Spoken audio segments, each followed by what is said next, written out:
invincible.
Tell me like a Hellcat.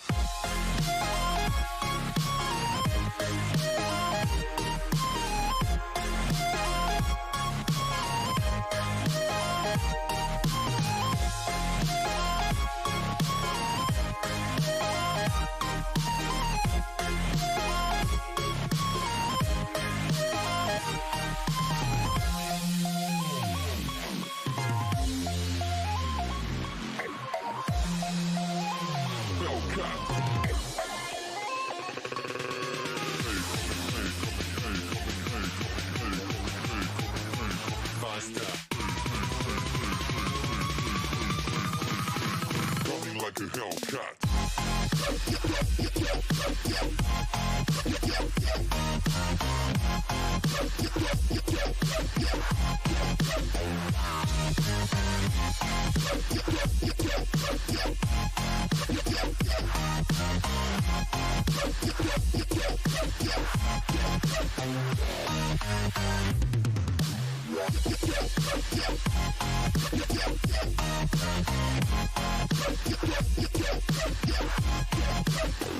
Like a Hellcat.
Like a hell.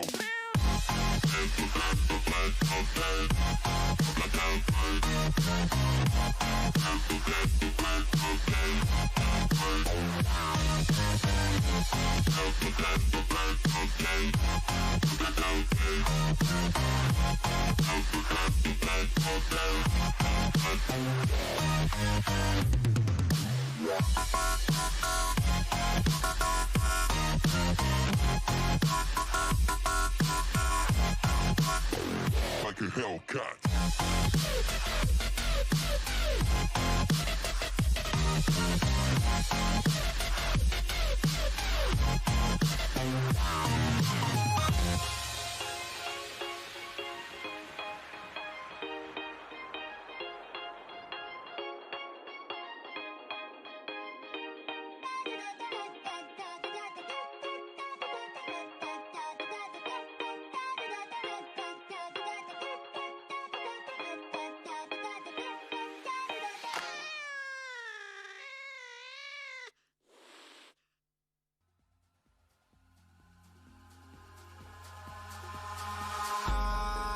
in the sky, gazing far into the night. I raise my hand to the fire, but it's no use, 'cause you can't stop it from shining through.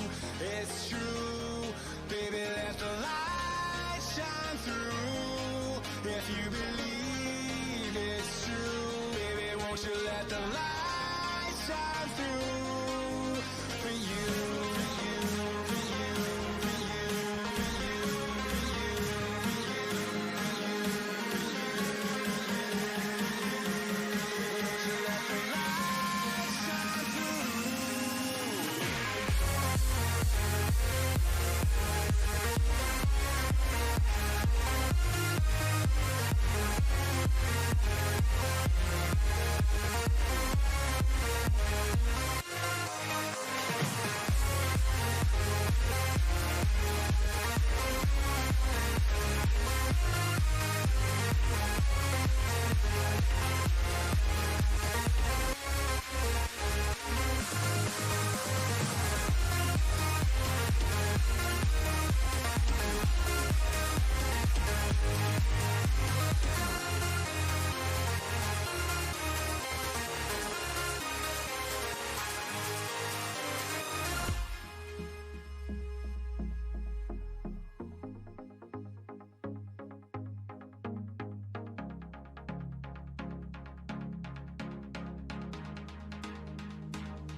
In the sky, gazing far into the night. I raise my hand to the fire, but it's no use, 'cause you can't stop it from shining through.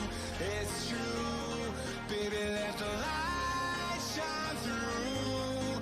If you believe it's true, baby, won't you let the light shine through for you, for you, for you, for you, for you, for you, for you.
I'd be concerned. I think Raise Your Edge have done exactly what we mentioned. I mean, there's lots of stuff going on, but to allow Vasco to get in that position, it's not good. Something went wrong. Something could be going very wrong here as Vasco nails it. Second one comes in. 12-kill game. Goes down before they're allowed to do anything. 6 more flush, but Metralis answers back. Filu, first one to fall. He himself follows up as well, but there is that instant trade-off. Noki does strike. It's the right time to do so. Now DA being capitalized and crunched between two teams. Everyone's got casualties on all 3 of these rosters. FaZe have committed. Gustav, don't run Uber over. This is good. This is good. They've made it for Metralis. Low ball. I like it. I like it. I like it. The mine is down, DA. And so is the Russian. Uber's gone. This is not looking good for FaZe Clan, but looking phenomenal. Iroh is just trying to not move a muscle right now. Page has to find this kill. He's going to push for it, but he has to dip into the blue. No, he finds the angle, but it was Kemba to get it. And now we're down to 3 teams. Smash is still alive. The sneaky player himself still manages to stand. Page with a banger. He's going to push this. He knows they're vulnerable. WS, it's Offstring up against Smash, the last player alive. And Smash would love this. 2 kills for him, 6 for the team. Barrel to hand. And he's got a good idea where Offstring is, but he's got to find the shots now to make it count. No more snaking, no more hiding. The flash comes in. Smash has to push it. He can't sit back, and he doesn't. Main compound from the L compound to the secondary one. That's opposite Volcano. Oh, ram him. Yep, do it. Okay, and so Danamon actually... What happened there? I thought one of them potentially going down. He run over it, maybe knocked him when he was actually cooking in his hands. But Aduzi does step up to the challenge this time round. Marco down. Death from behind, though. This is problematic. Oh dear. Look at them. Both him and Aduzi. Very little HP. If he gets this, he's going for the flushes. Is that the danger thing? Was that the right call to make? Graveyard of vehicles, whether it be EIQ, whether it be Blaze. Not many people make it out of here. WS have made it to at least pull up. Now, for one, it's not gone well. That's another one in the pocket. The man will not accept that his fate is sealed. Diggory on the push, pushing up, 3'd up, geared up, grows it to hand. Trying to play the timing, and Squeaky does it for them in the end. Ira, engine off, but FaZe Clan isn't that stupid. They're all holding point, nobody moving. Everybody just jiggle peeking. Knows where Gustav is. If that nade's primed, there he goes. Bye-bye, Gustav. And now the fight can commit. That's 3 How is Miracle alive? So far. It's because one where are these mollies going? I just don't know where they're at. That one should be good. Nades in. How are none of these killing? What is this? It's a lethal utility use for one player. It's a great deal, but if it's a step towards the next circle, and these could be potentially one-man players, it jumps you a spot. But here we go. Out towards the east, you did have Ents and WP in this bit of a battle. This is further towards the north. DA heard everything going on. His chances are dwindling here, Rich. If he had to smoke something, maybe he could build a way forward, but the first chance would be against Kissick. The first man closest by. The Molotov goes in. Diggory unfazed. Still, now the molly hits. Now he's in danger. Now he's in trouble. He can't stop this from happening. They need to land some shots. They need to remove these players who are peeking. That is what Rustamar is trying to do. Get a knock. Get that helmet gone. Another nade from Apocalypse could be well placed, and that could be 2 kills coming in. Oh, it is! It's the double. Stunner from Apocalypse, and now just Tixu left in a 1v3, Rich. I think that was the nail in the coffin, unless we can see a miracle happen from Tixu. Oh. Unfortunately, not this time. Welcome back, ladies and gentlemen, for day number 2 of PCS2 EU here for our second week of group stage. My name's Kyle Loris, your host, and I have to my left-hand side Martin, as well as Toby, aka the Wind Blast. How's it going, gentlemen? It's a fine day for more PUBG action. Martin, to start things off. Yes, it's great. I'm excited to be back, and now we have some teams that are having their last day in the group stage. Some of these teams, they're going to have to step up, and I'm really curious to see how it's going to go. It's going to be a rough day for some. They're going to have like a record-breaking day for them. So really excited to get the start and see how they're going to be able to perform. Yeah, absolutely. Yesterday was a great day. We had, of course, some stunning games from some of these teams. However, one of those teams, Toby, that needs to have that little step up today is TSM, our current defending PCS champions for Europe here, who didn't have the best time in A versus C prior, and even in the other games that they've had throughout this tournament so far. I think they're starting 18th right now, Toby, correct me if I'm wrong. Yeah, 17th, I believe, but still, it's. Oh, I mean, okay. it's they are in a situation with as much instead a few other teams where they need to get everything going in order to qualify. We're looking at somewhere. I mean, if we take the last both PCS and PCS1 and Charity Showdown as examples, given they were the same format, we're looking at somewhere between maybe 120 to 118. Being like 120 to 110, I should say, being the cutoff somewhere in between. And with TSM coming into today with 77 points, you do the math on how many points they'll need. We're talking like over 40 points, maybe even 50 points on a day in order to, well, yeah, to even qualify for the finals. That's a lot of points to ask for a team that hasn't really shown up in this tournament so far. Now let's take a look at the overall standings so far between our 24 teams. Once again, our grayed out teams will not be playing today as they played yesterday, and we'll see them tomorrow as well. But Northern Lights is one here, that Martin, that really does stand out because they haven't even played a day here in our second group stage week per thing, and they're still at 126 points. That is nuts. I was hoping that you're going to commit to the just haven't played a day yet, and just they haven't played at all, and they've got 126 points. That would have been quite fun. No, they're only halfway. So taking into consideration that they've got 12 more games to play and got 126 points, it's actually kind of crazy. But then again, they did have a fantastic day, and they had a way above average day as well. So it was honestly makes it see. I had a little chat with him a few times, and Platinum shared some of his thoughts, and I really like how they approach the game and how they approach the different lobbies and everything. That they're focusing on their style, and it's really working for them, and this could be definitely a time for them. They're already at this point, they are qualified for the grand finals, so I'm curious to see if they're going to be able to take the first place here in our group stage and how far they're going to be able to push once we get to our grand finals. I mean, with a consistency like this, they're probably a contender for the entire championship, Toby. They got third when it comes to PCS 1, and now here doing so well, they're a huge threat to everyone.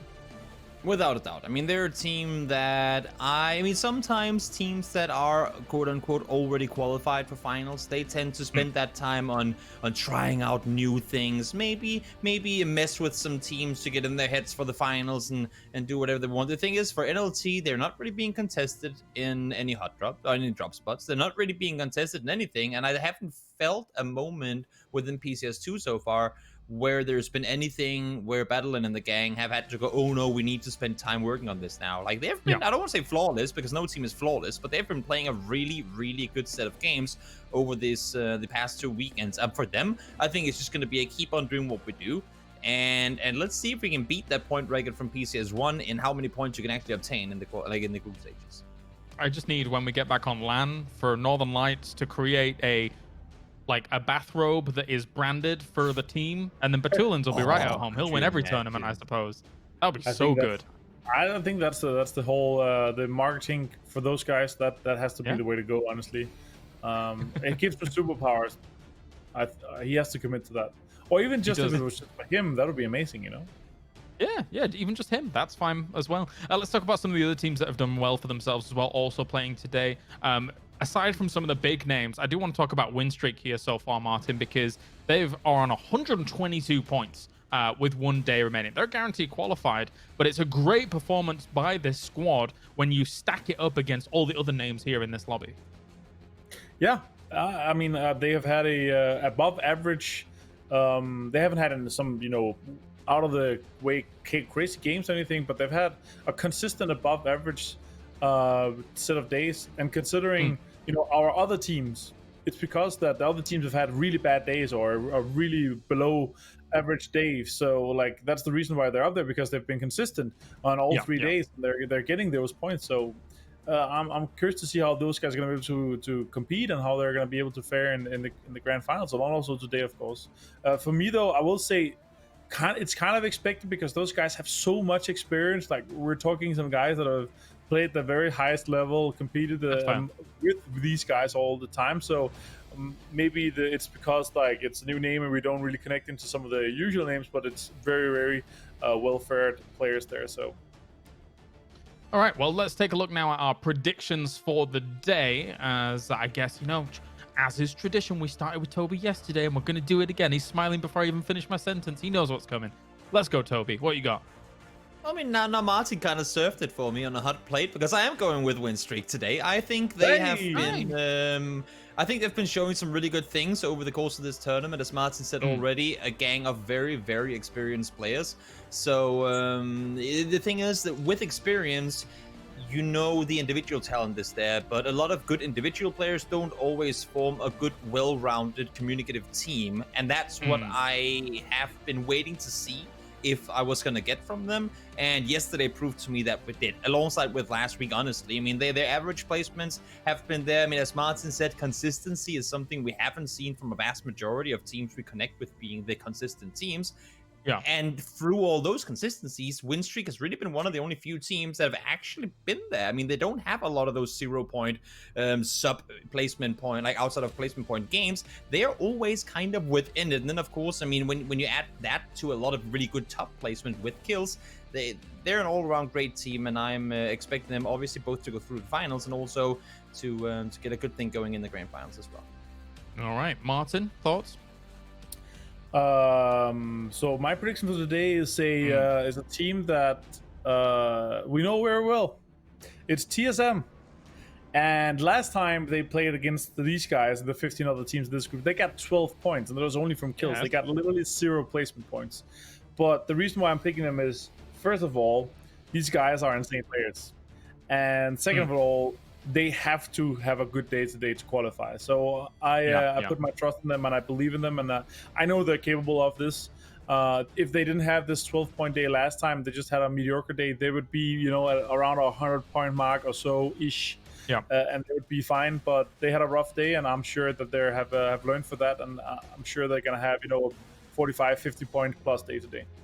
Oh, they're gonna have to. I mean, hey, if they skirt by, that's not going to be the TSM we know. We want to see them have a blast out day. But of course, my prediction. You know what? I'm going to change things up a little bit. Actually, I'm going to. No, I'm not. I'm not going to change anything up. I'm going Tornado Energy once again. My boys. Let's see what they can do today. I mean, they did well when it was A versus C last time, so I think they might do it again. Anyway, gentlemen, thank you very much. It is time. We have got Miramar on the way for our first 3 games, and we are going to be heading over to our commentating team in just a moment to head to the desert to start things off for day number 2 of week 2. It is PCS2, all the 2s. It's time to go to our duo of 2s. It is Sims and Pansy for all of the deserty action. Deserty action. What a way to put it. It's not the grassy pastures, it's a deserty action. How you doing today, Rich? Much better than yesterday. Much more energy. It was you got this a new high diet energy boost. I do, yeah. I sorted some good food today. Yesterday's food was leaving me a little lethargic, and it wasn't. It could have been better. Let's just put it that way. But we have a new HDMI cable, so no broken monitors today. Rather than cutting out of me 2-3 times. Things are good. Things are good. We got energy. We got a new cable. How about yourself? I'm all right. I'm all right. I was up a little too late, watching a little too much TV, but I've got my coffee. I'm ready. I'll wake up. Early It's coffee. Yeah. Well, it's 5 p.m. It's not that early, but yeah, I'll take it. Yeah. All right. Yeah, our lives are questionable. But no, I'm doing well. I'm excited to watch a bit of PUBG. I think I like this group because we get some real highs in this too. I think seeing Liquid and Northern Lights is always going to be really, really fun to me. I love the idea of what is how's Clib doing in this roster, how's Liquid approaching it, and Northern Lights always put on a great show. I think that they're just a fun team to watch. They play the game so well right now. It's a pleasure to watch. Na'Vi's storyline certainly gets my attention. Throwing Tornado Energy. This is a very top heavy group, I guess you could say. And wrap up. Ring Roses. We go. Poor old Rapture on the other side. The moves, dude! The moves! Oh, Rafa. No. Embarrassing. F. Oh, you love to see it. You love to see it. We even get the replay of you getting completely destroyed. I mean, you had absolutely no ammo whatsoever, so it's fair play, but you should have been able to at least take a kill and a frag. Good God, my dude. That's bad. Play for time Dude, and fair play. the Fair play. playthrough of the car, man. Oh. You need some I Benny can Hill watch that music back. to go to that. Oh, bloody I hell. wonder if they can do that, actually. Can production get that again and just put Benny Hill music to it? I don't know. DMCAs are coming over. They're swarming. They see the copyright coming in. But no, that was a wonderful start. What a little treat that was. But yeah, speaking of this group, what do you make of this? 'Cause I think the one we were looking at yesterday felt very volatile, very aggressive. A lot of the teams were, well and truly up for fights early. They, even though we did get to actually a lot of late game circles with very little action, especially on Miramar. How many times did we get to those final few circles? 16 teams still alive. It was quite wild. Whereas I feel like here it may not be the case. How do you feel about this one? For me, it kind of goes off the back of what you said earlier on. You were talking about the highs of some of these teams and the highs of some of these players. Well, certainly, once this group's all said and done, we could be seeing a few lows. And when I say low, I mean below 16th. Like, yeah, we have a set of 8 teams within this lobby that this is their last 6 games of this competition. And if they're not above that 16th line, regardless of what happens at the end of today, they are not going forward to the grand final. It's as simple as that. Little response I'll hold for a second as Alia is in a 2 versus 1 EIQ. Ever present at the start of matches, regardless of who you are. This is Tornado Energy's backyard, and they'll be wondering, why in God's name are you on my land? Please just leave me alone. Go back and annoy TSM. Go annoy somebody else. So a bit of a shock tactic coming out of EIQ once again to the boys of Tornado Energy. James will be very disappointed. Liquid in the distance, you can just see avoiding it. But yeah, to kind of regroup, can't regroup because there's still action. Ooh, you got another. Oh, and of course, DA is present in the distance once again. this is a good start. Ay. This is nice. This is a nice start.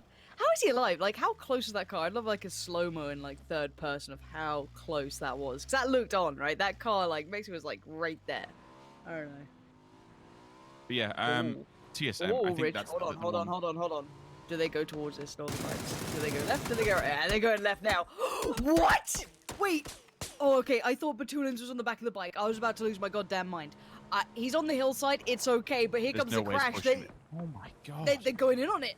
Mexi's got to get out of there. They thought they were safe, but no, there is no safety here. Northern Lights, welcome back to the game, boys. Woof. Well, we've got a bit of vengeance. Spyro got a little too ahead himself. James comes back in. Not going to let anyone fall for free, but that could be a revive. Smoke's going up, and that was on distance, so you're not going to be able to get an easy flush on that one. So Northern Lights can stabilize. Liquid lose out on 1, but that's a message sent straight away. I'm a big fan of it. If you can get the knock, then pushing it, why the hell not? You deny land going towards Team Liquid, and thankfully they had a secondary backup that they could retreat to, because if they hadn't have done, you would have been potentially losing another player side by side of them. So decent work here from Northern Lights. I think it's definitely a good show of strength. We've been talking for the last few months about the CAS, how the aggression is starting to up the level of the lobby. And long may that continue, in all honesty. I'm all for it. Get stuck in, get fighting, if you want something, claim it for yourself, and stand your ground, you know? You want to put your mark on not only this lobby, but this competition as a whole. It will be still rather intriguing for me, and this is absolutely no... Oh, I'm going to have to hold again every time I try and do something. We've got teams just instantly upon one another, pucks over the hill. Melbourne, well, Tornado Energy losing one early on, they get one of themselves, and 4 people dead within 6 minutes of the game. It's a spicy start. It is, and when you look at this lobby, you've got Na'Vi in there, a couple of teams who kind of play edge game. You think, it won't be too volatile. No. These guys are coming out swinging. God, this is going to be a nutty lobby. What were you saying, though? Carry on. It's, oh, God, I've actually forgot my train of Do you thought. remember? It's mainly yeah. Well, we're talking about aggression, how everyone's starting to up that level and play to that level now and set a new standard, new bar. It kind of happened towards PCS1, and I'm totally fine with that. If you want to do this and you want to set your staple group on the map to understand how you play and let other people know how you play, it's for me. It's if we get, let's say, and this is just thinking outside of the box. Let's say in January, February, March time, sometime next year, we end up going back to LAN. I'm pretty sure PCS3 will be on. I'd assume it's from home. Who knows at this stage? But let's say the next hard to first tell. competition next year goes back to LAN. Right. I'm really intrigued to see if that changes anything when we remove players from their comfort zone. Yes, I know a lot of these have played on LAN, but some of them we're really not used to seeing the level that they're playing at now.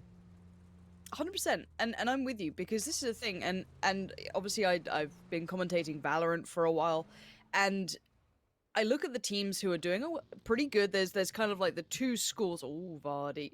Oh, if he thinks he can flush it, get the full knock, not just a tag, he'll take that.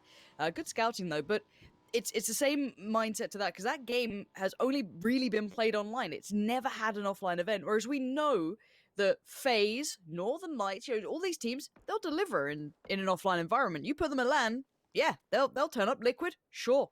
Tornado Energy, yeah, they'll be pretty solid out there. Even TSM. So it's like, we know these guys are pretty solid. They're comfortable. I don't think we see a huge difference in the way they play the game out. Whereas I think for some of these younger teams who, they've come in, cool, we're at home, no worries, don't have to set anything up, no pressure, no lights, no studio environment. I can just do my thing. Like, I remember going back to the days of StarCraft, people used to, and I mean Quake did it as well, because the sweatiest of games, people would measure the desk difference to everything so they could try and replicate that exact home feeling, because that's what you've learned to play in. So I think it's a really good point to bring up is, do we see the same names towards a tip top of it? Even just individual performance-wise, we saw Tornado Energy doing well. Can they then replicate that, though, in that offline environment when, as I said, pressure's back on them? Do they feel as comfy to do so? It's going to be a really fun prospect, and that's certainly going to be a big storyline for us if we get back to it. Northeast Shift, though, Rich. This plays well towards your TSM, your Na'Vi. Shift W as well. We didn't speak much about them, but a little dangerous pick there as well. Yeah, most certainly. I think given the caliber of players that are on that roster, it's certainly one that could do some damage. However, when we think that a few have been out of the game for, I mean, and I only say a few of them, not all of them, have stepped out for a little while. Maybe tried dipping the toe into another game, which clearly hasn't either worked out, or they just wanted to revert back to PUBG. So I'm still, I think they can do well. When we look at this lobby, what was their overall position after week 1 was done? I've actually lost it on my computer because I am completely stupid. It was 6th position, 42 points. So that's not bad going at all.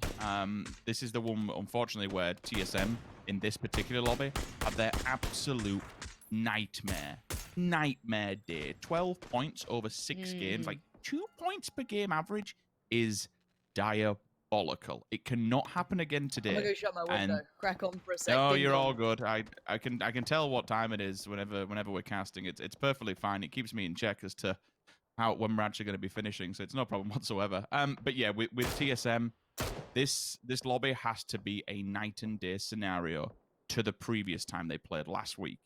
Unfortunately, this was their downfall, but now it's their potential qualification matches. It's as simple as that. If you want to get to the grand finals, you have to be at minimum above 16th position. And for TSM, Raise Your Edge, and a couple of other teams, I think there's 6 in total from Group C, if I'm not mistaken, that are all below 100 points coming into this, whereas there are others, and they are way up there. So quite a few of them have a lot of work to do.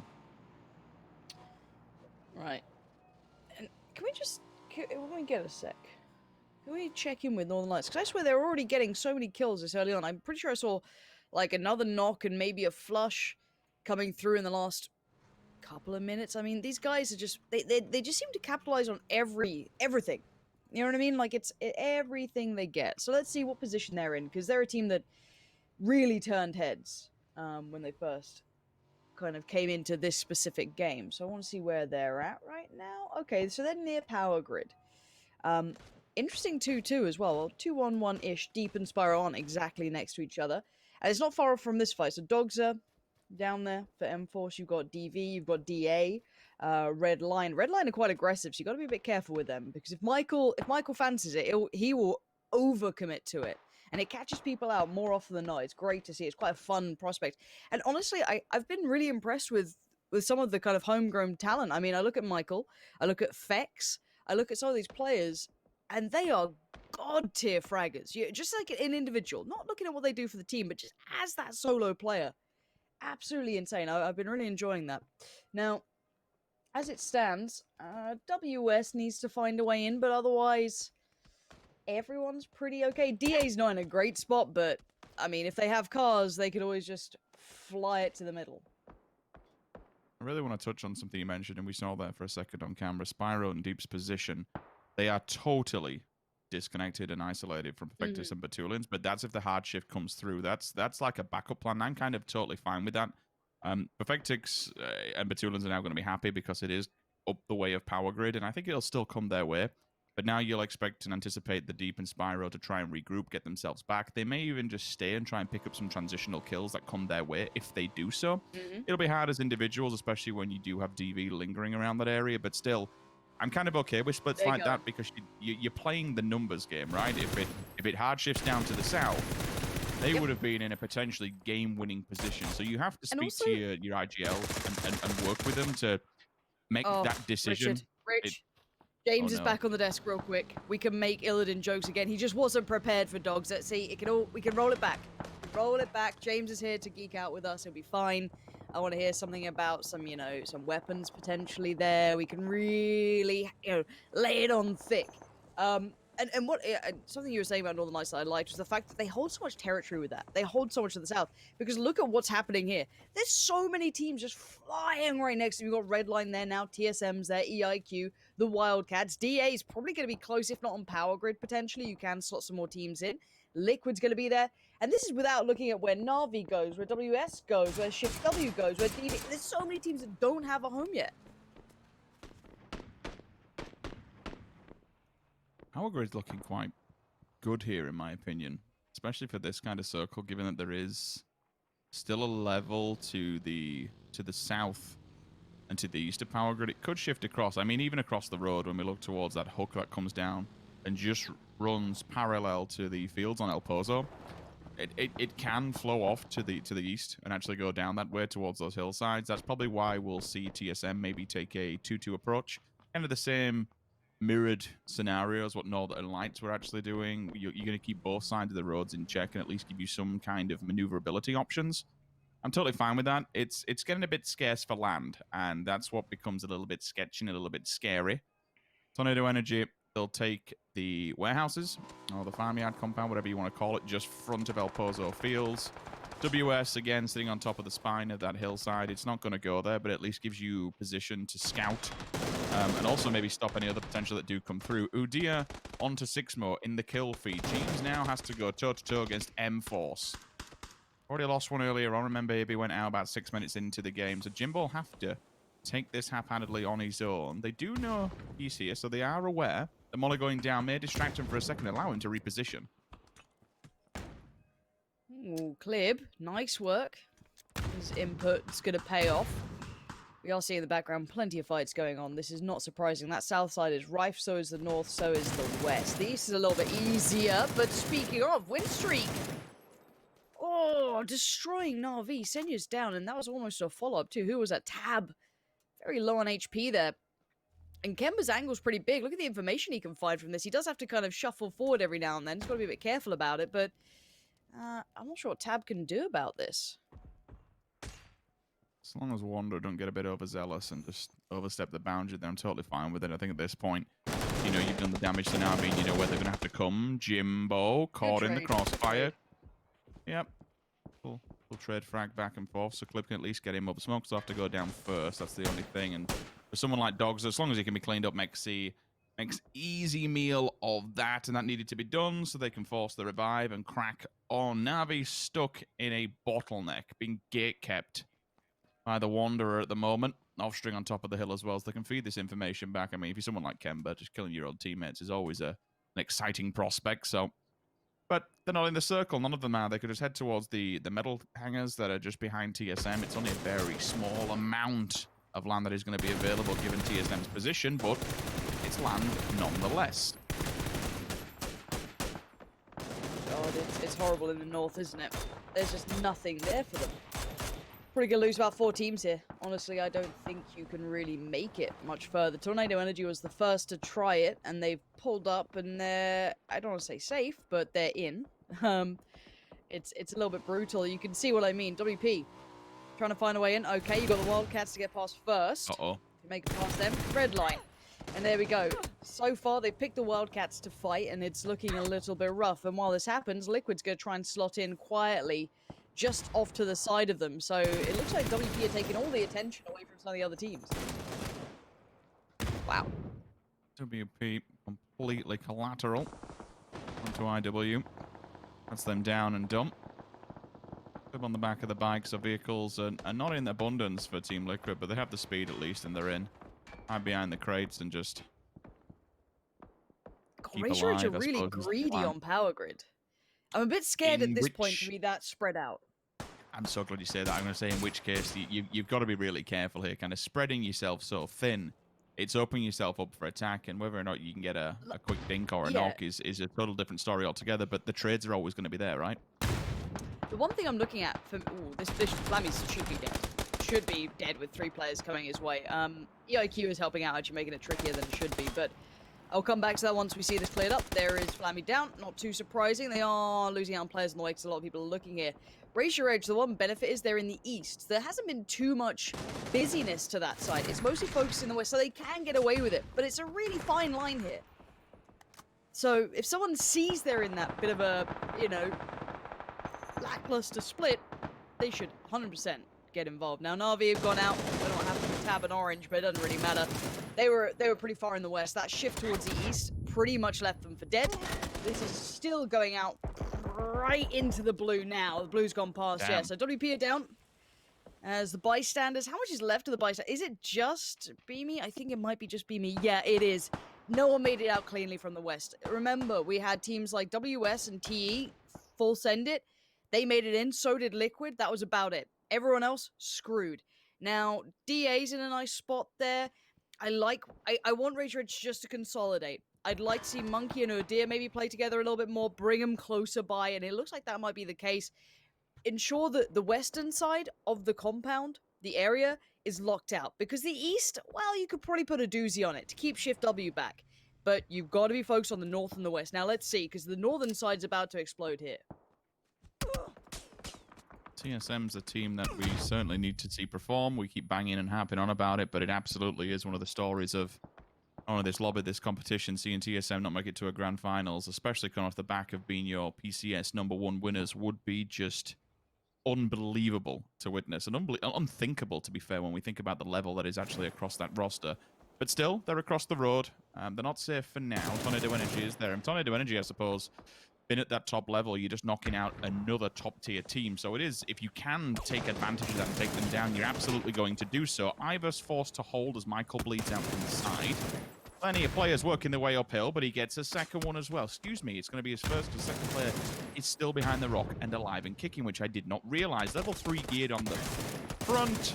Mark 14 on the back. Elimination instantly comes through. Trades it off. Marv and QB forced to run up the hillside. Now the smokes are down, so they've actually been discouraged to run to the right here. Double does have that info, though, so they can feed that back to the rest of the roster unless they've not paid attention. He didn't see it. I think they did because they've reacted to come this way. If they didn't before, they most certainly do now. Trade in abundance. QBE begging for dear life. First aid kit will come off.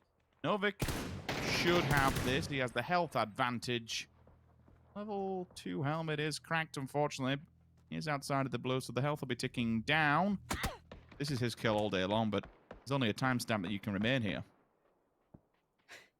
QBE's just hold it on. Oh, what? Oh, no. Oh, no. Oh, no.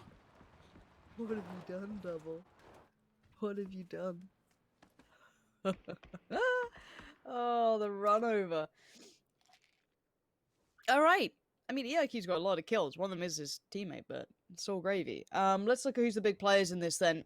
Who's still got 4 alive and who's in a good position? Raise your edge. 4 alive, good position. Northern Lights, not as good position, but plenty still standing. and they at least have a safety. No one's behind them. They are not surrounded on all fronts, whereas, you know, Tornado Energy can't say the same.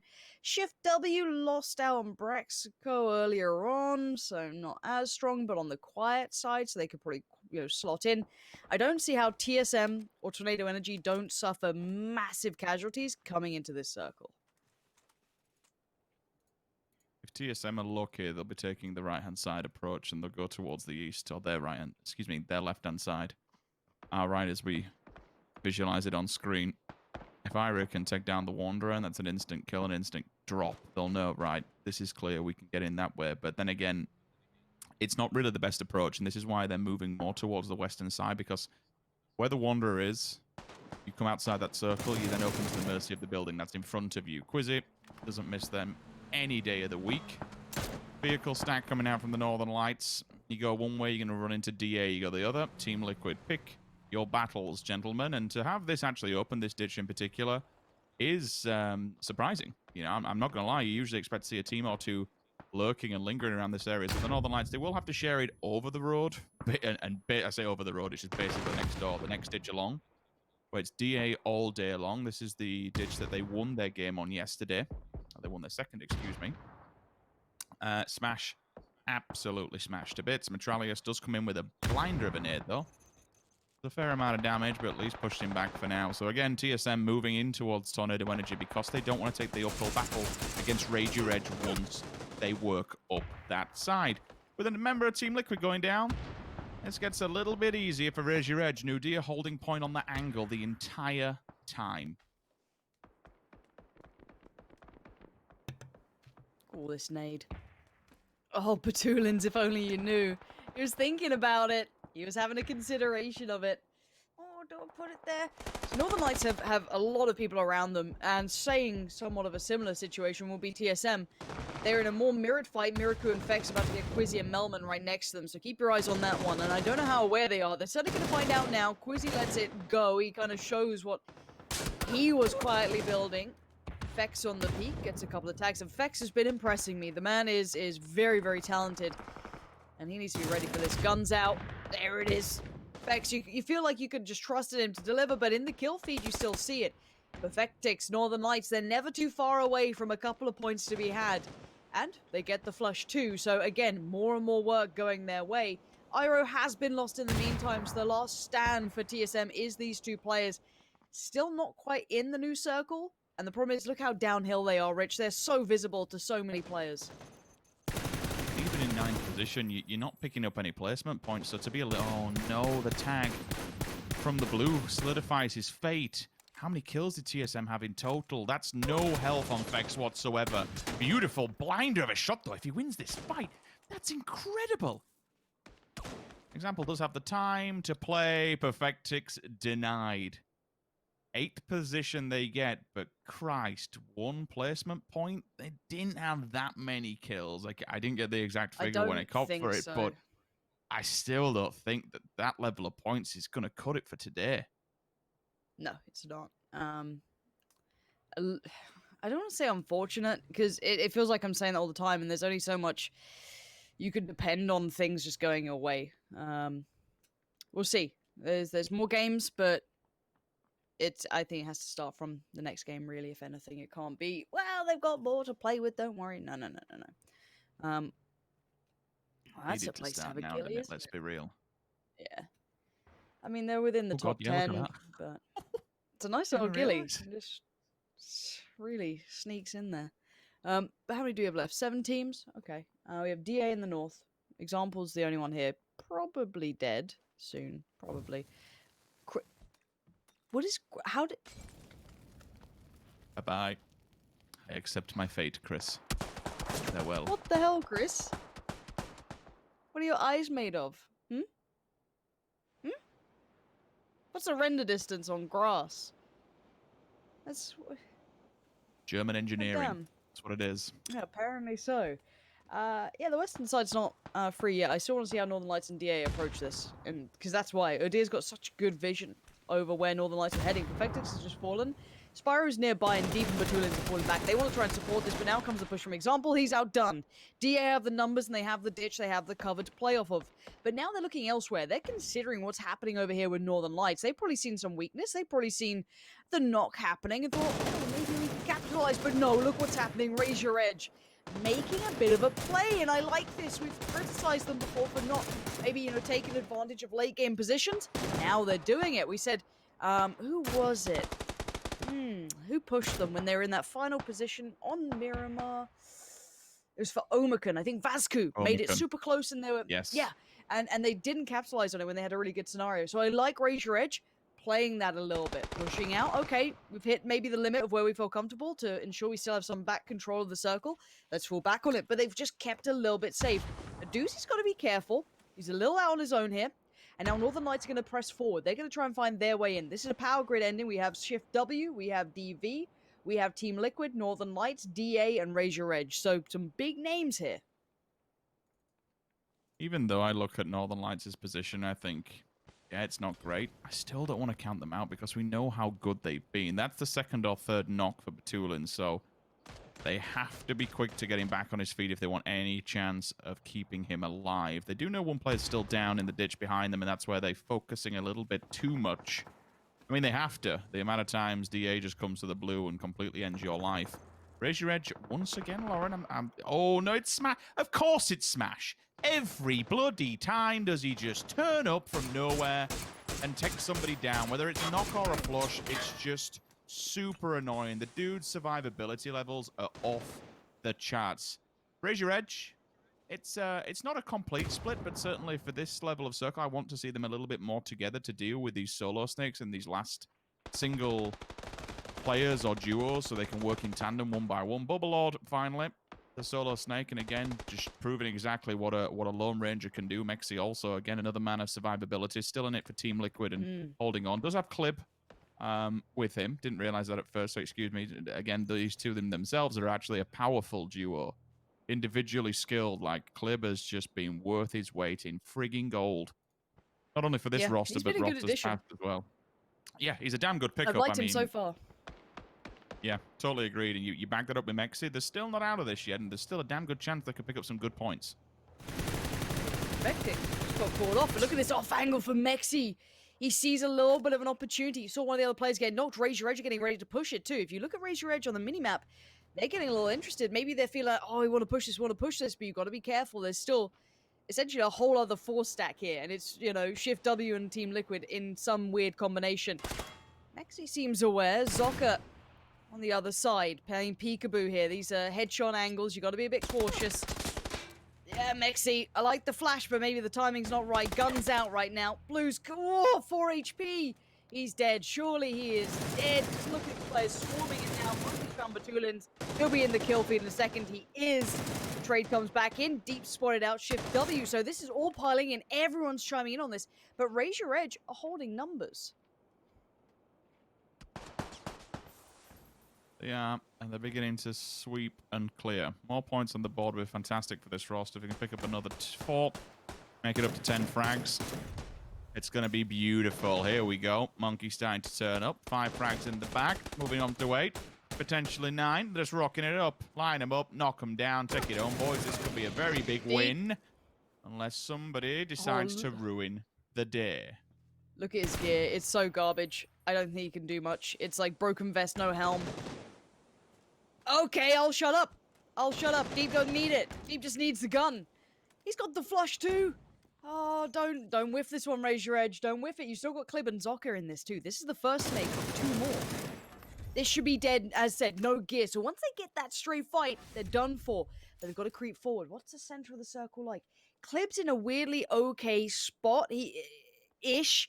I don't think he'll get more than 1. Zoka on the swing, dead. And now it's just Clib in what? A 1v3. He's got the tags. He needs the frags. He's doing everything he could, but it's not enough. A valiant attempt, but a great couple of kills for Raise Your Edge. Coupled in with the win, that's exactly what they needed. Yeah, we kind of said this is what we want to be seeing from the lads. They're one of the teams that was certainly invited to this throughout the entire competition, and they needed to step up to that level. Aduzi's been a fantastic addition so far. We've definitely seen a lot more proactive play rather than just sitting back and hoping the circle goes to them and raise your edge. The old meme used to be play your edge, very slow and late game. They certainly changed that up and they've adapted to how these lobbies are going to be. So it's good to see them get a win on the board. That'll certainly, and again, been a team where they're on the last day. It's going to add those points into the bag. There was this smidgen of hope that I just saw Clip clutching out that 1 versus 3. And again, it is scary how just one individual player has the potential to completely turn the tides in PUBG. I love it. It's good. It is very good. Let's head back to the boys to kind of give us a little breakdown on the first game here of today. That's right. Razor Edge just sat very nicely and were able to greet everyone to them and take themselves the victory. Brilliant stuff. They got themselves a lot of kills. Hi, Martin. Why are you waving? What's going on? I was greeting. I was greeting. Oh, okay, yeah. Yeah. Yeah. Oh, I see. Yeah. Okay, let's take a look at the highlights here of this game. Martin, talk to me. Razor Edge, a boatload of points. Boatload of points, yeah. And they needed this, obviously. They were sitting at 89 points before this, so a great start for them. 22 points to start the day. This is kind of the snowball that we love to see from these type of guys, because they're going to be able to have some really kind of relaxed games here. Even though they only have 5 more games to play, I'm quite sure that they're easily going to be able to make it into the top 16. We had some unfortunate moments. This was one of them. Double. I guess Novik was also kind of to blame, like never walk in front of a moving vehicle. What are you thinking of? No, but overall, we've seen this circle kind of as well yesterday. I was surprised to see some of the team's decision based on half of the teams played this one and a very similar circle to yesterday. So I was surprised to not see them execute on it better though. Ray Shirts though, they had 3 kills at this point, and they managed to wrap up so many kills and take so many good kills in the late game. So well played by them, actually. Toby? I'm looking at right now, baffled that DA from that position. They were playing that dip just similar to when they played the game yesterday. They were playing that dip from the very start of things with 3 players. That is normally like the third-party opportunity position where you can sit and you can have some sort of vision down towards the northeast side, like the downhill, and you can start picking and choosing fights. But they just turtled down, and that's what I'm afraid to see. I mean, yes, they get the placement points. Yes, they get in there.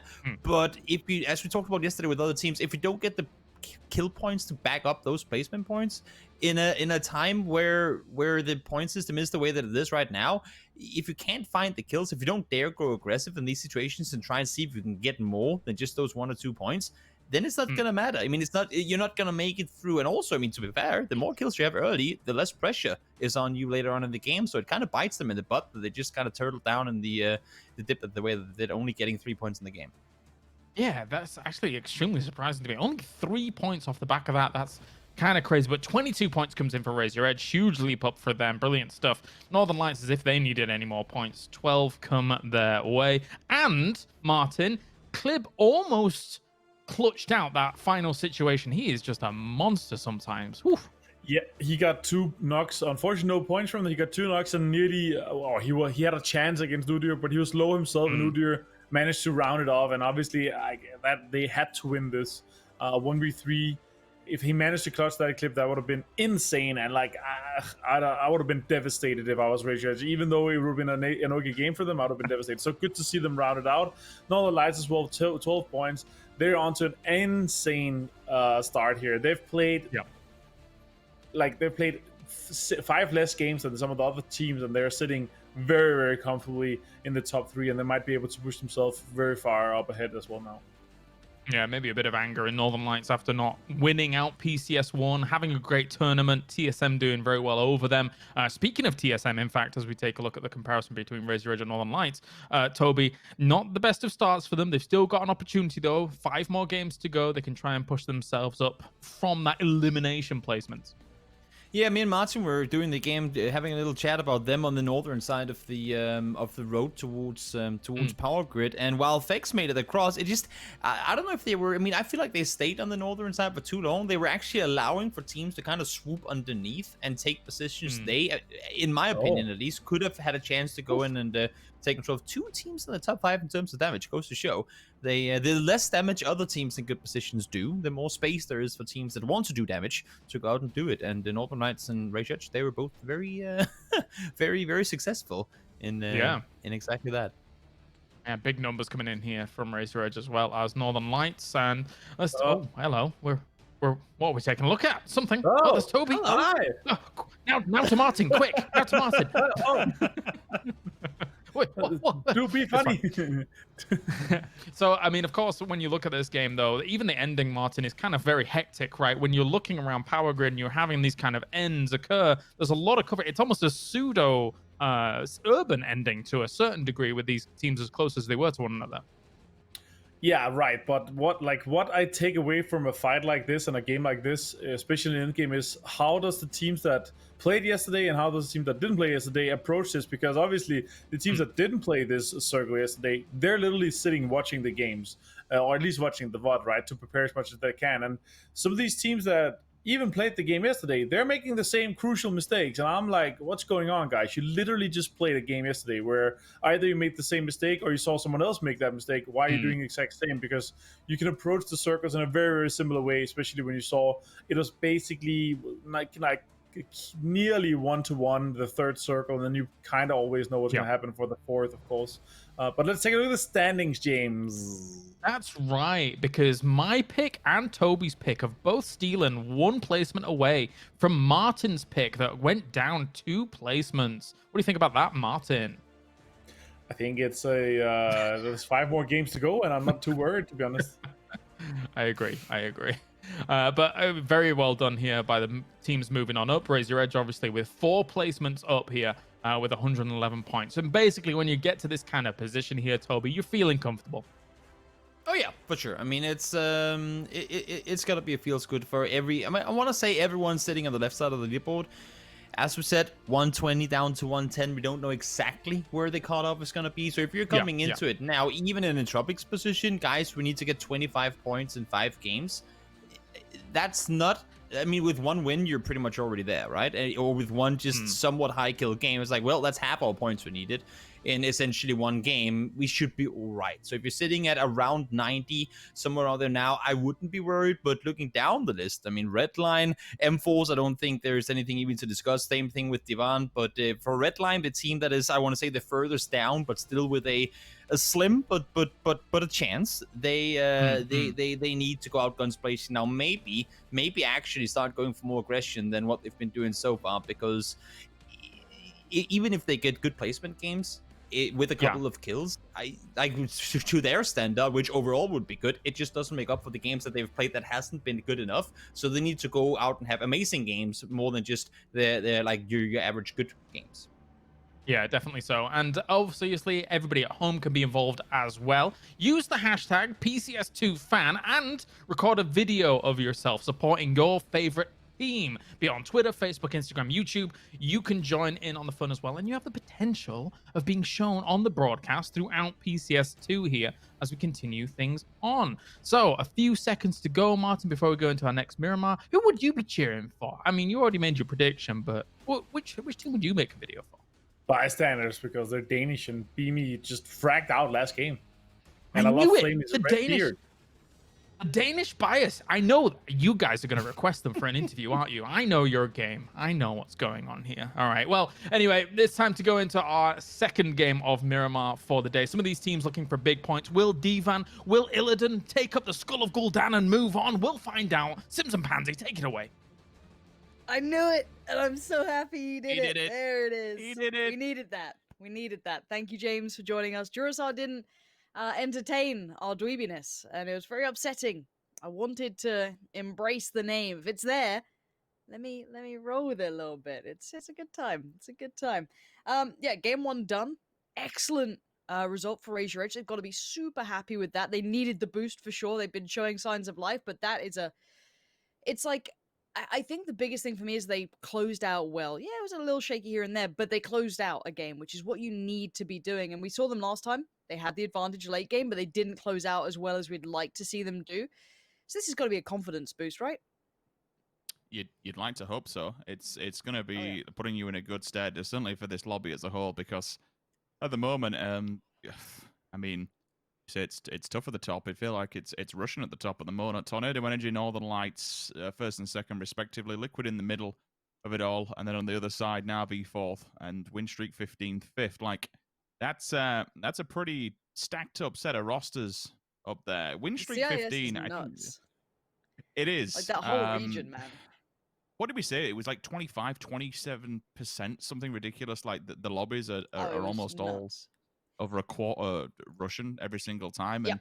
And again, when we look towards CIS players in general across a multitude of games, like there's plenty of them at the top. They've got the best within in the world. multiple different esports. I mean, you only got to look at Counter-Strike. You got Simple, best there is. I know you could put Zywoo up there, but we're going to move on. Simple, best out there. You look at this game. Oh, which style do you like? Do you like the Northern Lights style? You like what they're bringing? Okay, you can pick that. Look, don't worry, Batulins. We didn't see it. It's all good. Get the car.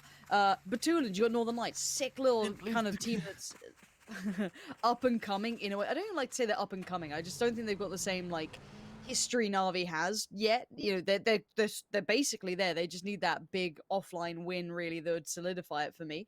Na'Vi, you've got your gold standard for any sort of Russian style team, right? You got this like great IGL, you got your fraggers in there, you got everything you want.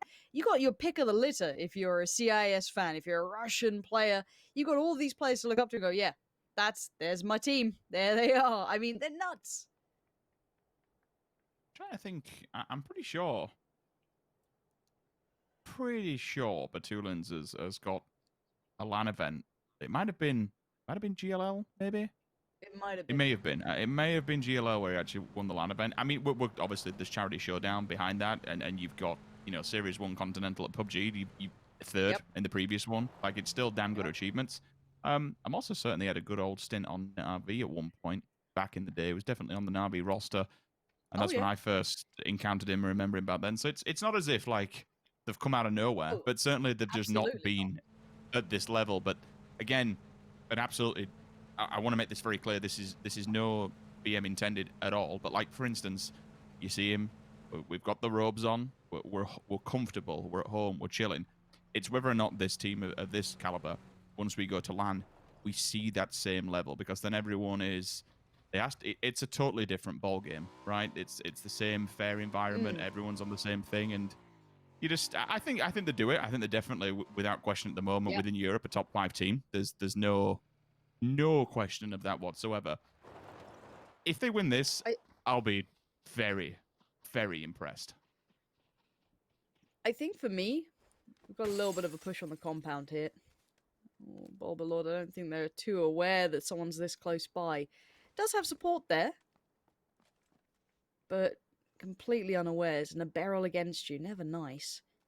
And it looks like Entropic have a good idea that that's a free. That should have been a freebie. There it is eventually, the double dip for double, but Novik gonna claim it. That's theirs now, that compound sorted. But yeah, speaking of all that, you look at what wins them games, and honestly, I think their decision making. I think not just their early calls. I think some teams you can look at their overall stylistic approach, like Na'Vi, right? That's kind of their strategy, the way they play it. I look at that as kind of the overall IGL, but I think the decision making from Northern Lights when it comes to fights is exemplary. They're one of the best in it, right? They make great decisions. They're very good at kind of weighing up the pros and cons and seeing what the best approach for them would be. And I think that translates to offline events. You know, I think that's something we do have the rest of DV potentially in a fight. They've just lost out on 2 of their players, so maybe not the situation they'd love to be in, but it is what it is. We'll see if Gold B goes for it. If he sees an opportunity, he might have a little bit of a crack. But yeah, I think when I look at does it translate to LAN, I think the IGL style, the calling style, the work they put in, I think it does. I think it will. Melman here, getting a little bit of a look towards M-Force. And M-Force haven't been having a good tournament, so this could be a bit of a free farm.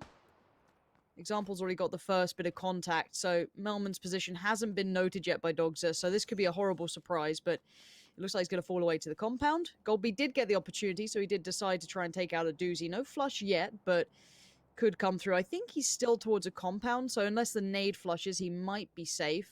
You can see Goldby trying that. Bit of a reach, but does get damage on it, but not the flush. They're desperate for a couple of points here. At this point for them, I think they realize that, well, placement's going to be pretty rough considering where we are. So let's maybe look to see if we can capitalize on something. Does it go through the roof? Oh, no, it doesn't. It just bounces aside. A little unfortunate for them. But yeah, I always try and look at it. Does it translate to an offline environment? And sometimes if it's like, oh, we're just fragging out. We've got, 4 fraggers who are just playing a nutty game. They're super comfy at home. that's hard to replicate, all the time if they have a bad day. But what I see working for some of these teams, like Northern Lights, yeah, I'll give them that. I think it works very well. I can't wait to see it if we ever get to have another offline event. That would be nice. But all that aside, Raise Your Edge, bit of a rough start, having a knock early on, but they can recover. Another bit of utility committed, but no lethals left for Gold B. So the opportunity they were given now subsiding, and yeah, Illidan's just been found. So a horrible start for Devant. They're not happy with this, I can imagine, but it's the way it kind of goes. They're in a very busy area, and sadly they got rolled up on at the start. Just kind of hoping that Raise Your Edge would at least survive, just so we can not see. Oh wow, Devant already. Damn. Wow. Okay, that's pretty damn quick. Maxi puts him in the grave, but yeah, the Raise Your Edge would just continue the old hero to zero, going out in 16th. That would have been devastating. Given their position, I think now they're certainly not safe by any means. I don't want to start pumping that, and going off that storyline and saying, no, they've qualified, la la la la la la. In the overall scheme of things, when we look at their position, yes, it's good for now, but when everyone else has another day behind you, you can never rest on your laurels. You can never just kind of stay stationary and say, okay, we've done the task here, we're going to be qualifying. They've sat there, unfortunately, had their story told for them on a Sunday. That was back at PCS1. This time round, it will try to be a completely different thing. You don't want to be... Nobody wants to be having that problem. Tornado Energy shouldn't have any real problems, given their current position. We'll be waiting to see where the circle updates and where it actually goes to how comfortable it will be. But I'm a big fan of that compound up there. I think it gives you good leverage on some of the lobby, especially those who are going to be below you. But you do need that circle to come your way. This is a very centralized circle for the entire thing. BSD actually going down and complete flush from EIQ. Brexco not having the best of days, unfortunately, as his teammate does run him over. But we will continue onwards. I should be able to get him up. But this kind of circle, given its position, we shouldn't have seen too many teams going down, and that's why it's, or even players for that matter, to see a team go down in less than 7 minutes for a circle like this. It is unfortunate, and it does give a telltale story of their position, with all due respect, on the leaderboard of 23 overall at the moment. There will become this point, though, that we have to... I just got the wrong door, mate. We've got the boxes next door. There will become a point for a few teams, and Divano just mentioned one of them in particular, where they absolutely cannot qualify. This could be after. This could be now. They might not be able to qualify. This could be after game 2, game 3, whatever. But eventually, it becomes a point where they're just playing for a bit of cash. You will always, with this competition, all 24 teams make something. So there's always something to play for, and I'm totally fine by that. Like, a few people say, I'll just pay out the top 16, I'll just pay out the top 10. With PUBG, I do find paying the entire lobby out still gives you that end goal, even if it's only another 500 quid, another €200, whatever, to jump a placement. It gives you something to stay in the game and make you play properly, rather than these teams just not giving a damn and ruining somebody else's game plan. Now, whether you ruin it inadvertently, accidentally, or on purpose, that's a different question altogether. But I do like the fact that we pay out all the entire lobby, as it's actually going to be DA who gets paid out here with all the players just rocking up in front of them. Sixmo instantly traded off, though. Senix gets flushed in return. That's Rafa this time faring a little bit better than the previous round. Metralius is forced to run back and heal, so the first aid will come off, and unfortunately Smash and Mert, well, there's not a great deal they can do here. They just have to overwatch this fight, and hopefully one of them gets some kind of a cheeky knock, which helps out Metralius, and maybe he can engage the 1 versus 3. No, no easy task. Banking on Smash to keep them safe here.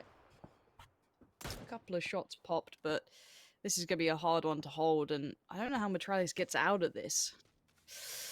But Na'Vi finding their way in on the east. That's Maxi dead. I don't think WS can get anything back on that, just where it is. No. But yeah, so far, actually a lot of losses at this point. Quite surprising. Still looking for Metralius, but he's in such a damn good position with the crates just encapsulating him. His two teammates been allowed to sit up top and just watch this. It's a blinder of a shot. Doozy from distance. See if he gets the complete flush on it. Might just... Nope. Tell a lie. Probably no time at all. He is... if Novi can get here without him taking any bullets. This is a fair amount of tracer fire coming his way. Dodging, weaving, ducking, diving, double. He's in trouble. Novik, pull the vehicle in front of him. Pull the vehicle in front of him. Pull the vehicle in front of him. Pull it in front. No, you're behind. Well, it's been a bit stationary for me. That's a bit sketchy, isn't it? He gets it in the head. That's 2 of them going down. Oh, did you see that? Oh. Hawkeye just nailed him from. I saw the tracer fire in the distance. He just banged him out on the hillside. That's a shot. That's a long old shot. See if we can watch this again. Oh, this is a doozy finding double. So some distance coming into play here, and that southeast side, Rich, is littered with players. We've got a bit of a stack there. Northern Lights are laughing, so are TSM. They haven't had to really go that far. That's a 600-meter shot, Lauren, with the M20. I'd love to see that. We can get that on replay. You just saw the tracer fire, and all of a sudden it connected in the distance. That's sick. I mean, Hawkeye's still one that we always say, if anyone's going to have a sniper, it's going to be him. And time again, and as you know, we've said it before, me and you, we love a good old bolt action. Marksman through and through. Circle. We'll kind of shot on this one now because it has updated. It has stayed rather towards the side of Picado. This is a never so slightly more difficult one. Power grid is out, so TSM's position, it's good. For the Northern Lights, it's bad. It's really, really bad. You now have a downhill battle, so which way do you make your approach? For me, I think they hit Picado and stay safe, because the circle is not going to go to them. So they need to get down now and do it quick. They know better than me, this is why they're a top European team, but you personally, say that. I wouldn't be a big fan of staying up there. I'd rather stay up there. I'm gonna say it this way. You know how many teams are in the lobby at this point, or at least how many players, and you know that no one is behind you. You've got Batulin's already looking for that. Same with Spyro. I think it's easier to stay up here and secure this than try and fold in to a very limited area. So I'd say stay up there. But again, they know more than we do, so we'll see what they choose. If they feel that they can hold this, I'd say it's the better bet. I'd say, obviously, you're going to be in a bad spot end game, but would it be any better being stuck in somewhere like Picado or anywhere else? We'll find out. We'll see what people go for. Na'Vi looking like they wanted to try and pull up on this. Not necessarily pull up full commitment, but get pretty close by. And already you've got Besto being picked up. He was on the further extremity, on the lower end of the dip, so quite easy to be seen. And then from afar, from above them, Raise Your Edge fancies a bit. That's further south here, just on the eastern side. Now nades coming in. Na'Vi's in a bad spot, Rich. Yeah, they are. One more nade will solidify their fate of both players. Killian's actually cycling it, so he's just having a wander. There is also potential to readjust themselves here, maybe take the hillside. Chris will watch the back and for the transfers across the road. If Orange is allowed to get both of these players up, this is a minor misstep for me for Shift W. They should have pushed on that, realizing 2 were down, and committed to the cause of eliminating from this one. Killian now, if he goes down, that is devastating, because that puts it right back into a 3 versus 3. Initial nades will just kind of ward him off and scare him back to the compound, which I'm totally fine with, but with a team like Na'Vi, you shouldn't let them stay alive. Like, if they come back to bite you in the ass, this is a major problem. Same goes for EIQ, pulling up. When she created, takes out 2 instantly. Actually, totally disconnected from the rest of his roster, to be fair, but I mean, I'm kind of okay with it. You're giving another avenue of approach if you do want to try and get out of that crater area, which they are sat in because Mexi's just holding them at gunpoint from the hillside, and so is Double as well. So to remove 2 from EIQ, it's another bit of info. Circle does actually shift this way, so that'll hold for now. WP, big old run. It's a barricade set up, but they don't take him down. And again, this becomes now the value of the latest update on the server, where the vehicles can stay alive a little bit longer. There's no changes on the health, but certainly the damage percentage of where you actually shoot them on, and the areas, the hit areas and markers, that's the pivotal point. But it's the big one of obviously having 5 seconds to get out when they go up on fire. So being able to keep mobile is the name of the game. Quizzy goes down from Smash, the legend of Smash, just writing his name in the history books of PUBG slowly but surely. Here we go.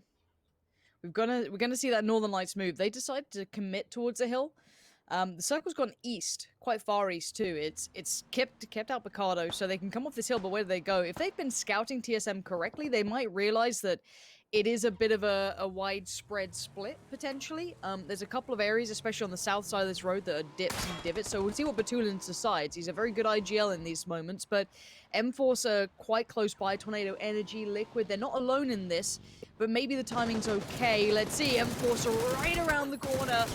And here we go. So far unanswered. M-Force perfectly positioned to receive this. They might be dead in the water here. Spyro done for. Couldn't do anything. M-Force just in the right place, right time. Played it quiet, played it calm until the moment was right. So unfortunate for them, they couldn't make it count. Miracle was lost as well for TSM, so that whole side is pretty treacherous here. I didn't actually see M-Force's transition there. I didn't quite catch it, so I don't know if they were there beforehand or if they just accidentally run parallel to the Northern Lights. And to kind of go off what you were saying previously, I get up there, it is a good scouting point. It gives you information that you can garner and then decide to make you move where you want to be. Unfortunately, this time, doesn't turn out. And again, it could have just been wrong time, right time, even if you're M-Force. DA, I don't think they realize that Example's actually here. He's opted to put the nade back and just take this at gunpoint if they want to maybe take this shack. He's got problems with himself, though. I think Mexi just has a very minor eye line. I think it was Rupture who might have had the shots on it. That's not bad. It's a really hard position to scout that he's in, so he's just kind of in this dip. It's, you know, as I said, the Wildcats can see a bit, but it's very hard for teams to crash that or get free info without really overexposing, but you got to be careful with Double and Novik there. If they decide to look over this ridgeline, they should have almost perfect line of sight on him, so got to be very cautious. Liquid now being forced into a fight with Redline. Almost too close for comfort between these two. I feel you're going to be forced to fight this out. There go the nades. Redline on the other side. Oh, Any connection? 1, 2. You need one more. No deadly nades yet, but they're not far off. That's a big one. There it is. Ibby's one works. Oh, the damage is rife here. And the molly. Michael's in danger. Oh, Michael's gone down. Wait, QB knocked out Michael? So did he actually get knocked if he had it in his hands, maybe? Either that or he just backed. In fact, he may have just backed up, unfortunately, but it comes down to QB to try and hold the line. There's one. Can you find the second? Absolutely not. They overpeak it. Shoulder cover is fantastic. Pushes a unit. That's one good thing that Team Liquid is. They are a unit, and time again, yes, we can see them scouting in 2-packs, but when we get to these latter circles, these endgame circles, more towards from Phase 4 onwards, they're always together, and it's so incredibly hard to break them down because they're such a frigging unit. Well, that's what what used to frustrate us with those 2-2 splits when they got caught in them, obviously. It's like, obviously, the idea is great. It's a really good idea when it works. But when you see how good they are as a pack, you're like, God, don't split up, guys. You're so good when you play together. You have this wonderful synergy. I obviously understand it. Tactically, it makes sense at times to play in those 2-2s quite late. But, God, when you see them together, it's why we always, you know, get riled up when we see them getting split apart like that. But good to see them converting when it matters. EIQ. There's Novik here, just trying to find a dash of an angle. Oh dear's there. Did he... The vision these guys have is just unreal. So, Tornado Energy losing out as well. So not a good game for some of the very top teams. We've seen Tornado Energy and Northern Lights losing life quite early here. For them, at least. Event will commit to the utility. He has garnered some backup, though. Calls it in from Rupture and Mert's the first one to fall. That only leaves him Metrelius and a 1 on 1, to be fair. I think she created going down. Actually leaves Leven on his own. I didn't quite track how many players there were still remaining on the side of the Wildcats, but I do know they've had casualties. Just be aware of the distance. You can see it on the camera. We can see it on the map that Team Liquid are transferring to the side of M-Force. They lost 1 earlier on and then completely destroyed the Northern Lights on transition. Gets themselves back on the feet, but now they've having a little bit tougher here, Lauren, with all 4 members of Team Liquid sweeping and their angles limited by EIQ on the hillside. This becomes difficult. You'll either have to commit to the smoke wall behind you and give yourself some cover, or you're going to be in a hell of a lot of trouble because TSM is also getting involved in this. All right, who walks away alive? Ooh, those smokes. just about keeping M4 safe there. They are in a very precarious spot. Seeing this utility come out, though, Mexi knows they're in this, and Clib's found Rafa, so they've got to know what's happening. Since did Mexi see it? There's a gap just on that right side of the smoke. They've got to be really careful here. Removing Rafa takes away the vision from above, but Mexi's now considered, wait, what if they try and swing on us through the smoke? Really good read from Mexi. Beautiful work from Liquid. You had Clib, low ground, kind of sweeping through that smoke, and then Mexi, just that little bit of insight, that little bit of a swing of consideration, thinking, what if he pushes the top end of that smoke? We're all on the lower side. No, he keeps control of it. Now with the circle pressuring further forward, we've got to look at who's in the power positions, Rich. Who are the teams holding the keys to the castle here? All of a sudden, it may become TSM, just given how much room they have. But they are at the lower side towards Team Liquid once they come off the back of that. If they can take the fights towards EIQ, or even just hold them back, to be fair. You're hoping there is some kind of weird and wonderful fight with the 3-way that goes down towards the south. Wildcats, DA, and WS. Kemba's a decent player, but still, if you can knock out Rupture, then it really puts him in a 1v1 event. You're then hoping that somehow Metralius gets that info and just comes into the fray.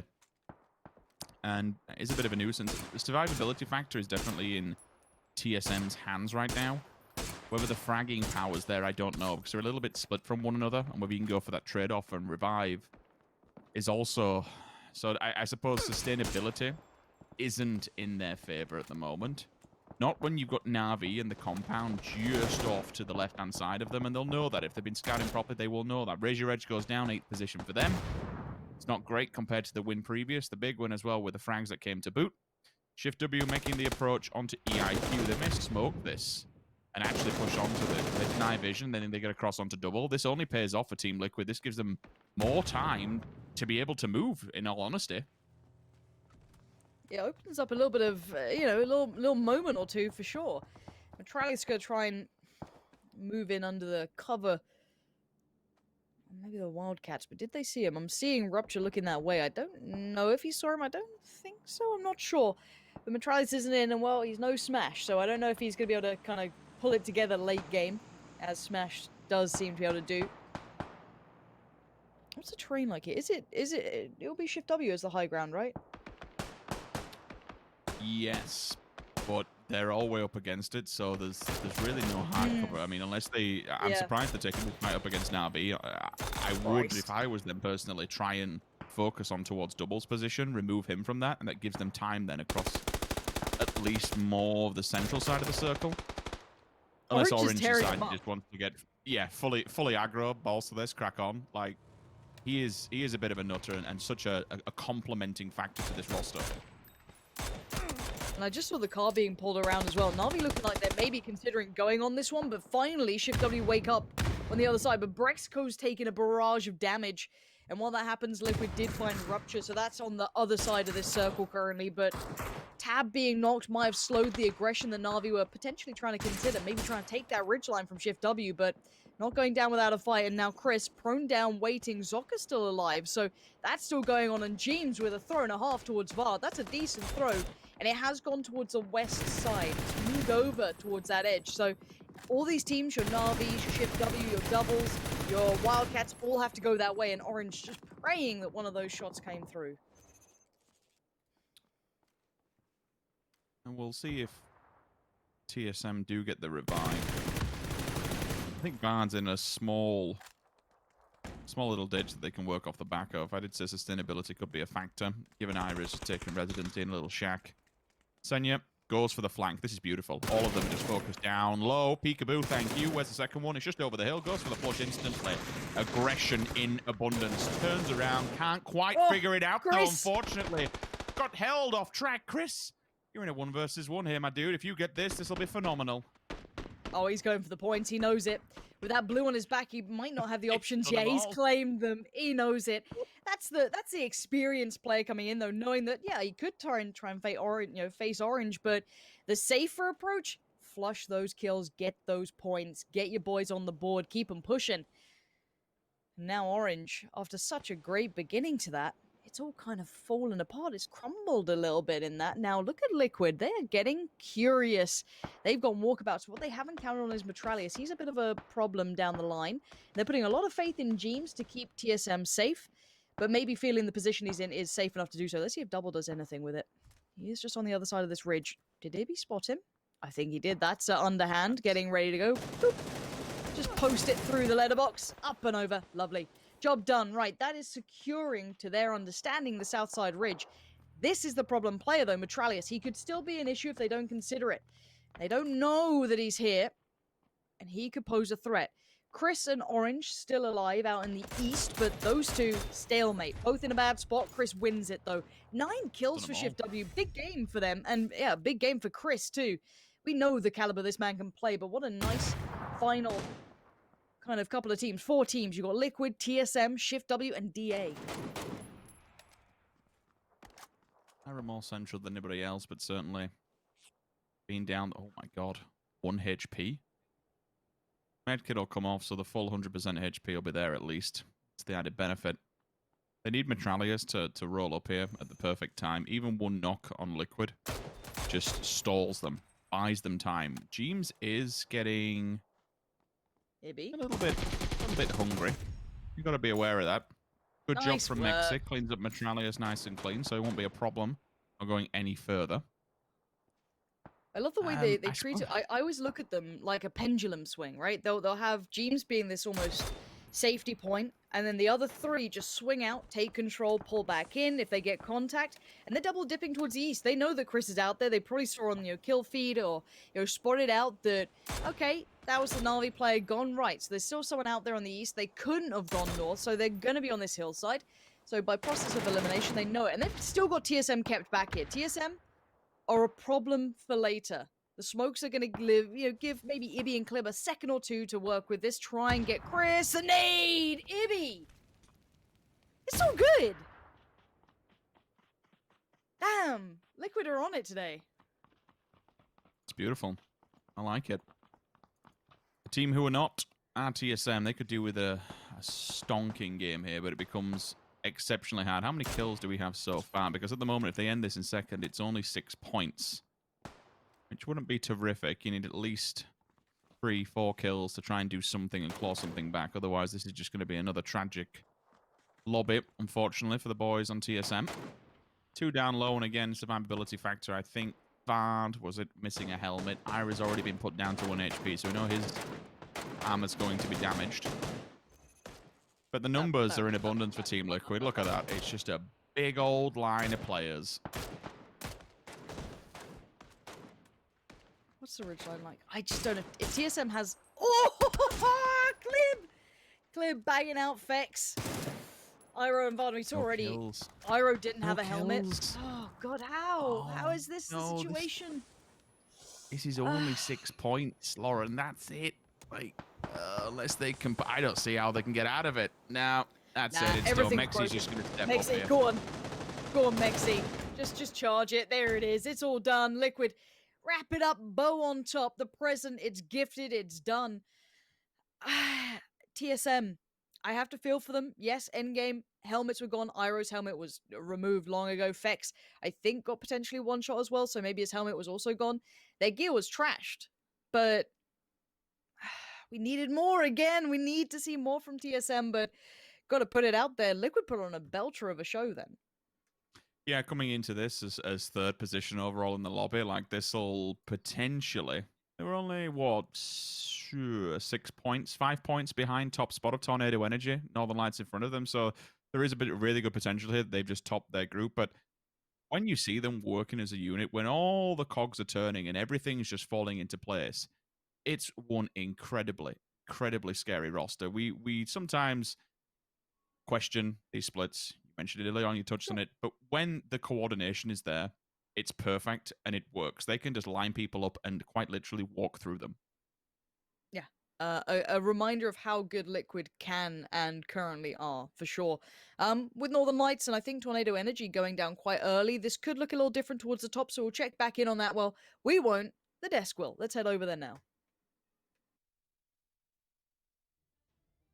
That's right, time for the desk. We have Team Liquid getting themselves a huge amount of points here from this game. Brilliant stuff by them. Great kills coming in as well. And dispatching of TSM extremely handedly. Yeah, let's take a look at the highlights from this game, Martin, as we watch as Team Liquid did very, very well here.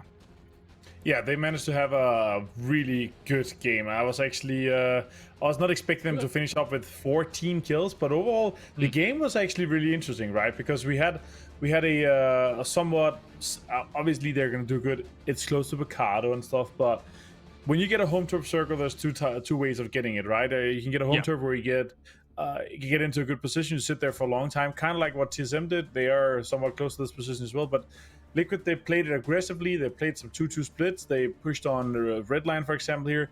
And many situations they won. And they managed to stay 4 guys alive. And they're really on the same page at the moment. Right. They're just playing so well.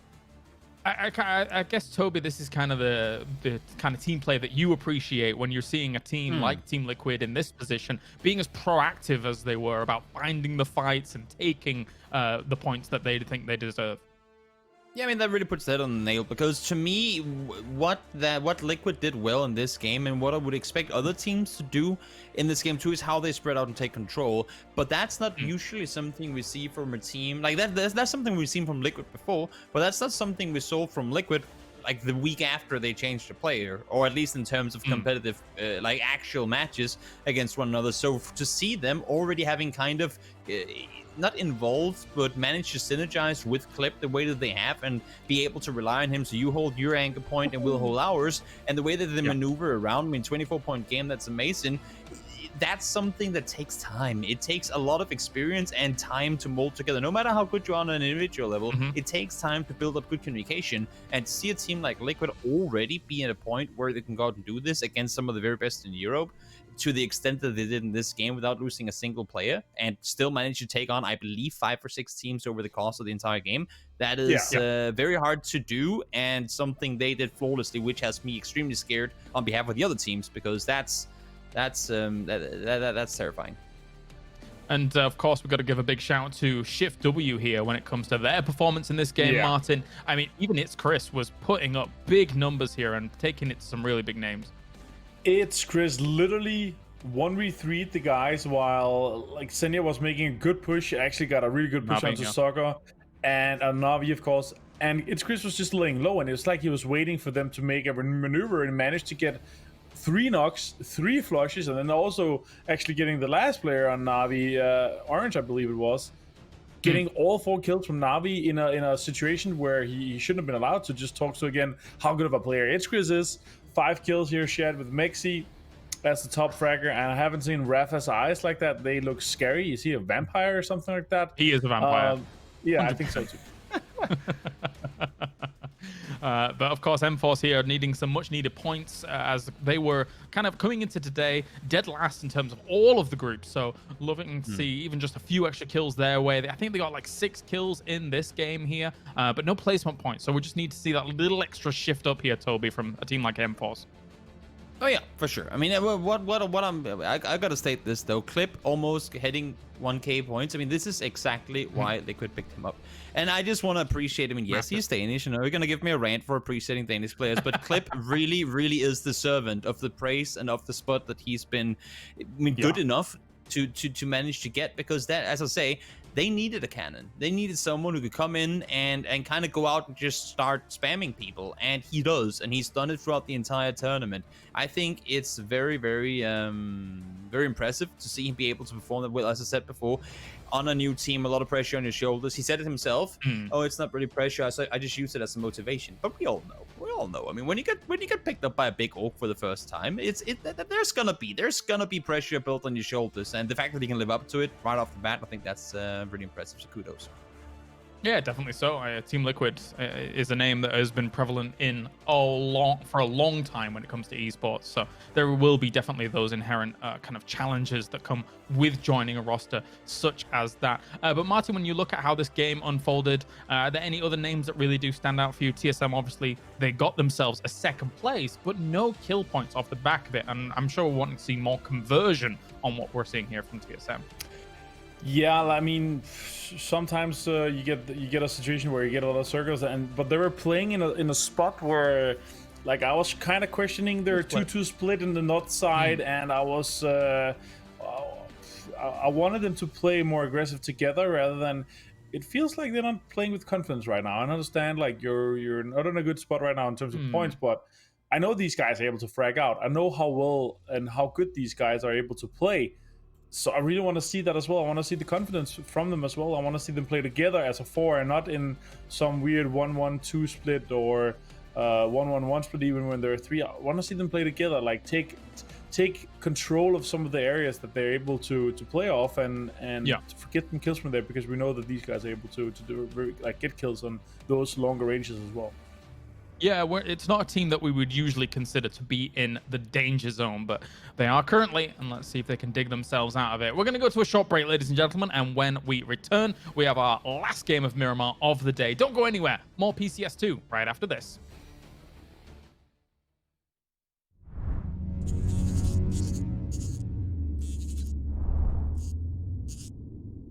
It might just be what he needs in order to secure a frag or two. Squeaky very aware that someone could be lurking around this corner. Holding point just leading round.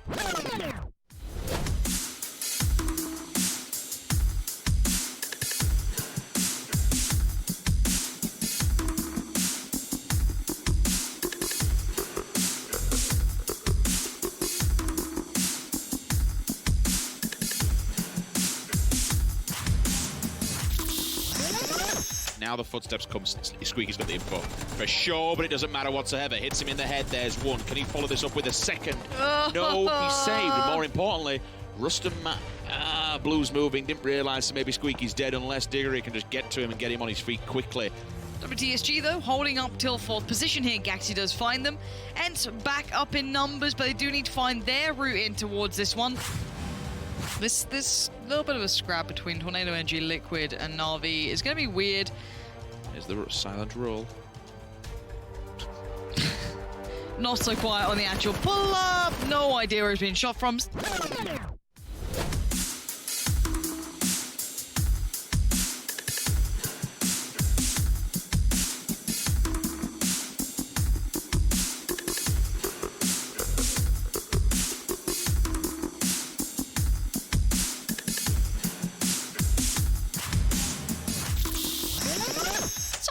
Shiv, I thought we'd bury those, but you have just been embarrassed, my friend. Oh, he just got put in a dumpster. You have just been embarrassed. That should have been a clean kill.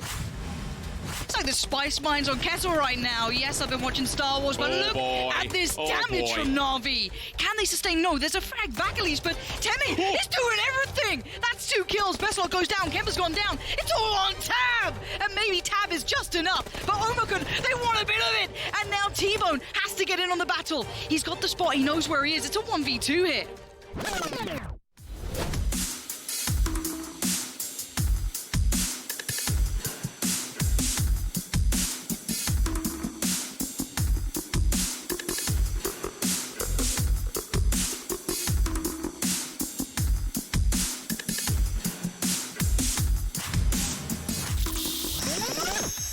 Tap holding back, extending from the rest of his teammates. 1 versus 2 scenario. T-Bone taps him, hits him in the head. Oh boy, Vascu, 1 versus 1 scenario. 15 kills is pretty damn good for Na'Vi. A win would be incredible here. No vest. He's down to just the helmet. He's going to confirm towards T-Bone. Oh!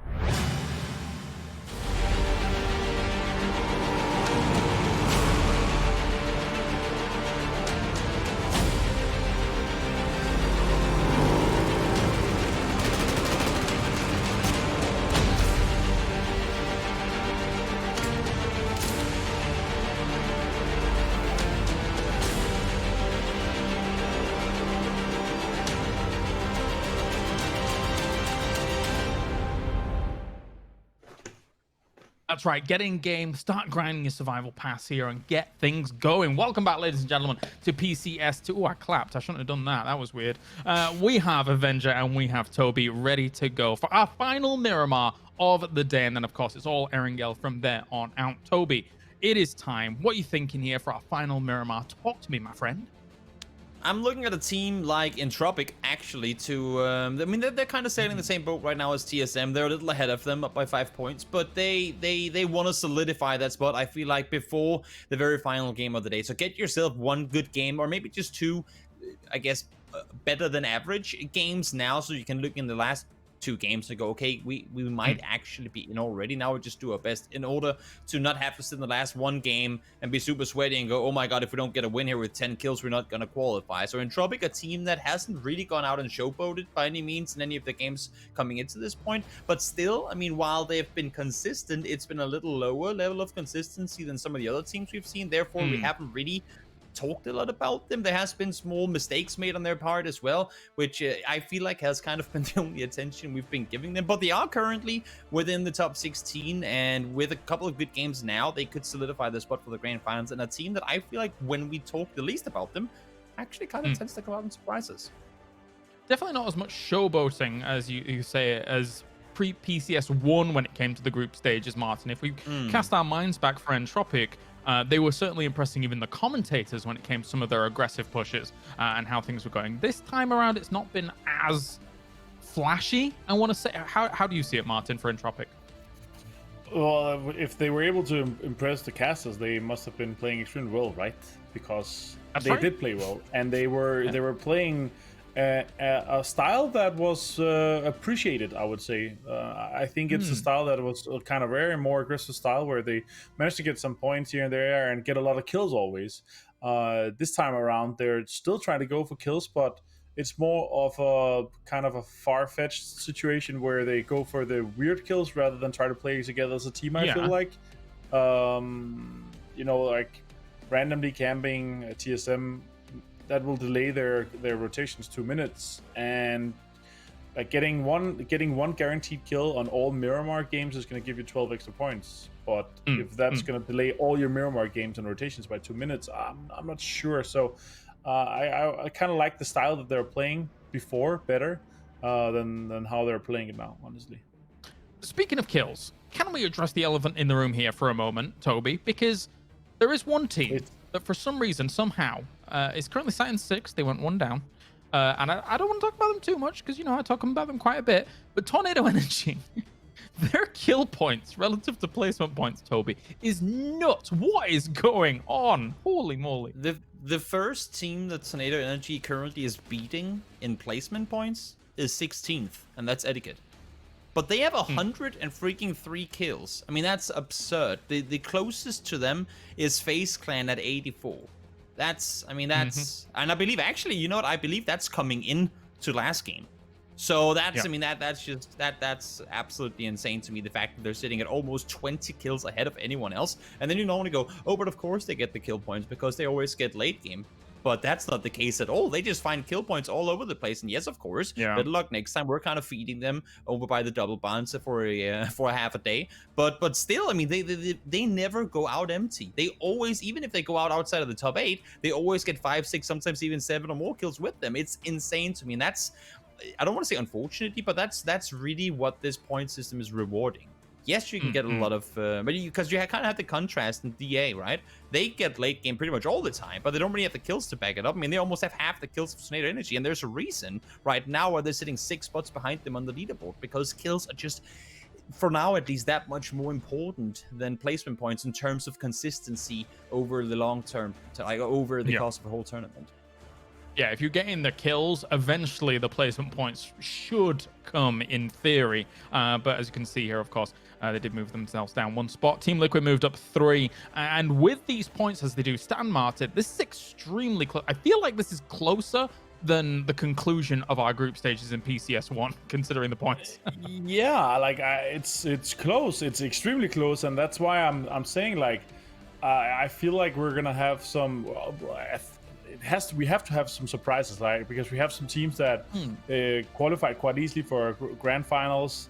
We have some big teams, big names that have been playing extremely, like even Istanbul Wildcats. We love their playstyle, we love their aggressive playstyle, but they just haven't been able to put the same amount of points on the board as they were before. With Potential, Redline, 2 teams that also were performing way above average what they are right now. So I want to see them step up, but then again, competition is different. We're changing, the groups are changing, we have new groups all the time, and if you're not able to prepare well enough for that, then you might see situations like we just saw in the leaderboard. Yeah, maybe so. I would say that about our Miramar games so far, is that aside from in group stage, in the first group week, there were some wild circles, like the southern one, of course, down towards those Los Higos positions, not quite Los Higos, but, you know, just kind of north of that from the water, Toby. Some of these circles that we've seen today and maybe even yesterday, are a bit more well-versed. So teams that are very, very capable and have found themselves a decent position at the beginning of the game are generally actually doing very well for themselves. So yeah, Team Liquid is one that was in our previous game, moving from position to position, but in a very well-known area to be able to get themselves a good spot. What do you think? I mean, for the first 2 games today, it's been maybe, I want to say it's after phase 3, we've maybe had less than what you can count on one hand compounds remaining. And of course, that means that the few teams that do get into good positions early, more often than not, at least in terms of staying alive, will have an easier time, especially when we aren't in a group of teams where it's full-on send it to the center all the time. You only really have DA kind of attempting to do that within this lobby. There's a lot more edge and control style playing going on, and that also means that for a team like Liquid, who likes to go center, who likes to try and take some control, they're being allowed to. I mean, we saw or heard both Sims and Pansy talking about the splits, and it's daring splits, and are they going to be contested? But you saw both TSM having a wide 2-2 split. Liquid were spreading out all over the ridge line up in the crater east of Picado. No one's really contesting it, and to be honest, that's very, very keen, like very good observation by the team playing that today we can do this thing. Yes, it works for us, but tomorrow we might get punished all day long for trying to do that. So don't always strategize on what works for you, but strategize on what you know the opponents in your lobby are going to be doing. Because if you're in an aggressive center pushing lobby, you won't have a chance to play that play style, and it won't be as effective. So not only, like, you don't only want to think about what you want to do, but you got to also coordinate that according to what you know the opponents will be doing around. All right, Martin, final thought before we go into Miramar? Anything? Know thy neighbor is what I've been coined a few times, the phrase, and the amount of preparation you can put into knowing your closest opponents, and also where you loot and where you rotate, it's gonna put you so far ahead of everyone else, both rotation wise and also how well you're able to outplay them. So that's something that you really can prepare on. All right, let's get into it. Our final game of Miramar for the day, Pansy and Sims, brings us desert for one last time. Yeah, one more time. North to south. A little bit of a western lean to it, but again, nothing too egregious for these teams. Maybe someone all the way over in Impala or Campo Militar might be a little less than happy, but for the most part, a pretty decent plane path, I'd say. It's not the end of the world for most of these teams. How are you feeling about this one, the final dip into Miramar? I think it's good. It opens a lot of map up. We don't see too many teams going as far as, you know, you get your Los Leones rosters, you get a couple that are wanted to Impala, but it's not, you know, out of arm's reach. It's not the biggest of stretches if you want to get over there. A couple of vehicles and you're absolutely laughing. So, depending on how the circle sits up, you know, we've not seen the usual all the way to the eastern circle that we'd see with a bit of water in play, even a southern circle. We've had quite a few of them towards the coastlines in recent months, so we need to be aware that that could be a very possibility. But this should be a standard looting path for all these teams, and then a standard rotation off the back of it. Obviously, that all depends on the circle. One thing I think we can touch off while we've got a bit of time to speak on it is what James mentioned on the desk. I actually had it written down, and I'm so glad that he brought it up. Tornado Energy, like you were talking about Northern Lights, how they like to play, their play style, what makes them such a formidable force. There is that contrasting play style. Then when you look towards Tornado Energy, then when you look towards Na'Vi, we've seen them time and time again. Late to the circle, slow and steady, wins the race, turn up at the last moments, and then batter everybody. Tornado Energy, it feels like they can just get stuck in. If they sense a fight is about to break out or unfold, they will dive right into it time and time again. And they're full blown. I think it comes down to individual prowess. Every single player on that roster. I mean, you can say this for an entire lobby about handling themselves, but my God, like this roster is just such a powerful, powerful force to be reckoned with. Like it even goes up to the likes of you know they'll happily stand the test of time against someone like Team Liquid 4-for-4. I'm gonna be honest with you, Rich. I was distracted by. Do you follow Team Liquid on Twitter? No. You should have a look. They put out a nice video with themes in it. Oh, okay. Yeah. and it's basically his face on Taylor Swift. I've seen this. I saw it last week. Yeah, it's a good one. It's a real good one. Still I was waiting just for them to watching do it the and I'm not face sure how merge I of feel. you and James. Still waiting for that to Look, happen. honestly, I don't know how has this not happened yet. How have they not merged you and Fuzzface? Because you are literally just like slightly similar, and me and James. Like, how is in this? weapon and PUBG skill. Yep, I agree. I don't know. We're like the discount version. You know, we're the little version of them. Well, other chains and superstores are available. Yeah, you go down to Iceland. I don't mind any of them. Any of the low tier. Where do you rate Iceland on the tier level? Do you put it down pretty low? Oh, it's As for one your of those prawn where rings. you know what? I'm literally about to say it. Like you know, it's nearly Christmas. It's like 4 or 5 days away. You've invited some additional family members. Oh shit! There's a They're wasp not- in my room. they're not like- I've got to get rid of it. I'll catch you in a minute. It's a wasp. Oh, wasp. Okay. Well, you know what? I think we can all agree that Lauren probably needs to handle this, because if a wasp literally landing in my house, I would just evacuate my family and then burn the entire place down. Wasps are an absolute no-go. We're now moved into National Geographic territory. As we can see, the wild animals from TSM currently as a wolf pack working together, simultaneously wondering where the hell EIQ have gone. Will they be a nuisance once again? For their last match of Miramar, could they be the knife in the side, the thorn, the dagger that ends their run on Miramar? Potentially, they run in this competition. Found out next time on Does TSM Qualified for this damn event? Walking off to the side, no doubt has a sniper rifle in his pocket. Hopefully this time we see one of those shots, because that one that he's landed a few, to be fair. And again, you'll all probably know by now that I am a bold action fan. I'm a marksman myself, even though the DMRs in this game make it so bloody hard to even want to warrant using one of them.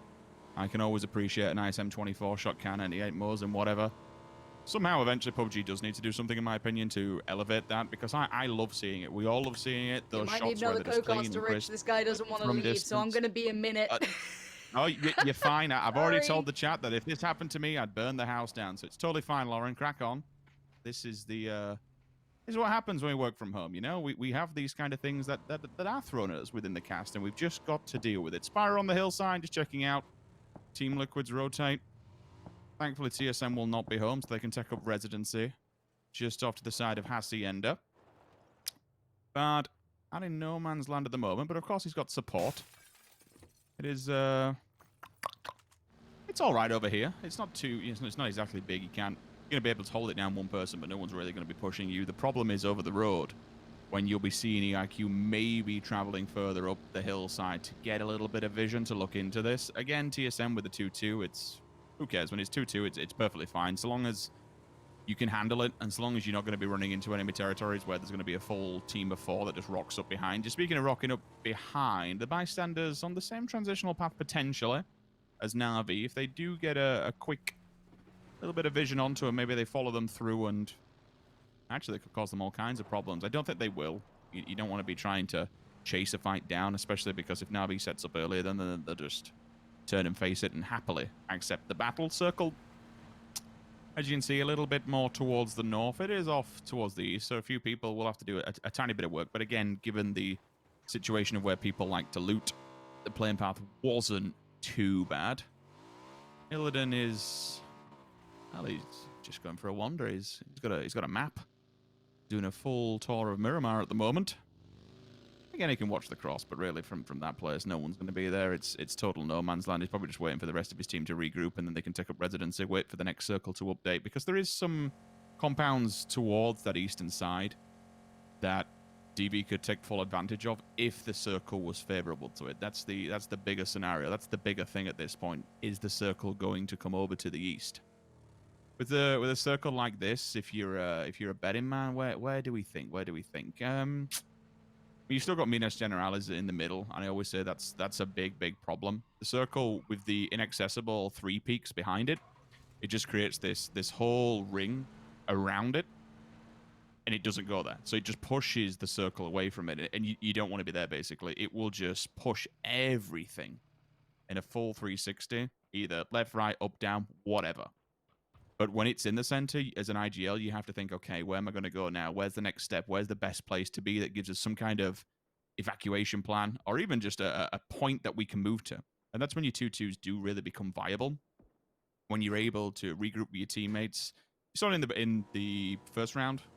It didn't play a massive factor, but you saw 2-2 split, which gave the Northern Lights some kind of a stepping stone. If the hard shift was down towards the south, leave 2 up top, leave 2 down towards the south, and then you can play off the back of that.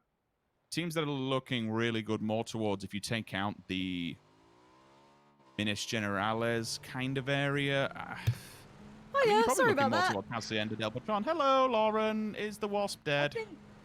I think he's Oh out the no! window. Oh no! We don't know. I think he's gone. I don't saw him like go this towards the thinking. window. I think he's gone out. You know, I'm not sure. I think he's gone. The problem was he was obsessed with my light, so I couldn't use the spray because it's very flammable. I did not want to make, a torch, just a flamethrower appear, But I got a good spray on him, and he got very angry, headed towards the window. I'm casting this now. And then I think he dived out. He went, we went for it. So I think he's out, but I'm paranoid, is what I'm telling you. But we'll see. If I suddenly disappear and scream again, sorry about the swearing. He literally appeared at my monitor, so you can understand my terror. But yeah, so far we're okay. We're okay. I'm just gonna do a quick check, but I am here. I'll be back in 10 seconds. Again, apologies for making you solo cast for 9 minutes. I appreciate you a great deal. Wasps are scary. Be right back 1 sec. Just imagine this wasp now. I'm not locked in here with you, Lauren. You're locked in here with me. I just got this image now of Lauren just kind of walking around with a can of Lynx and a lighter, just trying to find this buzzy thing wandering about. Anyway, Circle does actually hard shift. It goes more towards the southeast. And this actually brings in Minas Generales. And when we were talking about those 3 peaks behind it, well, they're going to play a big factor. More land with more to the south and the eastern side, so you can kind of work that. And that's why all the teams focusing and grouping up on this side of it.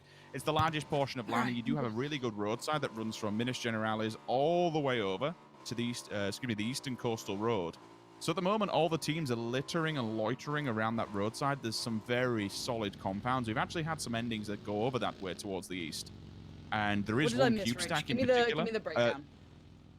First of all, my co-caster had to find a wasp, so we've done the National Geographic kind of overview. I mean, you're more than welcome to jump in and give us that whole animal breakdown. I'm totally fine with that. Give us some David Lauren Attenborough. I'm totally fine with that kind of casting. And has just picked up a kill as well. The main problem at the moment, I say problem, the only real thing that's happened, Lauren, we've had a hard shift. It's gone towards where we usually see that dirt road finish that kind of runs from Minas Generales all the way to the coast, where we have that really strong cube stack and a couple of little buildings that it tends to fall on now and then. All right. I'm amazed no one had died until I literally sat back down. I'm still so paranoid. I'm looking over my shoulder. Not even the wasp. I'm on edge. I'm on edge. I don't like them. They're an awful animal. I totally respect it. I really do. Yeah, I'm not messing around with them. You know what I mean? Like, they're nasty boys. He seemed a bit docile. It looked like he wasn't, in full form. He wasn't vicious yet. He was very into my light more than me, which was a very nice feature. I got a good spray with my raid can, and then I was ready with my notepad. I was, dual wielding. I was prepared.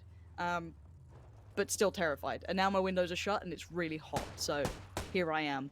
But, yeah, amazed, as I said, only one person down, and it not being the wasp is a terrifying prospect.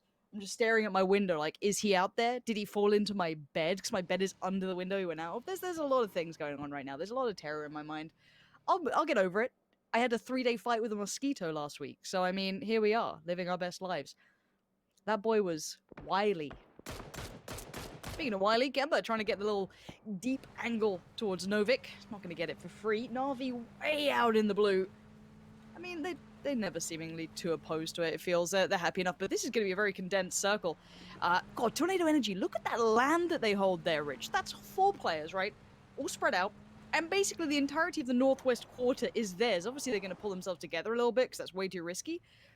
But how the hell have they done this? I mean, from where I was kind of thinking it would going to be, you have Junkyard and then move towards the eastern side of it, pretty much where Shiv is in the car and everyone else who's magnetizing towards that position of SW and WP. But you see this kind of Z formation from where the road starts, up at the top corner, just above Tornado Energy. You move it down to where bystanders are, cut it straight down through the middle, and then zigzag over to SW, like anywhere, straight through Junkyard, top, bottom, cut it however you like. It's so open and so rife for an ending. Like, you don't know. We just don't know. And Tornado Energy, well, they've read this like a book. It's as if they've done it before. By putting so many players in and around that area, they've denied land coverage by other teams and solidified an extremely, extremely powerful compound for this circle. Ooh, Yeah, I'm Navi looking at as well. Northern Lights, Excuse me, though, sorry to 'cause- interrupt you here. Yeah. Navi's about to hit Good, for that's all Elazar. right. Yeah, and you've Well- got Flamey, who can hold them at one side and DB on the other. Yeah, already M-Force not doing so good for themselves, and yeah, it's almost a polarizing situation. Shift W, Na'Vi, and Northern Lights are all looking for somewhere to go, and it's actually pretty tough to find a way in. There's not much available here. It's going to force fights. So for now, you're going to see EIQ and WS fighting. That's near DV. That's towards the north side. So this is quite close to where you were discussing that Na'Vi is going to make entry point. But I think they've seen Shift W. So Shift W might just die here as well on the way through. Let's see if they catch him. Yes, they do. Brexco and Zoka go down. That's Senya. And the others were on the same road. I think Chris might have made it past for now, but there's still one car behind. Yeah, Killer Kai is having to veer back into the blue. And this blue's going to start chunking soon. Yeah, it's just poor timing, unfortunately, for Shift W. They arrived at precisely the same time that Na'Vi did. Na'Vi were just out of the vehicles and ready to take fire.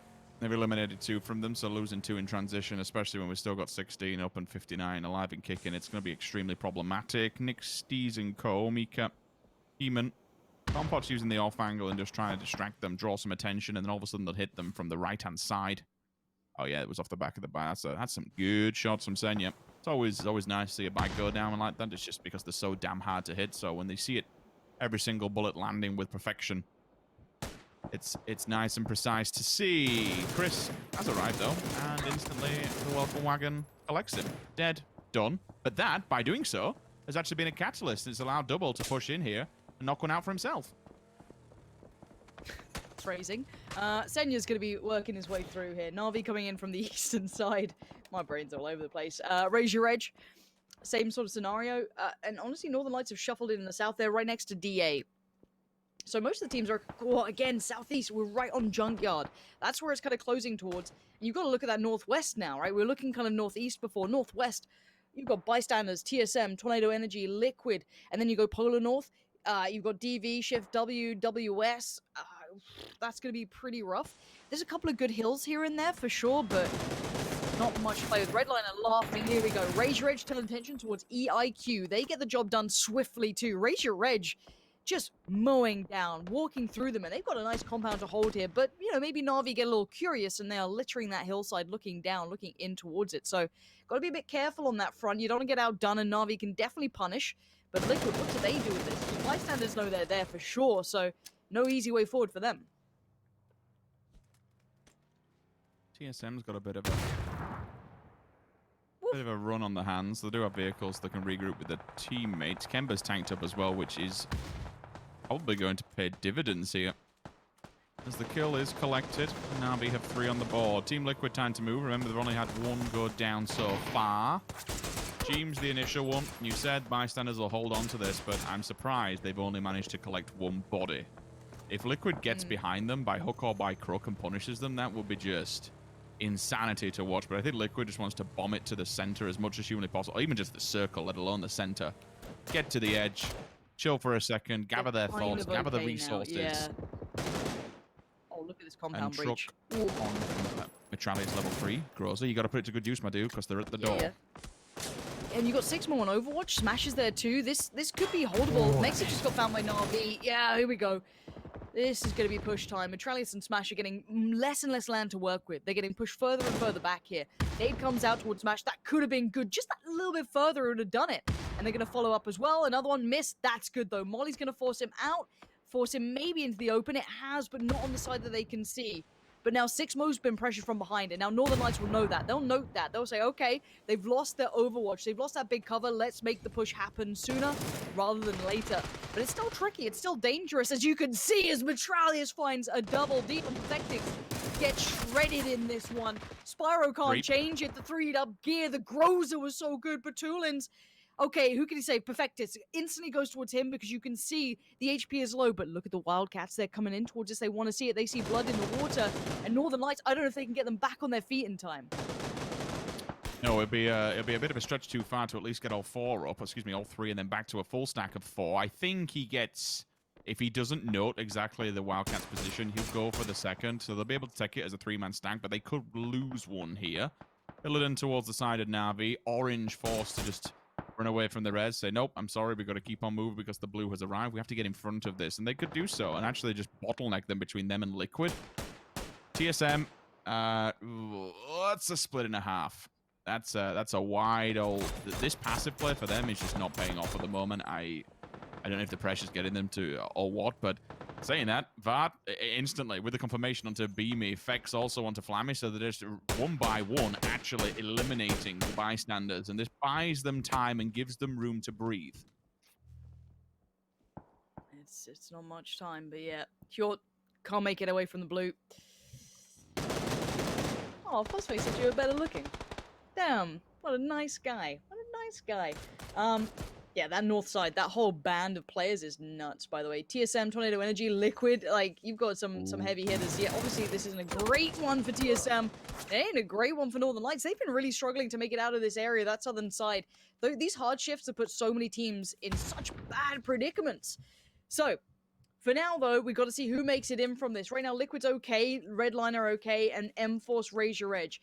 Everyone else, not good. Silence Groza can only do so much, and that's because he scraped it off of Metralius' dead hands. This time around, though, 3 players knocked, 3 players eliminated. Deep last man standing should be going for the flush here just to get a bit of punishment back onto the Istanbul Wildcats. So 1 versus 4 will be tremendous to see. It's going to be extremely hard. And that'll be quite a bit of gear going. Oh my god! Holy Bob! That is sick. They'll be able to get the first aid off as well, and with the blue moving, deny this and actually force the fight up against IW. Oh! Don't do this. That 3, if he gets the 4, this is going to be absolutely disgusting. Does he have time to get the heal? He's underneath the car. If he can tag the legs. Nope, denied. But still, taking 3 away from them, that is punishment. He's done him dirty there, hasn't he? Bloody hell. All right. Ratios have shuffled in the meantime. They've kind of crept forward from the outskirts. DV, probably going to get the revive off just. And Na'Vi hold on. This is much better from TSM. They've been in the kill feed a fair bit, but they need to get these confirmations. They need to get these flushes. They need those points. They've been making it late game, but now they've got 4 alive, and they could do with some flushes, get those kills on the board. Na'Vi looking a little worse for wear, down to 2. Orange and Besto the only ones alive, and the timing on the switch was pretty poor. Unfortunate for sure, but it is what it is. Goldbee's going to find him. TSM keeping on this kill feed now. Vard's still there. I didn't see a flush, though. There it is. That's good. TSM, that's points that you need. This is exactly what they need to be seeing. So TSM, good position now. They could flex on this a little bit. Pretty sure they've had 9 points in the last 2 games, so if they actually manage to double that up with this, it'd be phenomenal. Tag that on with a win, I think we're back in the game. Perfect plays from TSM. That's the only way we can best describe what needs to happen now. Again, it's all still a numbers game. We don't know what's going to happen because there is tomorrow with the groups to play. But still, for a safety net, every single game has to be an absolute banger, unfortunately. The pressure's on, but we shall see. Bit of a split towards the top as Vex goes the hunting. Illidan takes out Besto. Between a rock and a hard place. You could say a tree, to be fair. No confirmation on the flush, so at least he should be able to get the revive off here, just given how close he is. The slower side of the circle. Reggie Reg is slowly but surely working the way around on this one. TSM will be able to smell it. Vex is the anchor in the circle that TSM need. Vex is the one who can orchestrate this and tell them exactly the death squad towards the north, where people are, even if it's just listening out for the audible cue. Where are the shots coming from? Give them some kind of area to be aiming towards, or even just moving away from. Okay, WP gonna make their move. Redline, they're holding a large area. Like, Junkyard's, like, the north portion of this, which is the main area, is pretty big. So they could get overwhelmed here. And they're split in kind of a 2-2. So they're not just securing one building, they want all of this area, which is quite greedy. Clip just got punished, but the trade comes in. So AB does find Golby, but that's not on Raise Your Edge, who's the team who just got their buddy. So it'd be nice to get a bit of vengeance on them. You're seeing Mexi trying to hold the high ground as best he can, but Urdir's doing damage. And here's Redline trying to keep control of it on the low ground. You do see WP making the way around. And Molly here or there could be good. I'm a little worried that maybe Redliner is split a touch too thin, but that's a problem for a moment's time. For now, they're safe, and I'm seeing Raise Your Edge fully send up towards Team Liquid to try and capitalize on this. But what that does mean is Compot can see it. They can see the cross up here, so maybe it's not as clean as they thought, and TSM could get involved as well. Yeah, again, we spoke about Fex's position on the map. He'll be hearing all this fight going down, so he can just rally the troops and say, okay, now we've got rid of Illidan and Golby, DV's done, we can just focus on what's in front of us, and that's Team Liquid versus Raise Your Edge. If Raise Your Edge are damaged, we can capitalize on that. We can pounce on this and maybe just take, what, 90% of the map for themselves? This fight's going to be a bit of a slow one, given the positions of what's going on. M-Force in the back could do the dirty onto Redline. Some of those nades that Michael was cycling, I hope one of them was going to be lobbed over and maybe have some form of connection. Miraku has disconnected, by the way, just to go and pick up the crate. I'm assuming he's just grabbed the level 3 gear and said, no, stuff the arm at this point. We'll just move onwards, which I'm totally fine with.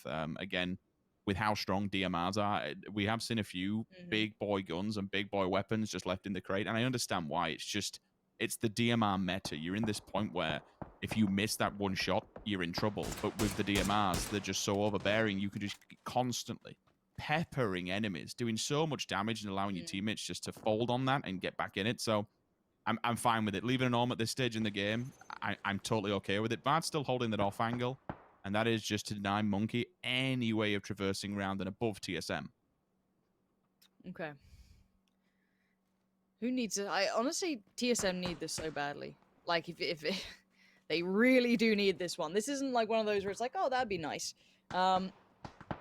No, they definitely need it. They've been making it late game, but they haven't had the kills. Now they have a couple of the kills, but the position's pretty good as well, honestly. I mean, the position's really not bad in my eyes. I quite like that high ground.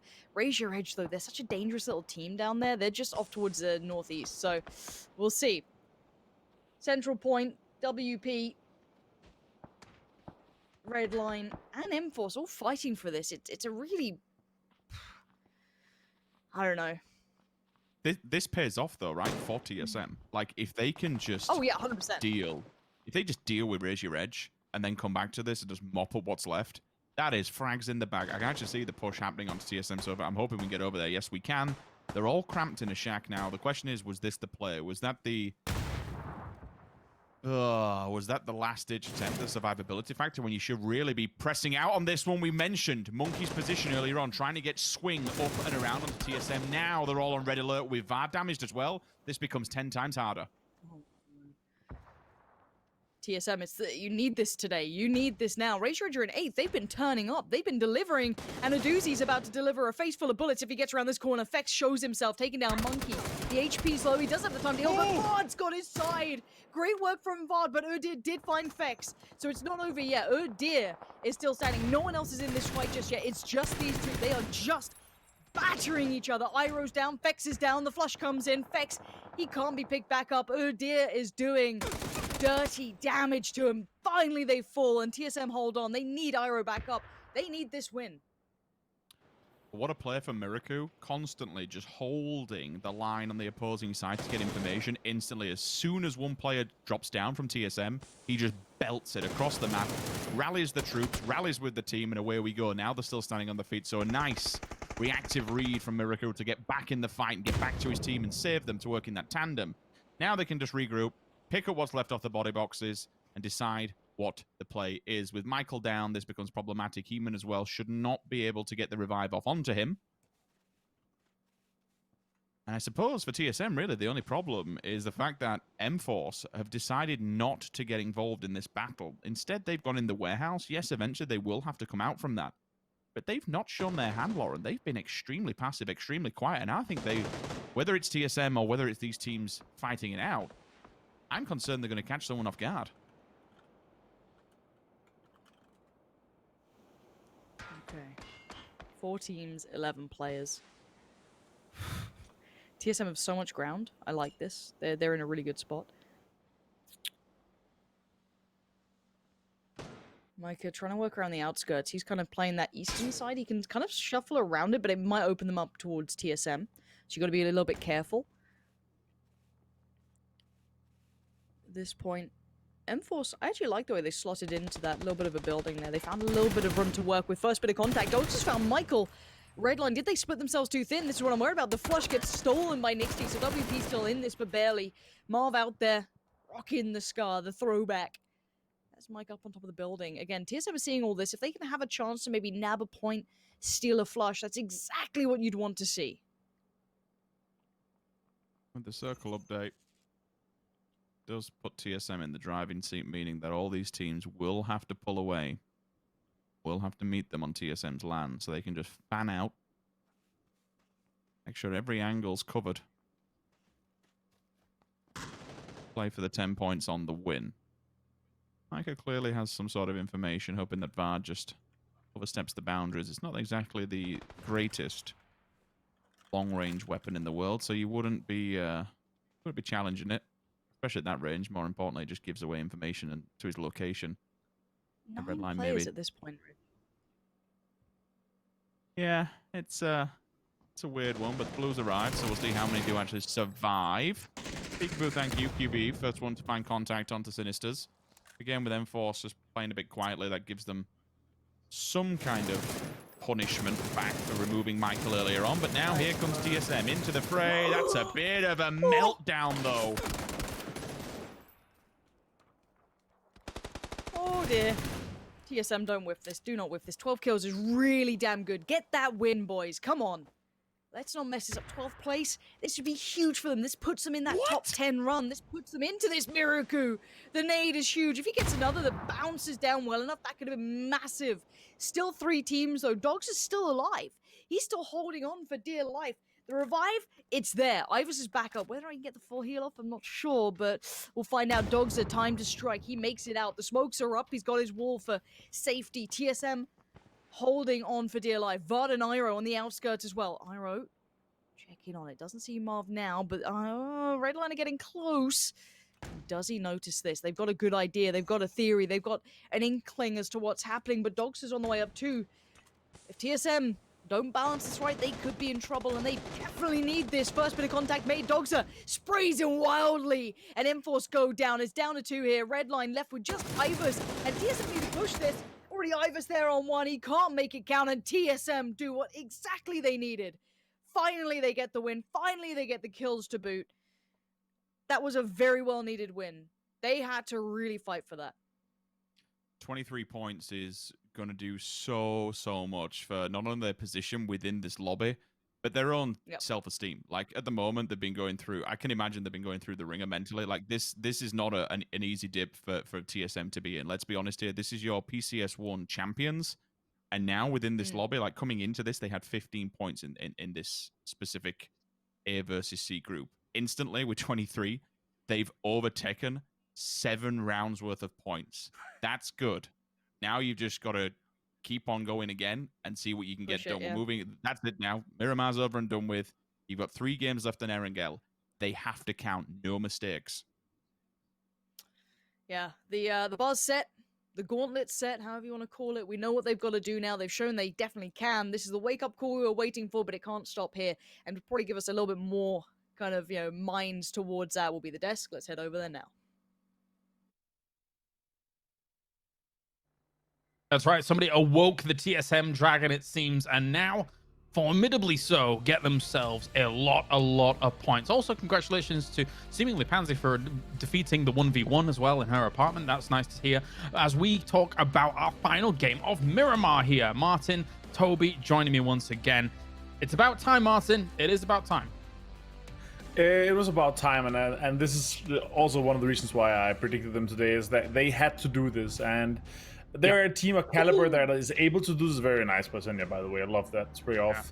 Some of these guys with the barrel, like it's just getting stupid. Like they're getting too good with it. It's it has to be nerfed at some point, man. These guys, this as well. Like the barrel is so strong at the moment that you can see the meta has just shifted so much away from them for it. It's so heavy.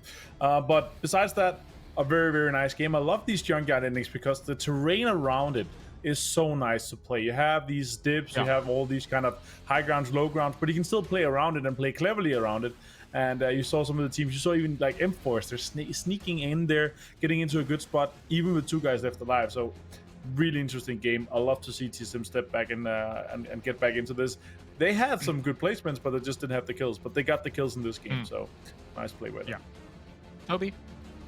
I thought it was interesting that, I mean, it was a really quiet game. As you said, James, up until the 11-minute mark, the only player dead in the game was what I assumed to be the Wasp and Pants' apartment, because we had all 64 players alive, right? I mean, it's whenever you have starts of games where we don't lose any players, it means that the mid to late game will be that much more clustered. And fortunately, you can say, in this case, it was kind of doable because we were still in an area where a lot of people could be within. Like, we didn't have that open field stretch that people had to fight for. There was a lot of terrain where people could be close to one another and not have to fight, but it just meant that whenever we came to the mid to late game, it became a cluster. At a blink of an eye, we lose half the server, and the teams that are left alive down and around the junkyard area, they were, I guess you can say, clear victors, with the exception of TSM being able to hold off so much coming on their way up on the hillside. It's always, when you look up the hillside, you go, there's no way you survive that hill because there's way too much coming your way. And finally, as Pansy was saying as well, when TSM needed to start shining, they did here, fortunately for them. I don't think many other teams could have pulled off this type of game that they managed to do. Yeah, definitely. So that's 23 points coming their way. Redline, as well as Raise Your Edge, all the R's getting themselves some decent points as well here. Jeez, Vard. Oh my. Oof. Not too hard for Vard, eh? 8 kills coming in, Martin. Amazing. 8 kills. This is such a rare performance to see this many, but Fex also up there with 3. They had such a good game here for this one. I mean, the amount of kills they got in this was... I was criticizing a little bit. I didn't like that they weren't too aggressive the last 2 games, and then they turn up like this. Like, obviously, they haven't heard this. Maybe someone else had, and then somebody has been yelling at them. I don't know. Dofus, are you out there? What's going on? Are you yelling at them? Are you being mean? No matter what. Great to see. And 3 of them also on the top damage leader. Fantastic. I think something to point out as well is that Udyr is consistently up here too, here for Raise Your Edge. And considering in PCS1, Toby, we were saying, Raise Your Edge, where are you? Like, you need to justify your position in 2020. And now with this roster change, it seems with a new lease of life, they are showing up. Yeah, well, whether it's Naylor being replaced by a Duty or it's just them finally starting to come together as a group, they clearly have improved, and they've improved and they've impressed. That's the 2 main things to me. As we talked about, they were that one invited team to not make it through to the finals of PCS1, and seeing them now not only playing well but actually playing in the top where you would expect your invited teams, to be honest, to be positioned on the overall leaderboards. I think it's good. Them on an individual level, they're all, again, we've talked about it multiple times today, individual level, all the players are there. Now finally they're starting to get the communication, they're starting to get the teamwork in there as well. All right, well, let's talk to one of our teams here that's looking to try and qualify through into that next round here. We have Redline on the line, fully enough. Hey! Hey! Hello, Michael. How are you doing, friend? Yeah, I'm good. How are you? Yeah, not too bad. Is that how you sound with the microphone that far away? All right, you better be quiet. I don't know what's up with this microphone stuff, but I'm getting really upset with it. Fantastic. Yeah, don't talk to Martin. Martin's weird. Just ignore him. So talk to us, Michael, about that top 3 situation going up against these teams here. Obviously, you had a compound. I think you had with potential pushing up against you. Talk to me about those kinds of engagements and then trying to breach onto TSM. Yeah, we took a spot in Circle 2, which is like a super common ending. It's either goes south and we have like a go for kill point game if it goes towards like the southwest road in Circle 2, or we get a game like just free game on our side in Junkyard. So yeah, we kind of just want to like flex all corners of Junkyard, so we just hold on to as much area as we can as long as possible to scare other teams away. When WP got inside, it was kind of hard. We couldn't necessarily play how we want to, but I mean, you can't hold Junkyard for the full game. So we kind of just need to give up area. We didn't really have that much like utility towards the end. Like I died because we just didn't have smokes. Like we had like 1-2 smokes, and that was it towards the end. So I died for free. Maybe we could have done better if I was up as well. But yeah, we just kind of had to wait for M-Force to push out of the warehouse. WPU out, like we were in probably the best spot to get second place, I guess. There, so we kind of needed to play it slow, and that was about it. Yeah. All right, Martin. All right, Michael, I want to ask you, when you guys are like not playing, obviously you're watching either the games together or watching the VODs and then you're talking about it. But when you're in a situation where you're behind, kind of what you can say, I know you played less games, but you're behind. Do you feel like the other teams are playing it differently? Like, do you feel like the teams that are far ahead is like kind of bullying some of the teams that are in there? And do you guys approach it a bit different, considering that even though if you're in a good spot, like your average points per game, you're looking at, if you're continuing this kind of run, you're above 125 points. So what's your kind of thought of that? Yeah, I mean, there's already like a bunch of teams that have already qualified, so they kind of have like the scrim mentality, so to say. They have this little bit more confidence, and they kind of like they just do the stuff they might not usually do if they happen to like win the tournament instead. So like it's not scary, but you have to be more careful for it, for sure. Like you definitely, like, I think the first game or second game we had Liquid west of us, and we knew it was Liquid, and it was just, yeah, I mean, not saying they wouldn't usually do that, like push on us, but it's just like they have the little bit more confidence because they're pretty safe already. You just have to be aware of that, and it's kind of annoying, but like it's whatever. Like, this is how it rolls, to be honest. Okay, Toby. I gotta give you Martin, Jesus Christ, sorry, Michael. Of course, I mean, best of luck first of all on the rest of the games, both today and tomorrow. And also, I want to hear, I mean, you joining the roster here. How has everything kind of played along? Is it difficult for you to join a team, join a tournament? Of course, first of all, congrats on qualifying. But how has the whole run been for you individually in the tournament so far? I mean, I joined them in PCS1, but like these three players have like been friends for like 3 years or so. They play like PUBG together, other games together. They sit in like their own separate Discord and like just chill on the night times with each other and stuff. So they have like really good chemistry. I would like to say I can fit into that team pretty easily. If like everyone else has good chemistry on the team, I'm just fine. I can slip in and fit in with that easily. But yeah, they're all like in like just like Balkan turrets. They just absolutely destroy like everything that they shoot. So they're just super good mechanical players. So it's never like, oh, we lose this fight. It's just sad because like, oh, these players aren't good enough, because they are good enough. They're really good. It's just that some tournaments they have like a little bit less experience than others. But well, it's like me coming in, I can add experience to that roster, like to help them out and stuff, and we can work on things. But yeah, I think we're heading in the right direction. We had like a slow start, but it's hopefully it's getting better now. I think you're heading in the right direction as well. Thank you.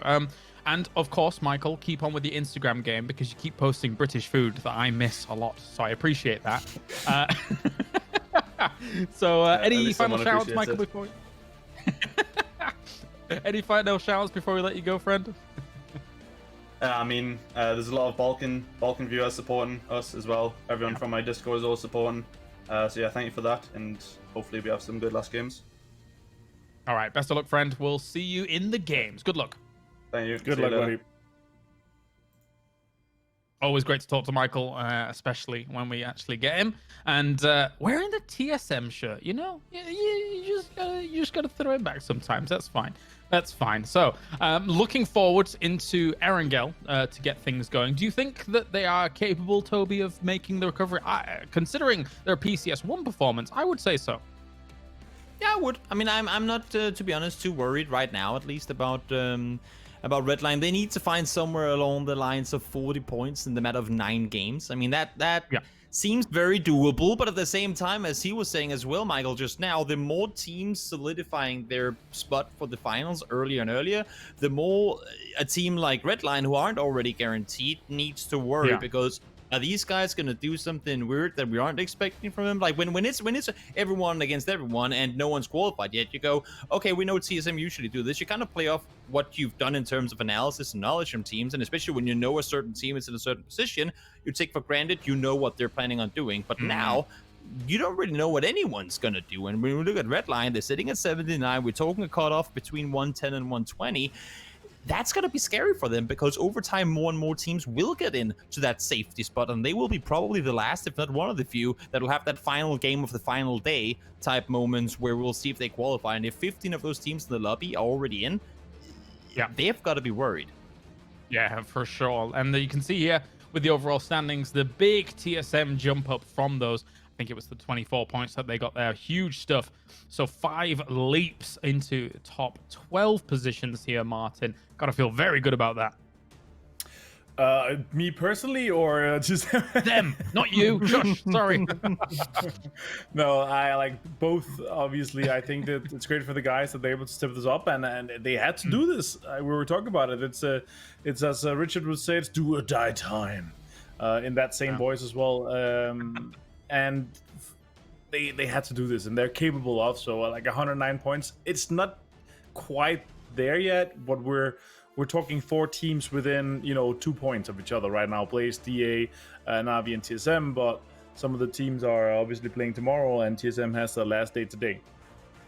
Yep, very, very close indeed. Northern Lights and Team Liquid will move up into some of those top spots. The danger zone for Adept and Unity with potential Istanbul Wildcats. All of these guys trying to jostle for position in those qualification spots. And for Shift W, actually down in 13th, I can't. It's funny, Toby. I'm so happy to see It's Chris, Brexico back, doing what they're doing, and we know what they're capable of from the past here. So I've got my eye on Shift W. Yeah, same. I mean, they're a team that again, sitting with just, let's say, between 10 and 20 points to qualify, and the whole day to play tomorrow as well. Shouldn't be too worried. But I'm looking at 2 Group C teams, Entropic and TSM. The amount of kind of bumping into one another they've had early game on Erangel, always losing a player here and there. Both these teams have 3 very important games coming up right now. Neither of them, yes, that 1 kill point is amazing, and you might be able to steal a car here and there. Don't risk anything. There's simply too much in the line. You got 3 games to go. You need those points. Entropic more than TSM, you could say, but still, don't risk it. Yeah, and you don't want to leave it in the hands of fate tomorrow when we actually get to our final day of the group stage for all the other teams to battle for. It's time. It's the grassy pastures. Sims and Pansy. Hope for no wasps. Yep, I'm there. I'm with you on that one. What I did enjoy though was when James was kind of, I threw it back to them. And you just see Floof just casually walking around in the background. That's James's dog. I'm not just making up names, but it was a beautiful moment. Big fan. Is that big fan. Do we know the full name, Lauren? Are we allowed to say that on air? You don't want to dox Floof. I don't know. Yeah, it's a good point actually. No, you can't let that happen. The fans would be swarming. Aw, look at old Hypoc treating us to his presence. Right. Has the POC landed? Yeah, he's decided to grace us with his presence in chat. It's very kind. But Erangel, a different beast altogether. Let's kind of take account of what we've seen so far. And I'm glad they brought it up on the desk. EIQ's presence towards TSM has been pretty noticeable. They've been quite close by. They've been definitely grabbing bits and pieces of their lineup here and there. TSM have been struggling on this map. So this could be another one where we've got to see how they approach this, and caution is definitely going to be aired. Northeast Circle. Not too worrying. We've seen a lot of those northeast endings just kind of southeast of Stalba. It's not been uncommon, but DV have got to be happy with this. They get the Ents treatment. They're super far away from everyone. They get the nice chill start. Oh, we got some tanks coming down. See how this folds, and if there's any early action that kicks off between these 2 rosters. Not too far away from one another, so I'm all for it. The rest of the team are rotating up towards North George, so they're actually in crates where, for some reason, I envisioned that they'd actually maneuver to maybe deny Red Line any further weaponry. This is the Ansvar drop of choice. It's actually quite weird to see a team going crates, to be fair, but whatever works. Circle is up towards the north. Centralizes not quite around Stal between that and Yasnaya Ponds. A little bit of water north to east, so it will pull inwards to the land. Again, that pond could play a bigger factor should it actually be in when we land on Circle 4. Be bopping it around into some weird and wonderful territory. Not entirely sure where this one goes. I mean, with something like this, I say not entirely sure. Generically, we've had quite a lot of those plateau areas. So where the bystanders is, I would stay there, Yasnaya, for now. Maybe if you want to pull out and get a better position so you can move in and around Yasnaya rather than just being boxed in, fair play. But given their position, if they could just set 2 up on the hillside where there's little, probably maybe, I don't know, 600 meters, if you will, you have that plateau area, stick them in there, and then keep another one frontwards. There's like a little 3-stack building on the roadside. Hold them down, get geared up in Yasnar, and then move onwards first time, hold those 2 areas. It'd be really good. It's this, you're actually seeing kind of the lay of the land now, and the areas that I'm talking about are just more to the right-hand side. You can see the kink in the road just below the teams, and the alive figures. Stick them around there, and then bring 2 forward to a 3-stack. It'd be a really, really good hold. But again, this is all just us.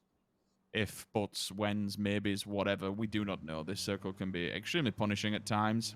I mean, hell, you might even get the hard shift toward the north. You could do. You're right. There's plenty of places it could be. Joe, I haven't seen is an ending towards like the no lean area. Now it is quite tricky because of the river. It takes kind of a couple of very strange circumstances to end there, but it's always quite fun when you see it around that marker. I like that end. And Joe, I do like the revamp on Mansion. I think it looks blooming great now. I love all the vines and stuff. I think it looks wonderful. The dev team clearly had some fun on the map now, and it's made it far more viable. You know, we talked about it a lot when we first saw the new look Erangel coming into play, but there's some certain areas that I've loved seeing, you know, getting more light and more fun to watch an ending towards, because honestly before we'd seen it a lot and, you know, some of it was simply just very unplayable. Nice driving, Metralius, we saw that. Just yeets into the rock. I'm still going to complain about it, and I'll complain about it every single time. Have a whinge. Sosnovka Island, I've still not had my airstrip ending. I want to play the. I've had to the left hand side where the downed ATCs are around the swamp, the new swampy boggy area. I've had that ending. It was a decent. It was actually quite fun, to be fair, with the terrain. But I've not had my runway. I can't play the new exploded areas. The whole smashed up runways where there's actually places to play now as opposed to an open. It does. I like it. I like weird and wonderful areas where there's a bit of ground that you can traverse through and use hardcover. It's good fun, and that used to be like a really common ending where we just had the whole runway kind of wall that just runs against it. We'd have those time and time again, and we even get a few that end towards the planes themselves, and you see teams just booking it straight for them, basically dying on arrival. And now there's cover there. We don't get it. Bit more play, yeah. Look, I'm always happy to see something more viable where teams can, you know, theory craft a bit more and actually play around with. I think that's the kind of thing that I really like, is that we get to see the teams having more options than people are so good these days. Every single team is able to stay alive so late game. So the more ability there is to play around hard cover and play around even just terrain, it really does make the game fun. Now, Compot's going to catch a good bit of vision on this cross. Pre-nade comes out, on the road it goes. Imagine. A little too late. That would have been lovely, wouldn't it? But a nice attempt. A doozy, though. Might fancy a bit of this. You got to be careful. You can't poke and then not expect a reply. And it is only Compot here. The rest of his team are in northern Georgia Pole, so might have made an error here. Unless Raise Your Edge goes, it's not worth it. And Compot's still doing a bit of damage. If Shiv and his teammate just pull into this one, if Shiv and Udyr just turn around, I mean, they're all committing to the cause. You now have to kind of either do 2 choices. All right, so they're doing the latter one. Shiv, please, hit it, Shiv. God damn, that'd have been so sick. He's tagged up himself, so he needs to be aware, and we know how deadly and overpowered, I actually want to call it, is the SLR. Yeah, it's one of those things you either commit to the cause, take out the player, but really, is it worth the point at this stage when everyone else is getting ahead of the game and setting up shop? You're fighting for a place that isn't even inside the circle, so yeah, the point can be nice if you can kill it, but there's a time limit. All right, we spent a minute here, boys. Crack on. There's no point. We're just putting ourselves at a deficit compared to everyone else. Yeah, and we are seeing it's probably gonna be a little bit of scuffle towards leaving Georgia Pole. There's a couple of teams going through there. You know, Northern Lights, Red Line. Just heard from Michael. Always good to hear from him. Na'Vi and WP are leaving the Crossroad sort of compound. So it shouldn't be too much of a bother. They can probably all navigate a way around where they don't clash, but it should be interesting. And I'm looking where TSM are heading. Where are they off to? Vehicles. They've got I guess you're right. Because they were over by Savannah. I thought they were going to commit towards the kind. Ooh. A barrel roll. Dun-dun. Go on. Go on. Oh, Spyro. It feels bad. The rest of his buddies are behind, though, so he will get picked up. But it's having fun. Yeah, TSM, it looks like they might have found another vehicle, but they're very close by towards Batulins. Not sure if you really want to make your presence noted. Yeah, Miraku's having a pop, so Batulins turns around or relays this information to the teammates behind. There could be a spot of bother, but there's the pickup. Spyro's taxi has arrived, and away we go. They're aware now that TSM was nearby, but they've at least got a vehicle to split between them. 2 cars in play for TSM, because yeah, they were south of Saverny in that little compound that has buildings either side. But yeah, I thought they were committing to that, and that's not the case. So we'll see where they head. Most teams opting to go north of Yasnaya, it seems, for now. Tornado Energy, Shift W, and WS still south of Yaz, but most sitting in line with Yasnaya, if not north. As an update, if anyone out there hasn't really seen the updated leaderboards as such, or only just kind of tuned in, TSM did actually make it from below where they were in that position of below the 16 spot. They're up in 12, so they're now garnering a lot of points, and we said that they have to be over in the 100-point club when this day was all said and done.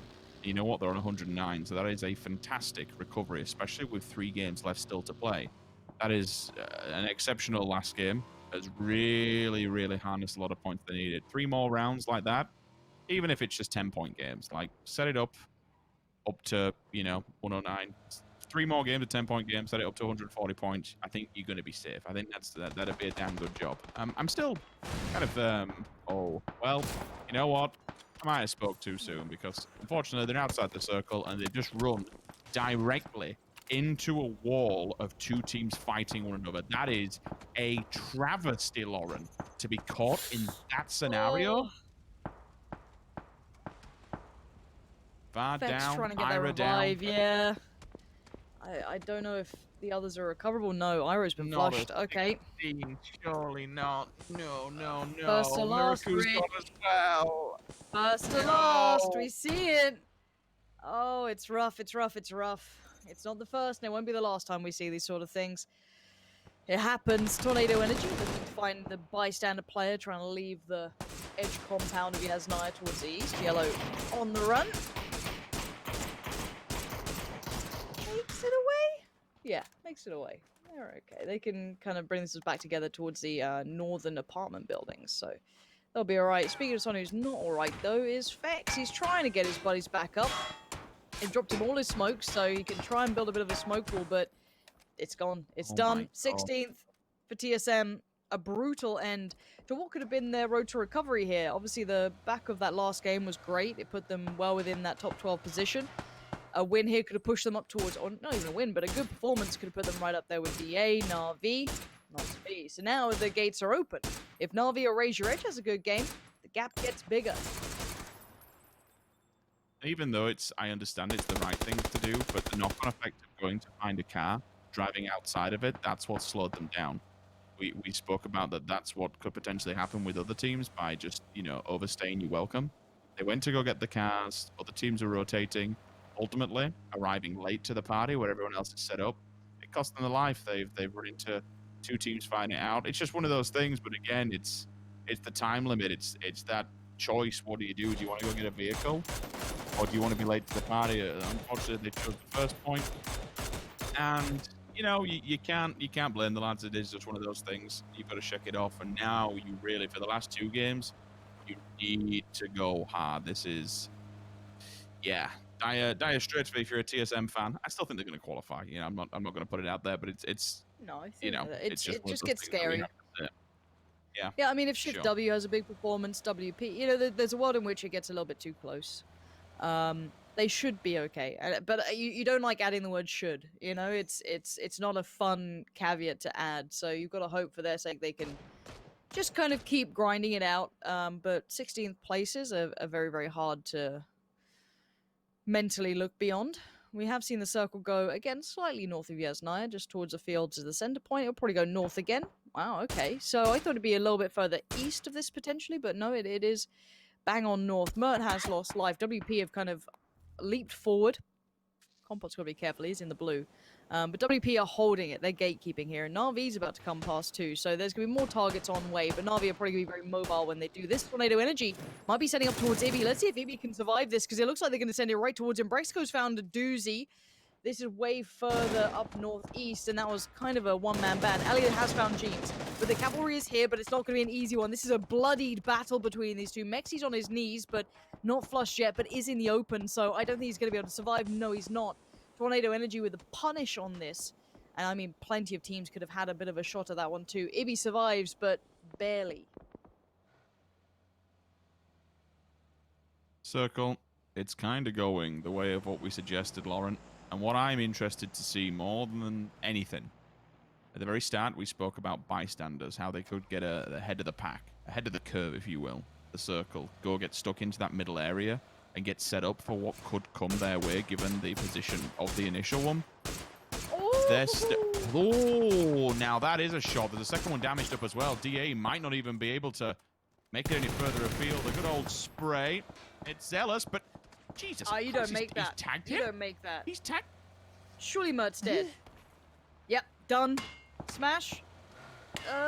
You're in the blue. It's gonna hurt. Yes, you stemmed up, but barely. Needs to get a heal off, and fast. Oh, the med kit coming out. Oh, he's gone for the med, 3 not the first. HP. Oh, he's gone for the med, not the first aid. Jesus. I mean, that was very close. Very, very close. Back in the car we go. The car's barely able to function at this point, but, you know, let's look towards the northeast as well. This is a big fight happening here if it gets fully committed on.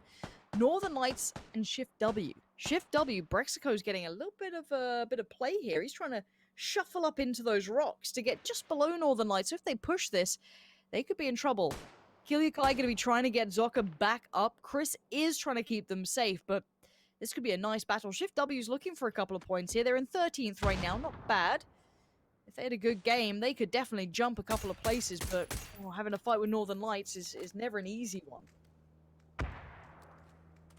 The solid net. Oh my god, he actually hit it. All right, well, the third one, the fourth one, the fifth one. Bombardment does continue, and finally they find their target. Look at this. It's a mortar shell strike at the moment from the Northern Lights. Trying to continue the bombardment towards Shift W. And I understand why. It's because they're directly in the place where they want to be. If they want to come down from the mountainside, that is a very strong compound that gives them access and further into the circle. Oh my word, it's actually pulled down towards Yasnai. Well, that is very unexpected. Like, how many times we've seen M-Force ending, yeah. It's the bystanders. They knew they knew exactly what. It's the new backpack. They're just calling in the circle to themselves. That's what it is. Staying put has actually just paid off for them, which I am very surprised at. I thought that was going to be the downfall. Instead, they're now sitting pretty. They have the backside apartments that just looks onwards to the fields where it probably will end up. That's pretty wild. Liquid are in a decent spot. Only 2 of them, but not bad. How is Smash alive? Smash is just full sending. Hit on the little J turn. There it is. Boom. He thought raise your edge now. That would have been filth, but manages to stay alive. But he's getting attention. Oh dear, losing out though on the way. They're trying to get towards these fields, but there isn't much cover. Smash does go down eventually. Got too much attention, and EIQ's going to claim that. Yeah, this little pitch, this little divot, ain't much to play with. EIQ doing the same. It's the flood. Everyone's going to do this route. They're all going to run from the northeast side all the way down south, and EIQ is mopping up players. Yeah, I think they're even getting involved to the side of Raise Your Edge. I did see M24 kill coming through. It could have been just a knock, but I think it was a confirmation of one player off string. Do you know Hawk is on the opposing side? Maybe, because you're getting very aware. Left and right. Nice little check through the window. I like that. Now we can tackle this head on. Throw out the molly, then prepare for the door push, because that flame, if it does look backside of him, he'll be ready to come. Catches the end of the gun. Instantly put down dead. Now it comes down to a 1 versus 1. Essentially, for this one solo compound double. Sitting in the smokes, he'll try to make it. No, he won't even bother now. Novic's gone. He could have been the last chance to bring them back to multiple players. I don't think he makes this all the way across with how little life he has. Meanwhile, everyone else is shooting one of the Northern Lights like, well, hey what, boys? Let's go. There's no one else alive. Let's just... I want to see where Batulins tries to take this. He's in a bad spot. That buggy losing the tire now. Done for, can't do it. The rest of the team hasn't fully left. Perfectus is still locked in by Shift W. He's been removed, so Shift W can move now, but Northern Lights down to, I think, just Deep here? I don't know if he's got much play. No, he doesn't. So yeah, any team that committed to the Northeast is really struggling to find a way in on this circle. So you're going to see a little bit of a tough time for them further ahead. Micah tucked in towards a rock face. There is two ways of playing this, and that's really it. There's not much room in between. You have the North and the South. The East is barely being kept in. That's WS, M-Force, EIQ, Shift W, but they're barely in it. So you've got Yaz and you've got the Hillside.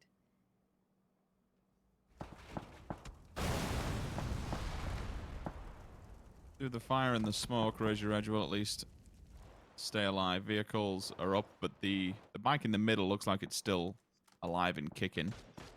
Ivers definitely has an ally onto Nixties, and he's only got one way to go, and that's trying behind the tree. So that nade, if it's gone far enough, should find it. It does.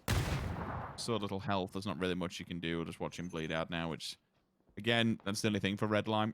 When you knock a player like that, you wonder where the next point of contact is. Where's the rest of the enemies? Mika actually found Orange. That's a huge player to be removing from the side of Na'Vi, especially when you don't have anything on top of your gun whatsoever. It's bold, but whatever works, right? I mean, make it work. So the circle going northeast is going to put a lot of these teams and Yaz in a really bad spot. I don't know how they're going to do. Mike is going to try and make the send. Now, luckily for him, BSD just caught Senya, so he might get a second to try and shuffle in, find a rock, find a tree, find any bit of shade and cover. Shift W, and the Wildcats in a wonderful spot now. So glad you caught that. Like, how lucky has he just got? The three players chasing him, one of them's knocked, instantly confirmed. Well, not instantly, excuse me. They pause for a second, so Nabi try and get the revive. Just remove the pressure that he had on him, and he can stay alive. Finally, Circle does pull away from Yasnice. The safety net of the buildings for anybody who decided to go into the city is taken away from them. Redline, lots of work to do. Bystanders, you've been chilling for quite some time, boys. You are going to be geared out of your mind. All your armor is going to be in perfect condition. Your utility should be just absolutely outstanding. Like, every single item of utility should be full. Nades, smokes, mollies, whatever. And you're going to need it because Raise Your Edge is directly in front of you. First contact is made to the side of SW, and it is she created to find Chris. Follows up with Killia. If he can find the third, this would just be disgusting. Redline, in the meantime, tried to pull up here. They sent everything they had left, and, well, they've got into the welcoming arms of Na'Vi, or what's left of Na'Vi, should I say. And just about everyone dived in on those kills to nab the points, too. You saw DV getting a bit of the action, just about everyone nade. Oh, Jesus, Marv, you are lucky to be alive. The bounce from that could have been it. But as I said, for now, the Wildcats still hold on. They're holding that northern territory. This is very good for them. And DV are kind of locking out the Yasnaya teams. Liquid, I don't know where they go here. How do you leave that position? I guess the big telegraph poles, the big concrete footing, there's not much, is there? They can hold it, that's the thing. Again, it will only have a limitation as to how far it goes between Redline and Na'Vi, depending on how many make it out and whether they go for survivability. Beamy's actually caught Clib and finished him. That's a fair distance. But I suppose that's allowed because they're still in the apartment blocks, 4 frigging floors up, so definitely has line of sight. Marv, doing what you can. I'm okay with it. Initial, I think it was just a smoke. No, it was a flashbang. Okay, so he's all going to be blinded up at the moment in time as the smoke goes down. Pesto knows really there's not a great deal he can do here, so survivability factor is probably his only way out. It also means that Marv will run away scared, and I'm totally fine with this. Let Na'Vi regroup, and you reset yourself. And what Na'Vi don't realize is that BSD is lurking. And they are completely open from this side. BSD, if he gets vision on this, but does he do it? Because the thing is, with the circle moving in, you have to be ready to be quite close to Levent. That's what you want to do, is kind of create a nice surround to make sure Na'Vi can't swing up north or red line. They've heard all these shots, so they know there's people around here. So they've got to be careful. Rupture's job, keep the east safe. And speaking of the east, we have WS and M-Force, both kind of battling it out. And for now, Shift W, the one with Braxco, the only one standing, is still looking this way. Now, he can kind of just slot in on the northern side. He's not in a bad spot, particularly, good England. South side though, Rich, that's about to get rife with bodies. I don't know who's going to make it out of here. Flammy's trying to make the mad send, and he's kind of made it. It's... I'll wait until we go across his POV, because the rest of them I can see on the map are actually pulled up towards him. It is ever so slightly delayed as the map reader have, so I just need to be careful while watching that, because I don't know the full positioning.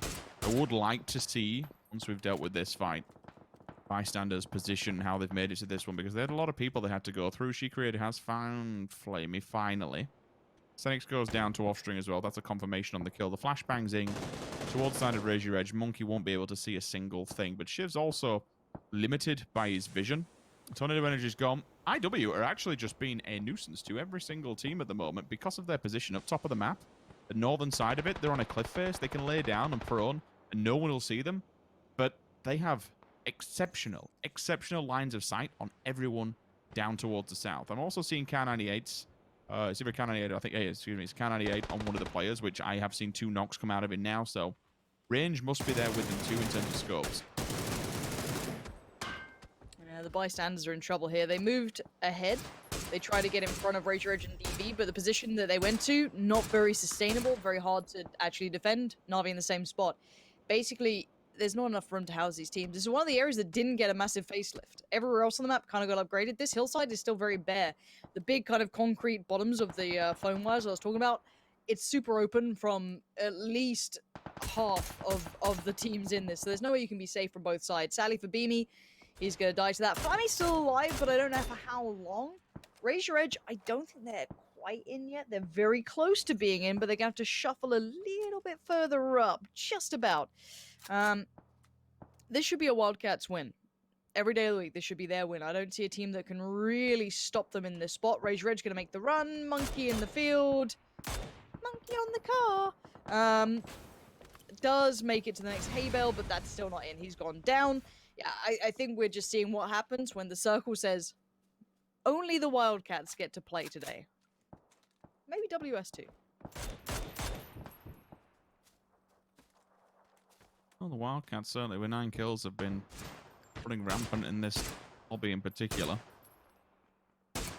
Shiv held alive by a slither of hair. Still 4 teams though, so they know they've got a snake in the grass somewhere once they've dealt with this. Oh, excuse me, he is the snake in the grass, of course, because DV have 2 up, so once they've dealt with him, they've then got some kind of... I mean, he's no problem to anybody, to be fair, but... danger to himself. They have... yeah, IW did avert their attention for all but a second. Illidan says... blind, not deaf. Actually come through with this one, gets the kill, so it's job done for that. Another team leaves us. Kemba forced to hit the heal and the revive onto offstring. No helmet on him, so once he gets up, he's going to be extremely open to the elements.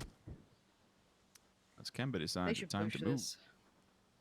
Yeah, the Wildcats should try and get close to this. They're not in the circle, so they have to move up anyway. And they know what players over here. Now, I don't know how many nades they'd have left. I don't know how many fights, because they did have Shift W near them at one point. Yeah, okay, so they've still got plenty of nades. 9 kills, too. They're making it count like that. I really like that. They haven't been too passive. That nade looks deadly. It is. Offstring's down. Couldn't make it away in time. Kemba's still alive, but it seems like a matter of time until he's done. And it'll come down to DV, probably, at this point. I don't know if Kemba can outlive them.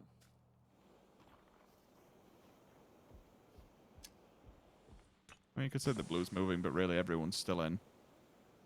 I like how they left BSD just back to kind of keep a track on that.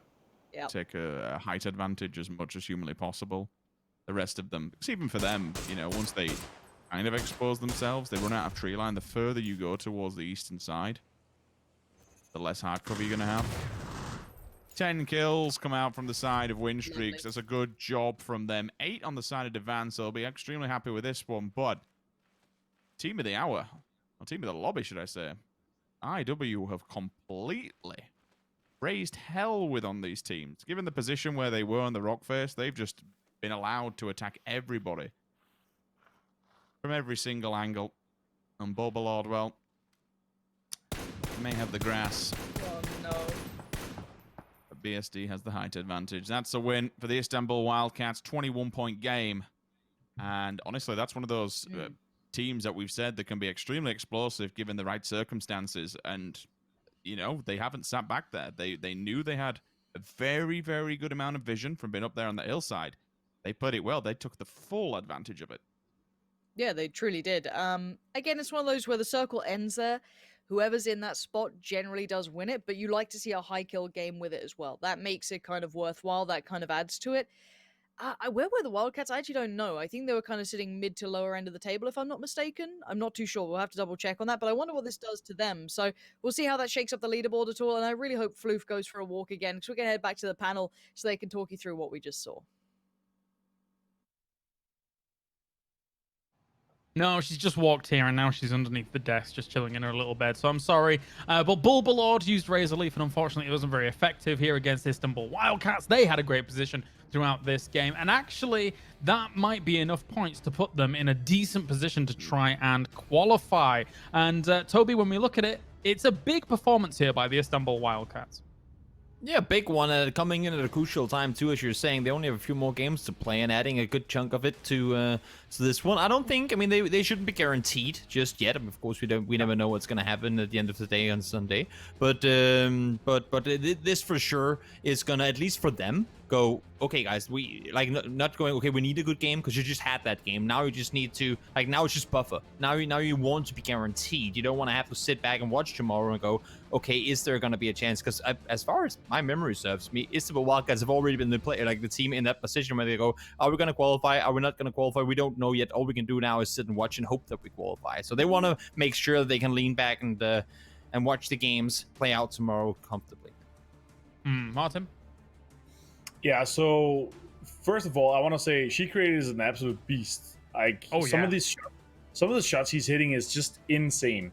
Like, I gotta say, I've been impressed with him from the start. But overall, wrapping up with a nice win here, or not wrapping up, starting up with a nice win here for Istanbul Wildcats. Like, we were just talking about them. We were like, where are they? Where's this aggressive style? Yes, they sat in this compound for a very long time, but they could have sat there passively, but they weren't. They were out fragging, they were out getting kills all the time and holding down the whole area very nicely.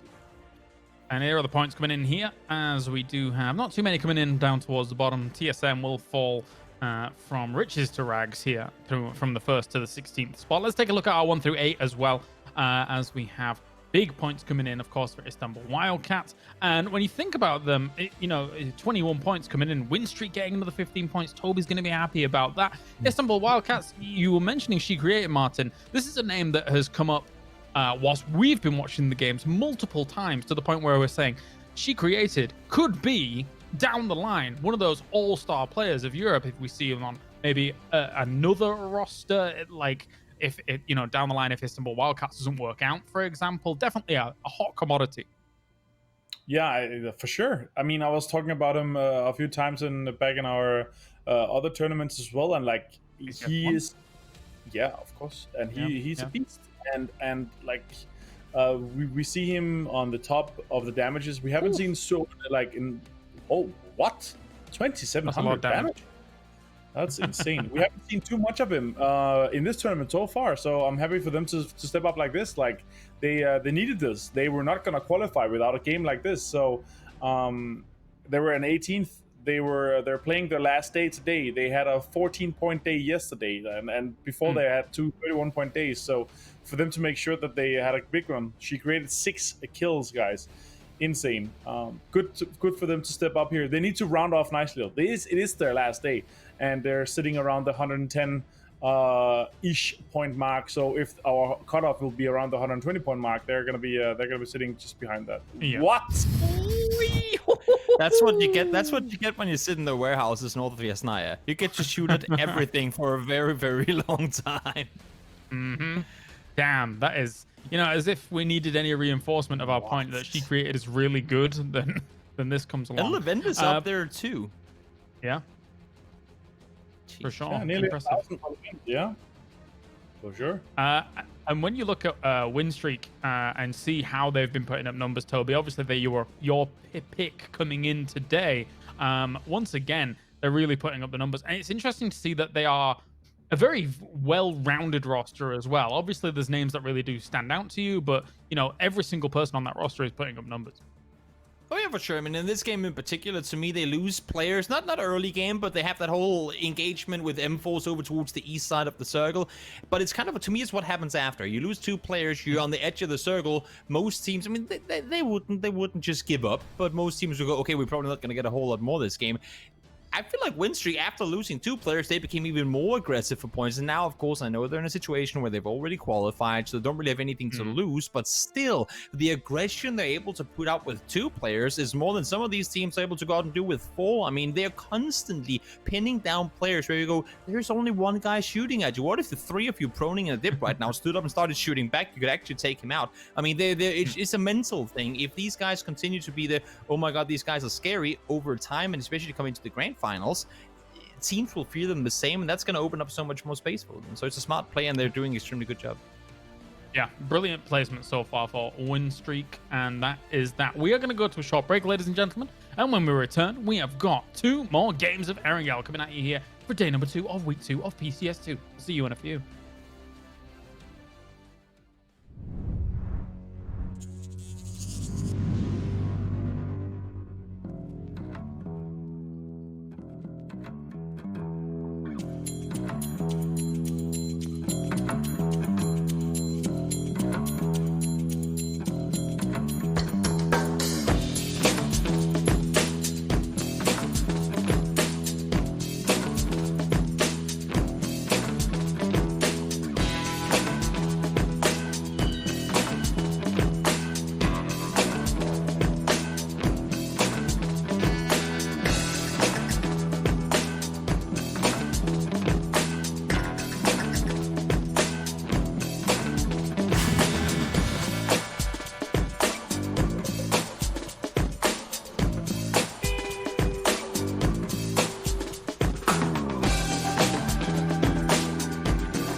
Always one of the highlights of the broadcast for me. Guess who never disappoints? Great stuff. I need more, though. I need more in my life.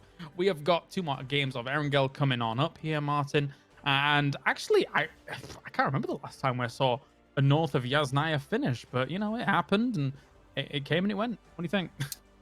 We have the north of Yasnaya, yes, but not that close to Yasnaya, not like that close to the warehouse. Usually we see them out further east with our up and down kind of compound with the Harry Potter and our new areas out there. So that's an area that is, if you get there early or you crash there and win the position, you often end up in a really good position. But I love these endings anyway. I think it creates the kind of do we try to send it into Yasnaya? It's our last chance, or do we try to go uphill and play like downhill and all this like the whole macro perspectives from these hard circuits? Because north of these electric poles it's extremely hard to get because there's such an open space. Yes, it's uphill and you can maybe play some of the rocks there, but overall it's just a really rough spot and rough area to play. So you really have to make a decision whether you play north and try to play kind of the area around the warehouse, or you try to come out of Yasnaya and survive there. And I would say that Istanbul Wildcats played their position very well, Toby, as we take a look at the overall standings here. Win streak is number one. All right, go on, Toby. The floor's yours. Go on. Do it. Go on. I was gonna say, does that count even if they don't get number one of the day? Does that still count as me getting my prediction right? I don't know. No, but I want to say, I mean, big kudos to Wildcats last game. I was looking back at the on the map feed, and I was seeing 6 teams actually wanting to rotate north around. We saw, I mean, TSM getting caught in all of the mumbo jumbo up there, but there was just surprisingly to me many teams wanting to rotate north around, like all the way up over Severny, over the north side of Yasnaya into it, rather than try and swoop south around, maybe over Potato, up towards Shelter, and that way over. Normally, I feel like that's the more, I guess that's the more preferred rotation, but we have a surprisingly big amount of northern teams in this circle, allowing for many more teams to come over. So the fact that no one was able to crash into Istanbul Wildcats, the fact that they managed to hold off everyone wanting to go in that direction is actually impressive to me, because that's normally one of those, we have nowhere else to go, let's just crash into the double barns and our double warehouses and hope that something goes our way. But they managed to, well, I mean, at least make everyone think twice about doing it and decide not to. So great effort by Wildcats. Of course, we saw, I mean, when you have 2 players putting out over 2,000 damage combined, that's a sign that they've been pretty effective at bruising people to the extent that they did not want to have anything to do with them. Oh, yeah, definitely so. And when you see some of the people, Martin, you were mentioning those kind of electric pylons being somewhere that, you know, north of that can be very, very difficult. Well, we saw some teams crashing kind of slightly south than that. And it seemed like some of those spots were pretty decent. There are some dips. We saw Rage Edge play some of these dips that has been there throughout all of the changes on Erangel, and they remember these areas. Sometimes I like to see some of the teams play around the electric poles as well, but it's so rough to get out of it now. So it's good to see how they still get kills from that position. All right, I'm going to echo Rich's sentiments. I, too, want a runway ending on military with the new update. I mean, it's not new, but it's new, kind of. I want to see it as well. So let's go military. Let's do what we can. Let's head over to Sims. Let's head over to Pansy for all of the Erangel action. It's a southern playing path, James. You might have your wish come true. I don't know. All I want to see is Floof, but here we are. We don't always get what we want. You know, if we could have a death segment of just Floof, that would be great, if there's an option for that. Floof's very cute. James' dog is very cute. Very small. She is a very, very tiny Teeny doggo, tiny one. but very cute. I also want to commend James. I was trying to construct it in my mind in the last game for the final kill, Right. with Bulbalord, who was just in the grass. I was trying to think of some Bulbasaur comment with grass, but he nailed it. He came in with the Pokemon theme, and I appreciate it, because I was trying to get one out myself and I couldn't Thanks, quite James. get there. But yeah, well done, James. I'm Appreciate you. You've finished off. I like it. Did exactly what I was trying to do. So good job. Well, there's a chance it could go Millie Island. I doubt it. I think it's going to be the standard kind of field ending. I have a feeling, but we'll see. We'll see if it switches up on me. Anyone close by? Not really. There's no one. I mean, actually saying that, Tornado Energy and Shift W are getting a little bit close here. Let's see if they maybe have a little tussle to start with. We aren't seeing boots on the ground just yet. And a pretty normal circle kind of centering on Watertown-ish between that and Pachinki.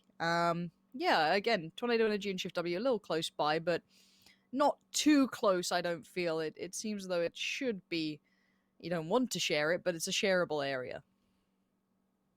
I suppose the only real, not danger, but the only real wild transitions we will be getting is if we get that northern hard shift. If it hangs around Severny for the next one, where the edge is still touching it, then it could get a little bit funky, because shooting range is within reaching distance, and certainly, you know, upwards of that snaking river. That's the side of the pond that you want to be on, so to speak. But again, this one, for the first circle, it's kind of hedge your bets, really. Get into a decent position so you can transition well with something of this size, with this very little water into play. Again, survivability. I want to see good scouting. I want to see good reading. Maybe even the 2-2 split, so you're just putting your team in good locations so they can formulate a plan of attack given where the circle is perpendicular to where you're located.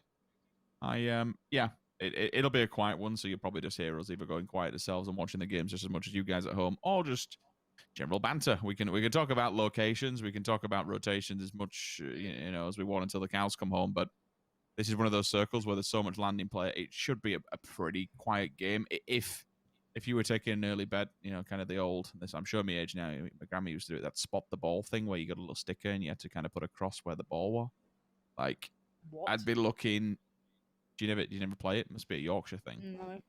Used to every like... week they're like printed this. It's kind of like the lottery, but they'd print like a sheet and they'd take the football away, and it'd be like two footballers or like a load of footballers going for the ball, but it would be photoshopped out, so you had to put a cross where the ball was, and it was like the national lottery, but the cross had to be perfectly center of the ball, so you drew it anywhere on this piece of paper, and then you paid £1 and you put it in.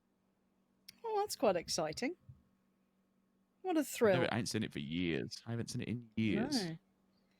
I mean, look, we've got new fancy things like the internet to keep us busy now. Back then, we had to make up games ourselves. We're just old. We're old. We can tell we're above the 30 mark.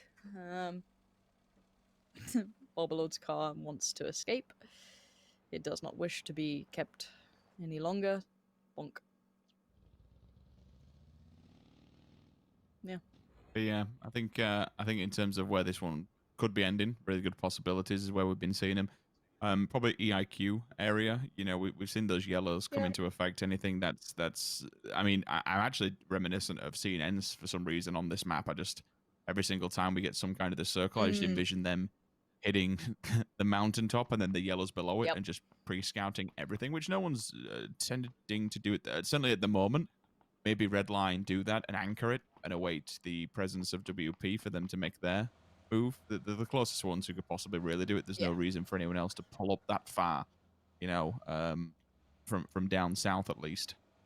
Like I said, the only real sketchy part or even fun part, depending which side you're looking at it from, is if we get that hard shift towards Savernah.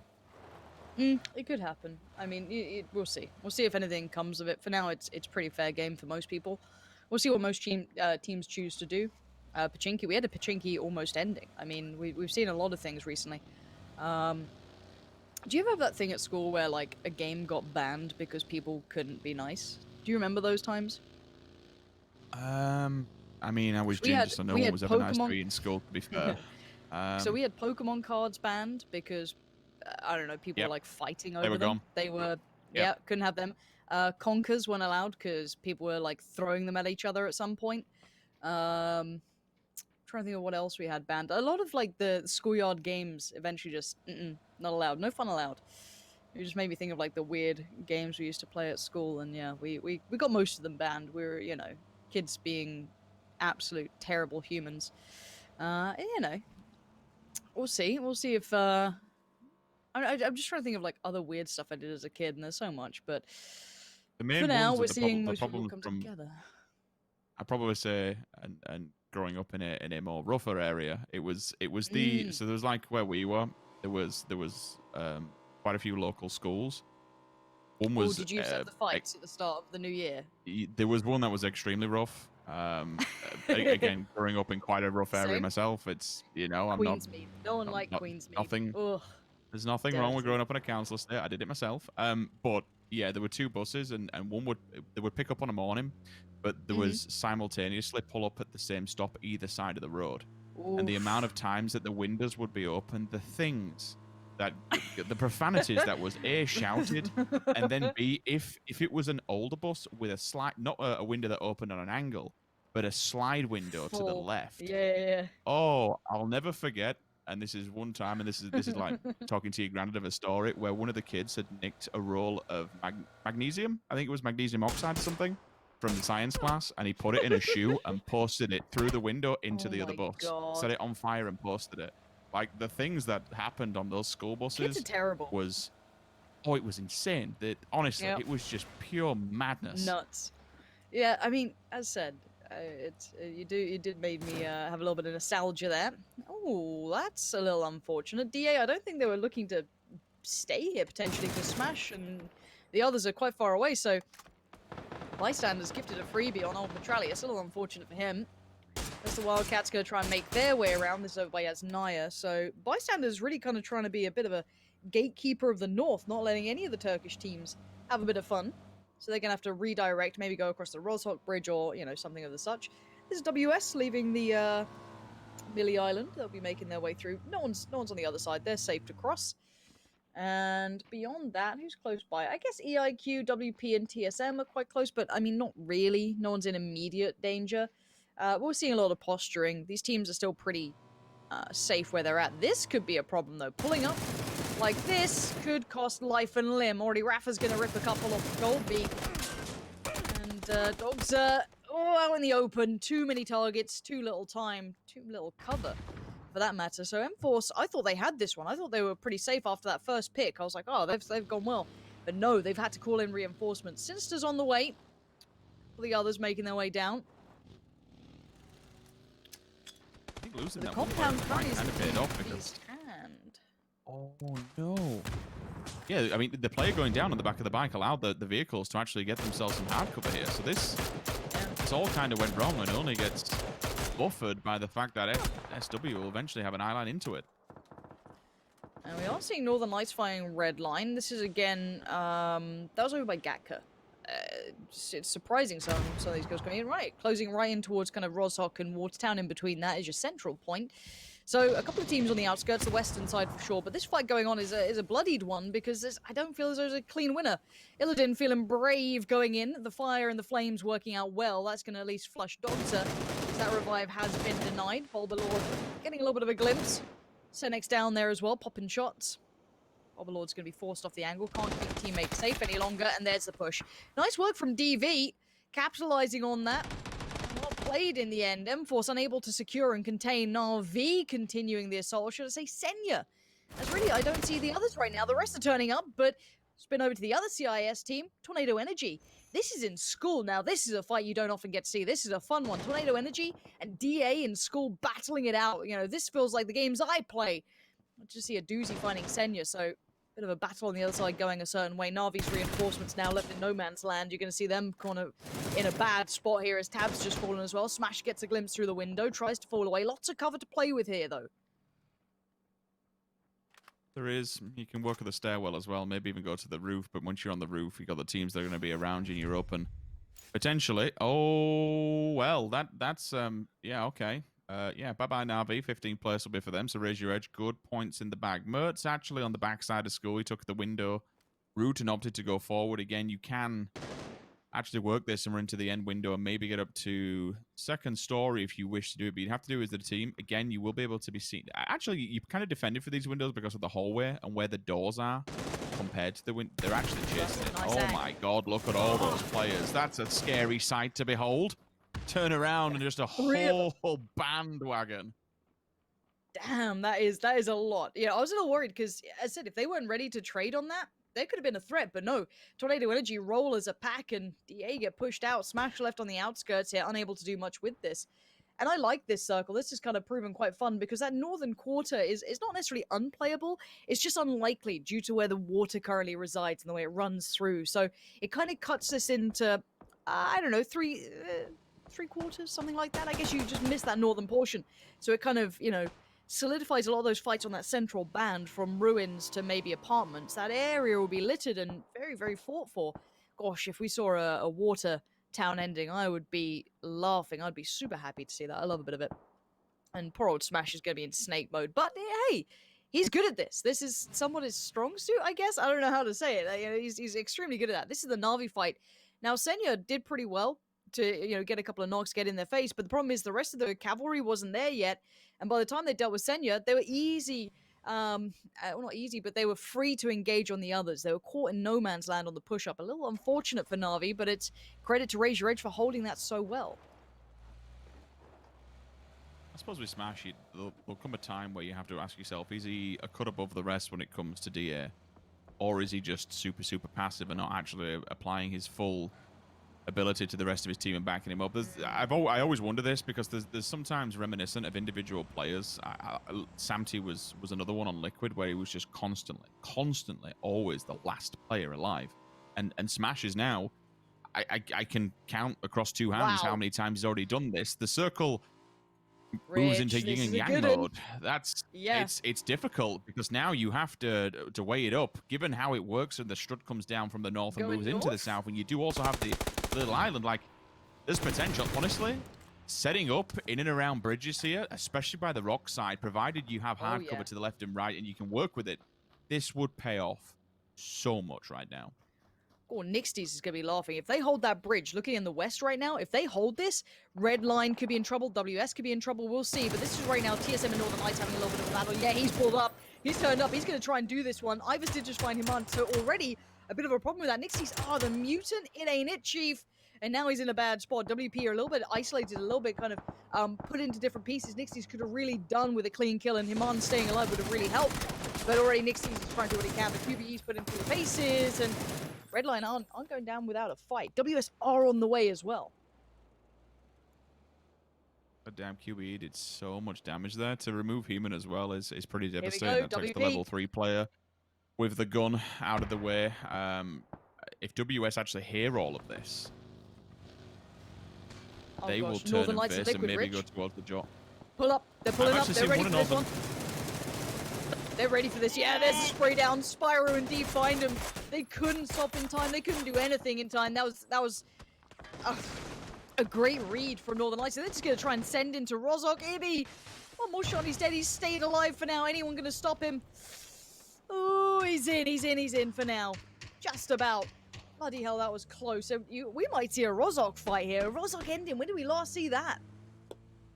Yeah, this is kind of messy. And the reason Liquid are pushing on this one were given their position. They were just outside towards EIQ, outside of the circle, being dead to rights. Really, it's the best of a bad situation to get 2 players into the position that they are.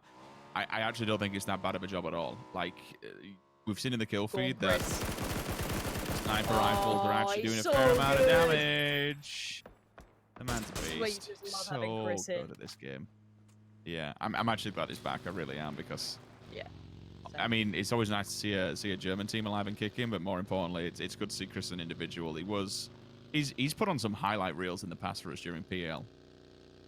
He's nuts. I mean, as I said, I was excited to see Chris in another game, see if those skills transferred. Same with Brexco, but you know they are very good at PUBG. QBE, it feels like he gets no rest. This man's having to do damage everywhere. Redline in plenty of fights, and WS decided to not, slow down. They kind of took a wider approach to this, and they kind of leapfrogged Redline to the position maybe here. It's obviously not ideal, but it's hard cover for now. They've opted for the north, whereas most of the teams unable to commit to that. They're stuck on the south side. So if this goes north, it's going to be a massacre for most of these teams. Oh, it's done it. Here we go. We're going north side, and I love this terrain up here. This little dirt road that leads on that northern side, the kind of, bits and pieces of cover, a couple of compounds here and there. The terrain is super, rocky and treacherous. It's so exciting. Bystanders is going. They're sending right now. And they're kind of going in slightly blind, so they've got to be careful. They can't overcommit, because they weren't in the north. Now, TSM's going to try and disengage from the south side island, head across the island, and then go north, but Erangel doesn't want to let that happen, but he has to let them slip. He can't stop them at this point. The Wildcats have made it across, but now all the other teams close behind Northern Lights, Liquid, all trying to do it. Do Northern Lights stop here? Because I'm seeing them left side of the bridge. Do they just cross, or do they stop for a second? Oh my god, Smash, the Lone Ranger, is actually taking out Example. That is a massive player to be taking down from the side of Tornado Energy. Now remember, even with the update on Erangel, this area has been relatively left untouched given how good it is. Lauren spoke about the rocky terrain that works with it, the compounds that are sitting in just have an eye line and all to Rozok. You don't want to be in Rozok at the moment, because getting across and getting out of there once it comes down to the last final moments of the game is going to be so treacherous and so damn difficult. It's an uphill battle. You got a river between you. You're going to be slow. You're going to be low. It's going to be problematic. Now, one of the main compounds, the priority compound, has actually been smashed straight in by the Istanbul Wildcats. They will have to share it with the Northern Lights, who are just sitting below them. Where their compound is, it does have a drop-off to its left-hand side. You then see a couple of buildings that you can workable terrain. TSM, though. Oh my god, there's blood in the air, there's blood in the water. This is just so messy. TSM, if they do a 13th, anything subpar to 10th, is spelling disaster for this team. It truly is. They'll be in real trouble. And Iroh, speaking of in the water, swimming around, a little split from the rest, to say the least. He can't join them yet. Everyone else now coming across. You've got Raise Your Edge, you've got EIQ, Tornado Energy. Liquid couldn't make it across. They've had to post up towards Rozok, so they're still here. Nexi gets good vision, but it's TSM from across the way. I thought TSM were going to be preoccupied trying to get themselves safe, but no. Vex has found time to turn and take a fight, but that does mean that Iroh's now in trouble. So he's gone down. He was the isolated factor. He was the one in this squad. But EIQ still committing, still turning up. Seed swap! Seed swap! He dodged him! He moved to the he moved to the right-hand side, then back to the left and killed him on the drive! Oh my god, he was actually Novik on the back that came in for the defensive side, but Hawkeye somehow manages to stay alive by just dodging and weaving inside a vehicle. That is absolutely insanity. This is a huge press from EIQ. They want to get involved. They wanted to remove this from Raise Your Edge. And honestly, with 3 players down, it doesn't surprise me. Udyr, last man alive on top of the building. TSM have full vision. We spoke about this. If you're in Rosshok, you are just open to everybody on the opposing side of the river. Raise Your Edge have just been demolished. EIQ grabbed that and then some. You're right, TSM helping out Vex with that fire from afar. Stunning stuff. And TSM have stabilized. They've been able to kind of, slow down the pace. They're not in the ideal position, but you'll take it. Now, Liquid, they lost out on their buddy. Mexi had to go down earlier, so now Ibby's all alone. Let's see what happens. It should go north. It shouldn't stay south. So let's have a look. Okay, it keeps a bit of the south in. So, okay, let's take kind of, describe the area, Rich, because we know this. It's kind of the open hillside in the east, because it's the one that overlooks the petrol station right here. It's quite open. A couple of, yellow-esque buildings, a small kind of teal one there. Doesn't provide much in the way of cover. Wind streak over this side, as is Shift W. Bystanders over here as well. Tornado Energy in the south, EIQ in the south, Liquid in the south, and so is WP, but they're barely holding on. They're down to kind of the screw. Oh my god, Quizzy, did he even know? I don't think he even knew, but he just got a free kill on the way. Yeah, why not? That's a point. But then you've got the Wildcats, Northern Lights, they're the ones in the big compounds. They're in such a good area. Same with WS now. They've got that, nice little position to be in. The Wildcats do get the 3'd-up building, though. That's tier 3 building where you can look from the rooftop, very, very strong. And the plateau that leads around it keeps you safe. There are a couple of ridges, though, that are very, very playable, but you need, a little bit more safety of the circle to come in. Once that happens, it's game on. Oh, Kemba's pissed at that. I don't blame him. Where did those shots even come from? Well, it's that tier 3 we were talking about, Rich. This is the prime compound for a reason. There's a couple of weird and wonderful things that are going on here. You will have Tornado Energy just sat below the bridge. They can't really do much because once they show themselves, they're then really open to all of bystanders. That's because of their unorthodox position. Being inside a Harry Potter. Of all places, I mean, there is one there, but you never see it. I think I remember it last time we played a global event. One of the Chinese teams took control of it, and that's really the only time within competitive PUBG, even in public games, no one goes for it because the circle generally never allows for it. It's completely open. It's a last-ditch attempt. You're not going to be, coming out of it because you're just totally open and exposed to every single team around you. The north side is where you want to be. TSM is probably in the prime position. There are some small, minor downsides to where they are, but that's mainly just for them to keep control of all the teams on the south. And when I say all the teams, it's only really one of them. Yeah, Mika could probably do a bit of damage in. If he does, that keeps EIQ at bay. They're focusing on him for now, and this is only, again, being low and slow. That is the problem for them. They eventually have to come across, and then they should be open to TSM. But TSM might be so preoccupied and in defensive mode from all the teams that are to the north of them, especially just a hop, skip, and a jump across the road. You have those 3 buildings, one of them being the tier 3. If they're set up there and they've got any kind of range, She Created, they're so brazen here that he's actually moved across to the hillside over the road. He's left the security net of the building, the hardcover, the safety, protection aspect to try and garner A, more information, and B, hell, more frags. Why not? Here we go. This, again, the circle's going to be a big factor because you're right. I'm glad you brought up, what's keeping TSM safe here right now, or will be the shift up from the south to the north, which is where it's going to go. Ooh, not as much as I expected, right. So game on, the Wildcats need to leave the comfort of their homes. They need to get across. Luckily for them, they put She Created in a good spot to kind of secure that crosshair, and the terrain will allow for a bit of cover. EIQ have to make the run, though. They've got to make the cross, and as we can see, it ain't easy. And Bystanders isn't really even the first challenge. It's going to be Tornado Energy once they get across. Deep spin found, so TSM keep building in the right direction. Chris and the Shift W boys in the northeast doing well. They're going to push towards Wanderer. They want a bit of this. They want to secure this right here, right now. This feels like some kind of public circle at the moment. It's a very weird one, and one that I've honestly never seen before, just given this side plane comes in, but I don't think it'll play too much of a factor at the moment. It's just the position where everyone is. TSM's car is actually there, and Redline's like, well, somebody's walked through here, unfortunately, and now we have some level of information that there is a team alive and kicking it.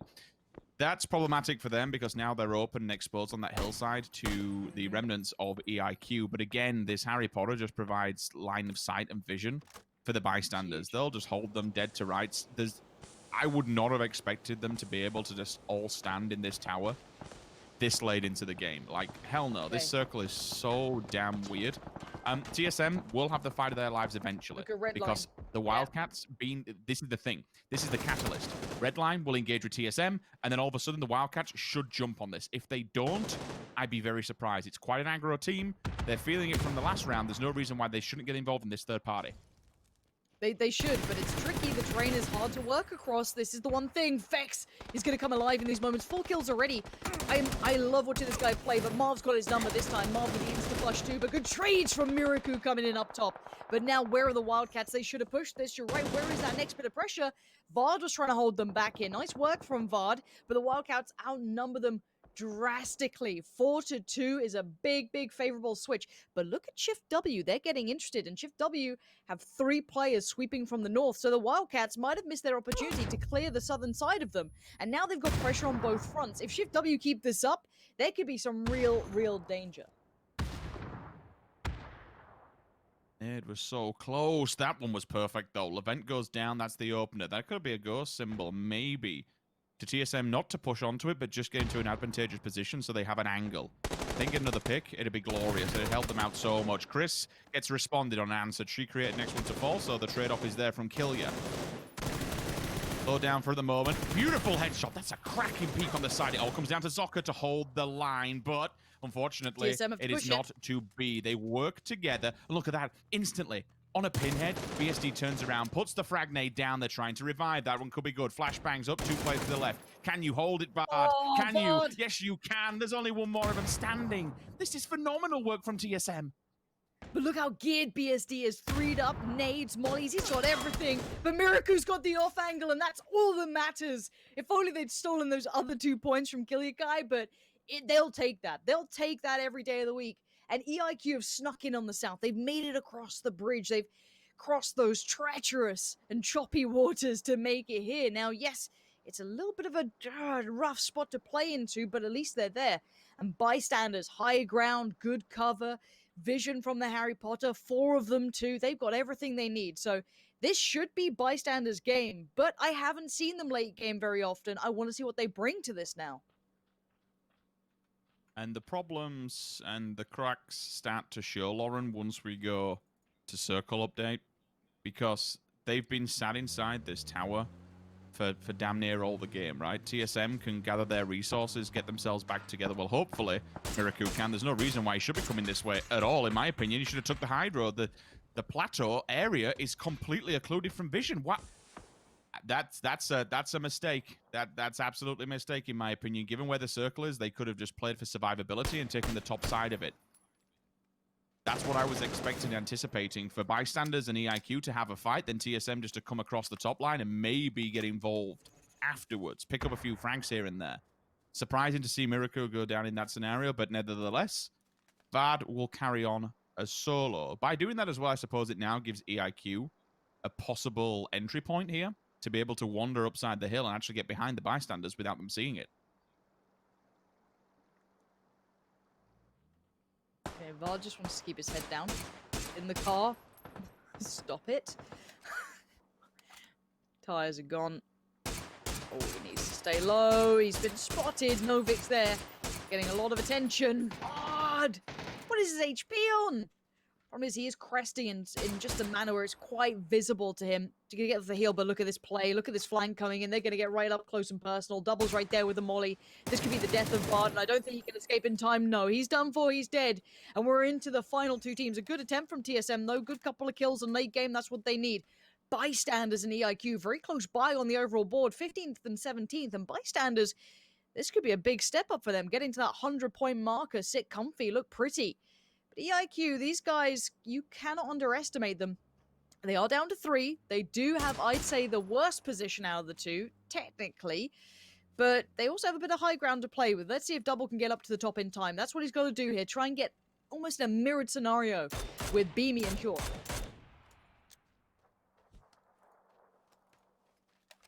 Hoping that nade connects.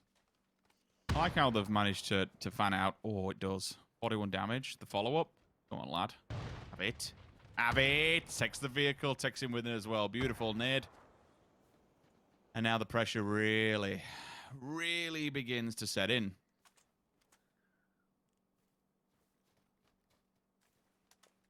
They've done well, though. I'm going to say, like, yeah. You know, just to kind of mention it, to get off of Rosshawk Island in such an awful circle, like, I'm surprised. Yeah, they did very well. Honestly, credit to them for that. They were, one of the last to cross over. I think they were the last in that essence. So, and taking that compound was not easy. So, at this point, nice damage, but they're getting surrounded. There'll be no safety in cover anymore at this point. God, these shots are stunning from Novik, but he can't flush them, which is a bit unfortunate because he's tagged these boys up. Helmets are going to get a little loose on the head, but unless they get a pick on one of these players on the extremities, the net gets tighter and tighter around them, and they're trying to, but options are very limited here.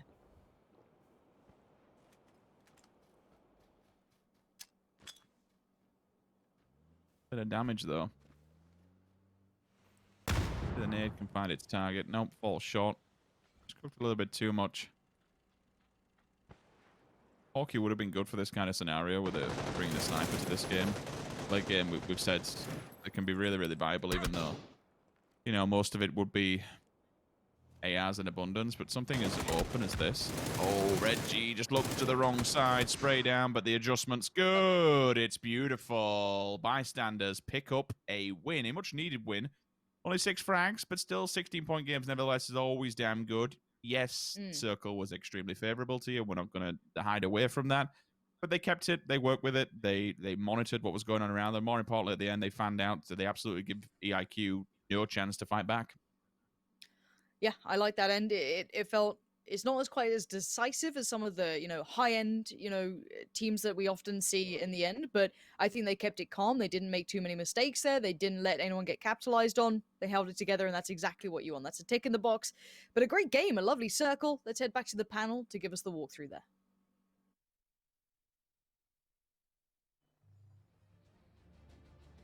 And he's muted. And James is muted. Oh, you know what? It's a good job you figured it out earlier than me, I suppose. Bystanders with the little deer, shooting things with its laser eyes. Very impressive here by Bystanders, doing well for themselves, Toby. And, it is 16 points. It's not the most kills in the world, but it's a great win for them nonetheless. It sure is. I mean, it's a great effort in not only going out, obviously finishing the game off well in the end of it, but to me, what got them into the position to win the game was their decision making and crossing. As soon as they saw the circle pop north, they said we have to be the first ones over there, and they went for the position they clearly wanted to play from in the end of it, the watchtower or the wizard tower, whatever you want to call it, just on the northeast side of the city. They from that position, you're going to be limited in getting kills, because when you put 4 people into a wizard, I mean, there's only room for so many people, and you cannot let anyone push you. So you're limiting yourself in terms of getting kills, but while that was going on, they still managed to maintain a lot of control by not allowing anyone to get close to them, which I feel like in their situation, still having a game, like a day to play tomorrow, contrary to what I said earlier today, they should rather focus on making sure to get late game and then add kills to it with the situation they're in right now.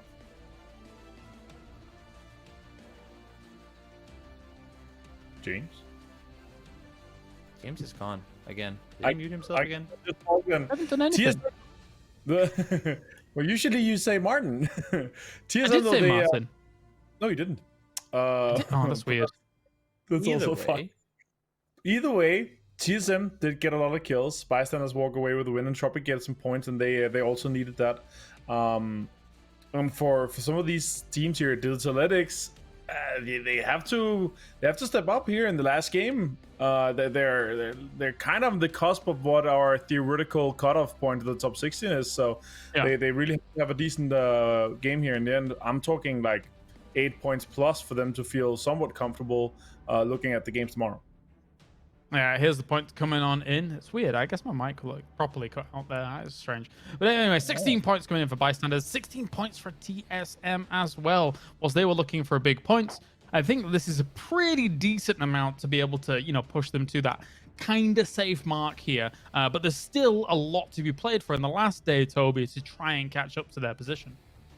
Oh yeah, for sure there is. And I talked to Yellow earlier today from Bystanders. He told me they were gonna get 2 wins today, and I guess they'll just go out and win the next one as well. So that's all good and dandy. And the thing to me is, because we don't have that one team that has massively separated themselves and sponged all the points, I'm fearing that there's actually going to be. I'm looking at 120 to maybe 130 as the cutoff margin for 16th place, because we don't have those few teams taking all the points. The average for everyone will be that much higher.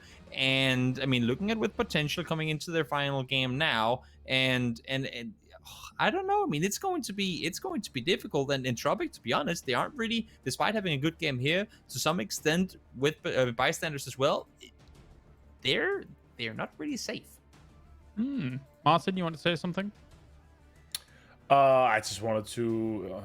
I just want to look at the Bystanders logo first of all. Just enjoy that. All right. Right there. No, I wanted to say and Flamey and. Oh yeah, true. And the yellow hat as well.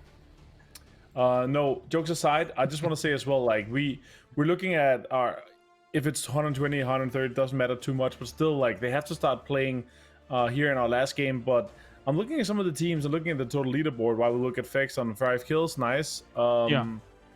And we're looking at a lot of teams that are extremely close. And since they're this close, as Toby said as well, it might be 130 points. But I'm looking at some of the teams that are like really expecting to be up there. Like Entropic, they had a good game now. I really want to see Entropic and with potential in the top 16. Like I'm expecting these teams with this kind of experience to be in there.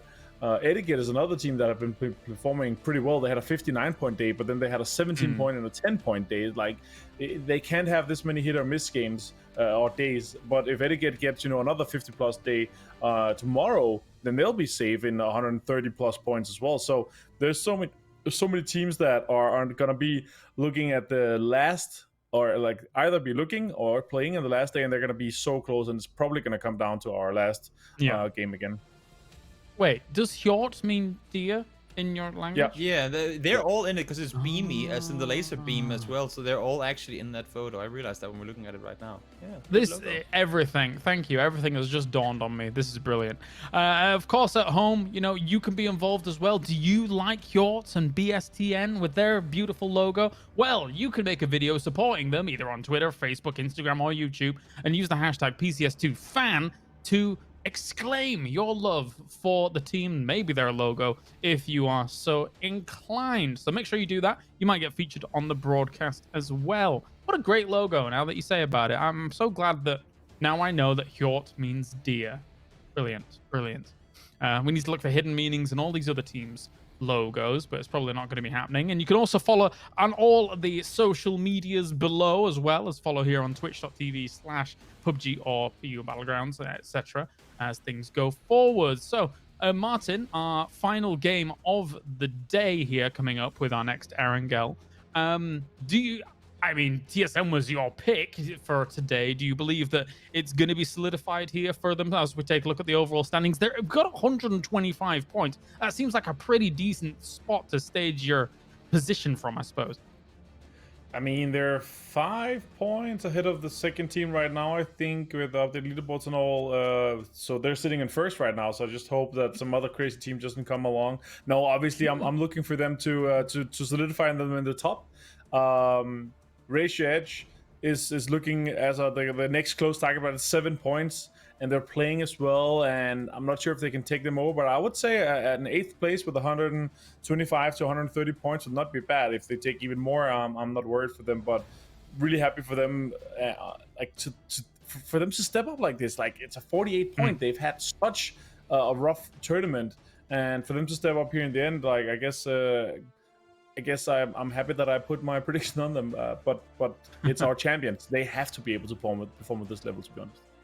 Yeah, you would like to think so, wouldn't you? When it comes to, it would be a bit of an unmitigated disaster, in my opinion, Toby, if they didn't qualify for the finals. Never mind challenge for the championship, considering the performance in PCS1.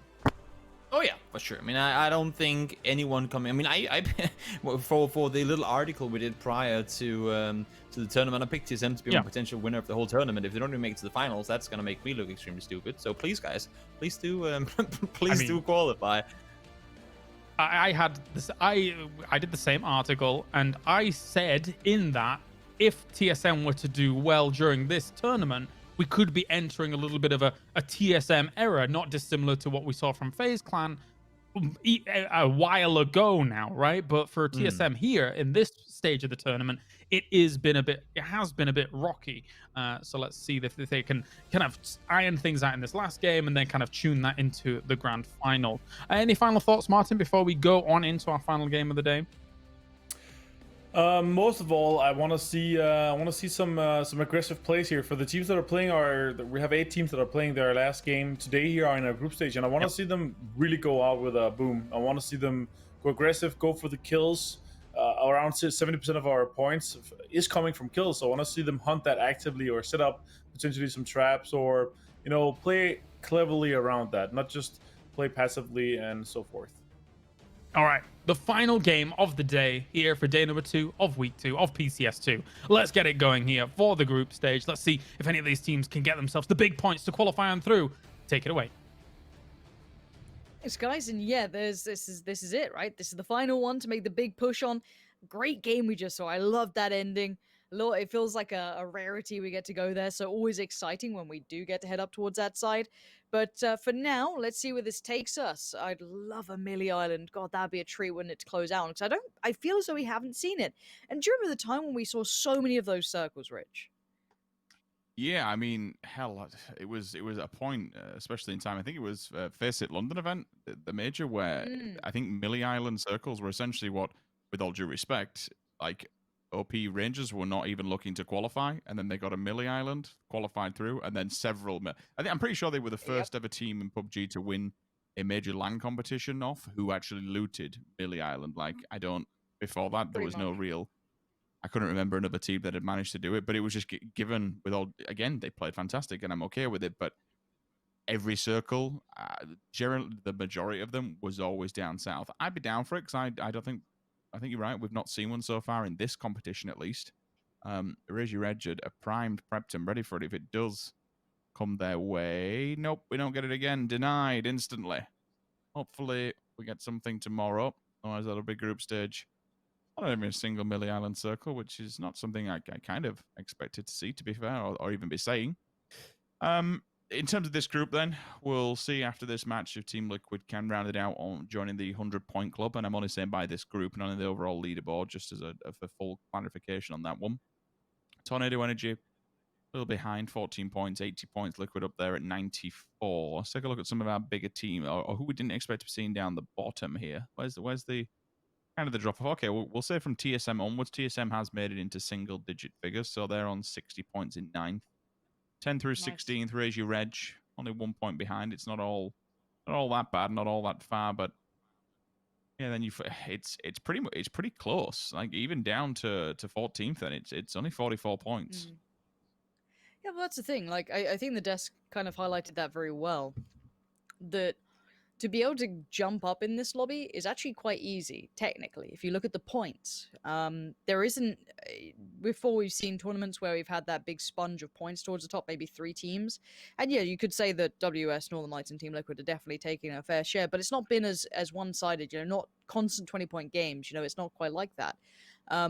It does mean that there's a lot more available. It makes it a lot closer across the board. So, as I said, a 20-point game can take you pretty far up that board, which a lot of these teams are very capable of. The right circle, the right conditions. It can 100% happen. And I honestly prefer these sort of lobbies where we don't just see that one team popping off. It's exciting, of course. It's very, entertaining to watch. But there's something to be said about seeing, let's say this was the final game of the tournament, how easy, if everyone was playing, let's just say in this lobby, the quote-unquote 24 teams, but hold on, Quizzy, still alive. Yeah, I mean, as I said, if you looked at that very bottom portion, how many people could jump into it? How far off? Could you do that from one game? Sure. Absolutely. So, again, this will come down to probably that final day, as it always seems to. where the points really do mean prizes and whether or not they make it further forward. Because honestly, there's as said, there's plenty of room, plenty of potential, and no one's free farming these points. Navi have been here before and they've played this area quite some time, a little bit deeper into the circle as well.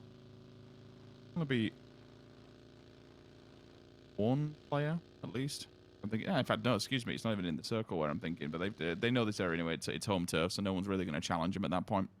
Excuse me. I'm looking at Tornado Energy, given yellow and almost same area. They're more by farm areas, so surviving this time because better luck next time isn't giving him any grief, which I'm totally in appreciation for. There is 2 players in that car, so Miracle could have a quick pop at them.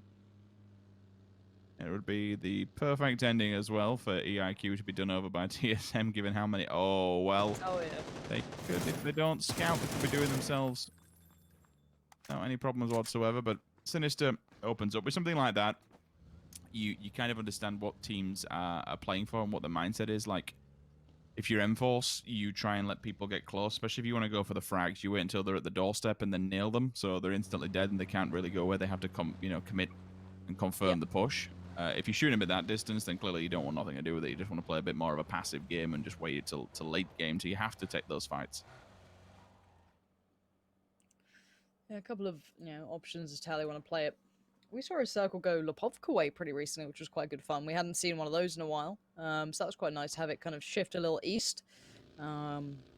Most teams opting to sit around Shelter. Shelter's kind of come back into fashion too. That seemed to shy away for a large portion of pro leagues and such, but here we are. That's definitely back in.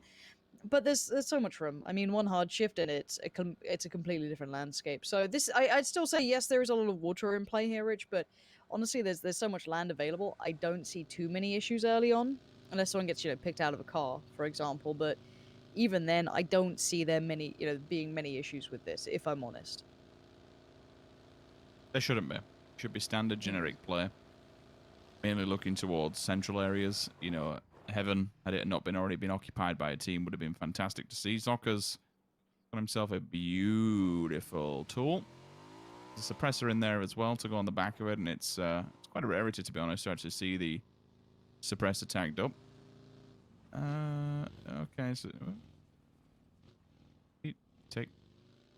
Yeah, they probably did. I think it's a spec bug at this point. Oh no, they've actually, that's the ammo there. That's the ammo? That's the Yeah. 300 crit. Yeah, that's the 300 crit. So clearly maybe they're just separating the... If they're choosing SLRs over an ORM, I think we need to see a balance. Like, I'd be curious to see what they picked out of it then.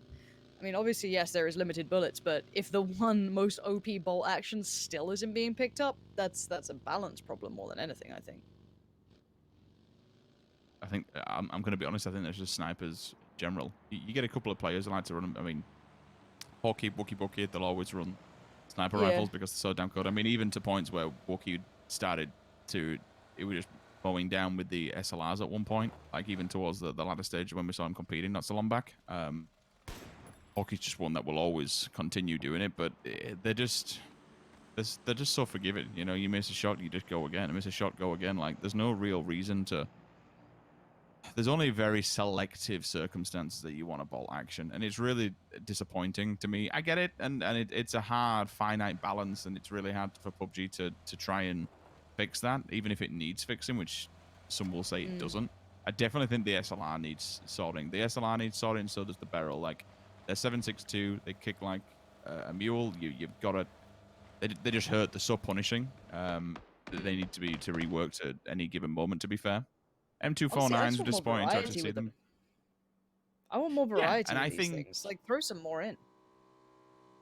There was a close possibility to see some of the UMPs and SMGs come into play. I know you're a big fan of those, and I'd honestly, like, at one point when we were hearing on the vector changes, it's like, okay, maybe people start running vectors, but given how much range we see battles being taken on, and how much pound for pound bullets hit harder on 7.62, I think that's another thing why the barrel is so disgusting, is that it's not green. Like, if they change it to 5.56, you could see some differences used, but pound for pound, 7.62 is going to hurt any time of the day over 9 mil. Yeah, for sure. I mean, I said, I'd love to see, let's say you wanted to change up something like a sniper rifle, put that velocity way up.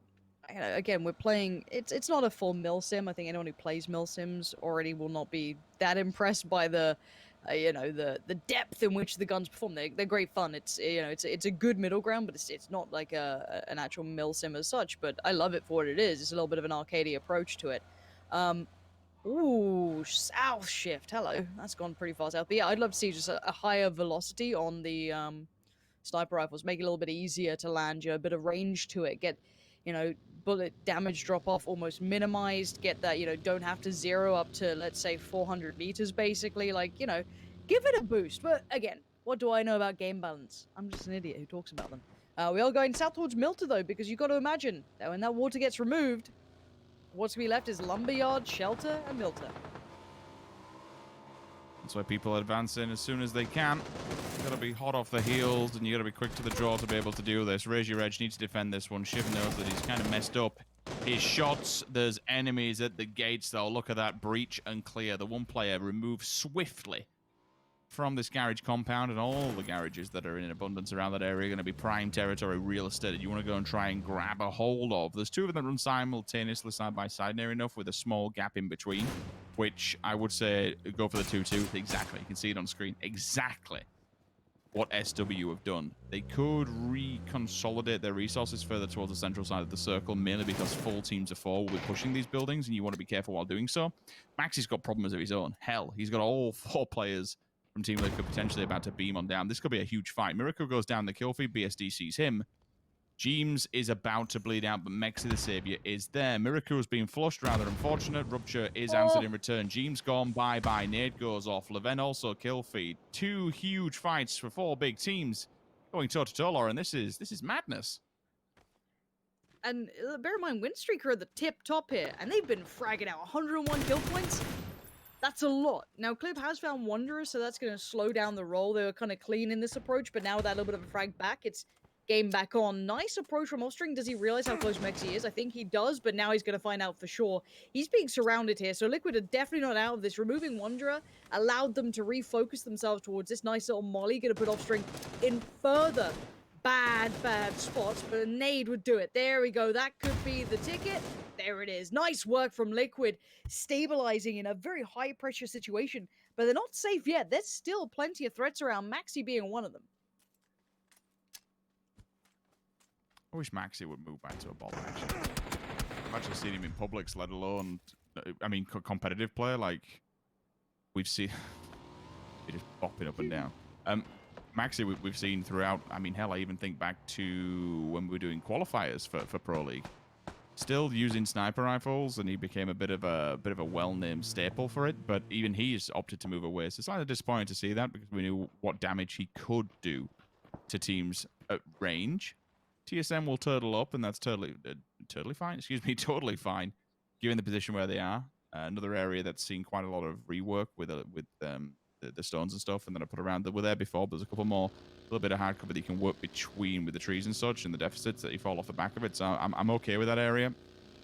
Not too much on the right hand side of it where IW are. Again, you can kind of set up shop there and just await the fight that has already unfolded. So TSM and IW very aware of one another's presence. Liquid, they'll chill after losing Jimbo. They want to just play it low and slow, and I'm totally fine with that one. Red line, eye line into Na'Vi. That's one player down, and maybe try and deny the resuscitation. Tornado Energy will just be listening to this. Guided by the audible gunshots, they can probably just set up and await all this go down. But the circle, while it's in now, should be unfavorable. I don't think we'll get a hard swing over to farm at this stage in the game, but who knows? Oh, this used to be one of my favorite ending areas over here. Just with the amount of, like... Because it's almost like a false idea of cover with those trees, because you're never quite fully safe on them. Over by the kind of burnt-out end of Lumberyard, I used to love that area as an ending. Again, these endings we haven't seen too much. Do see M-Force in the classic shack in the field, ready for what used to seem like a magnetized ending. It looks like Northern Lights having a little bit of issue here. DV from above this new play area, plenty of literal made cover. The trenches there, and you know, the canopies just overlooking it. They can do some real work down towards Northern Lights. Now, it is only a knock, but that could be a helmet, that could be a vest. You know, these things you want to keep till late game. It's a nice little update that they don't get completely smashed off you now, and there is something there, even though they're cracked. They're going to provide you at least something. I think Smite survivability has always been a real nuisance, and teams are starting to adapt to it a little bit more. And again, it's given by the updates from the game, right? You read it, you understand how it works. Hell, the barrels, and as that was moved in, everyone started using it. The M4 has, I mean, hell, you can change the sound of the gun as much as you like. It's recently got a bit of an update, but people still are not going to be using it until that thing is nerfed. Even if it's just been nerf's probably a stronger word to use as well. Just a slight reduction. Everyone, look at this, full squadron, all SLRs. Like if they're just tanked up as well, that's another thing that it helps with them both being so strong. I know 7.62 weighs a little bit more, but you don't have to worry about carrying different ammo types. You just stock up on 7.6. Everyone's carrying the same. Easy. GG. Your long range, short range is done. Well, that's the thing. When even if the Vector did become stronger, let's say it was comparable. The problem is, where are you going to find additional ammo if no one else is running it? Like that's a big thing in my mind. Is that, you know, if you're a specialist who runs that, you don't get refills if you kill someone. So a little bit of an issue when it comes to that matter, but for now we are still in this. 15 teams, quite a few here. No one suffering mad casualties yet. A couple, you know, losses here and there. Player or two. You know, M4's down to 2. Shift W, Team Liquid down to 3. As I said, it's a pretty fair lobby right now. People are mostly safe. The next one could be a bit more brutal. We're used to it going north on this, kind of cutting off most of Milter and kind of centering up somewhere between the Wildcats and TSM. Yeah, so pretty much par for course. Very central. This could get a little bit rough because there's not that much hard cover to play with here, Rich. You know, you're depending on hillside terrain, the way it wraps around. So I'm looking at the southeast, southwest. Gonna be tough to filter into this. DA doing DA things. There's a lovely little ditch that they can actually attain.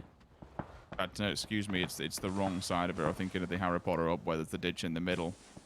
They'll actually be able to probably capitalize on this Harry Potter. It's not great. It's again, the only saving grace is that there is a wall within that Harry Potter that's smack bang opposite. That's a blinder of a shot. Mobile as well. Smoke wall's there, so they can get inside.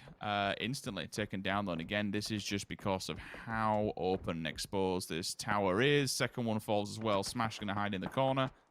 There's so much you can do here. Maybe get the revives around the corner of the wall. Got the sandbags they can play off the back. Excuse me, the boxes they can play off the back of if anyone does come through the door. But even up top, like, you just completely exposed. You're going to go in there and just play for survivability, lay down and hope for the best. WP, who's around these and where they... Okay, they probably don't realize. They'll be heading towards the circle. Clips deeper outside. If he nails it! Oh, that's a banger. Straight to the head. That's what we like to see. From the marksman, M24, job done. Body down, and now you can just move on. Get the hell out of there. Regroup with the rest of the team. That's a quick scope and a half. I like that. I like that a lot. That was sexy, Clib. We were saying we wanted to see it, and Clib just delivers. Thank you very much, Clib. Very kind of you. DA being peppered, but staying alive. They're going to get a lot of attention because they're literally slap bang center on the circle. So, wow. As central as you're going to get out of the 4 teams that surround them. But most people have made it on WP. WP is still on the outskirts. They did manage to get their player back up, but obviously worse for wear now. Maybe a headache or two. Probably no helmet. And it looks like Entropic are getting very interested in this. And obviously they have to keep running. They have to keep moving in a very open area. There isn't much cover. You can try and run around the hill to just kind of hide yourself around the corner. Nice shot from Hawkeyes. Let's show us what you got. We've already seen a little bit of the Bolty in action. A Car 98 will be beautiful if can find a spot, but it's not easy here.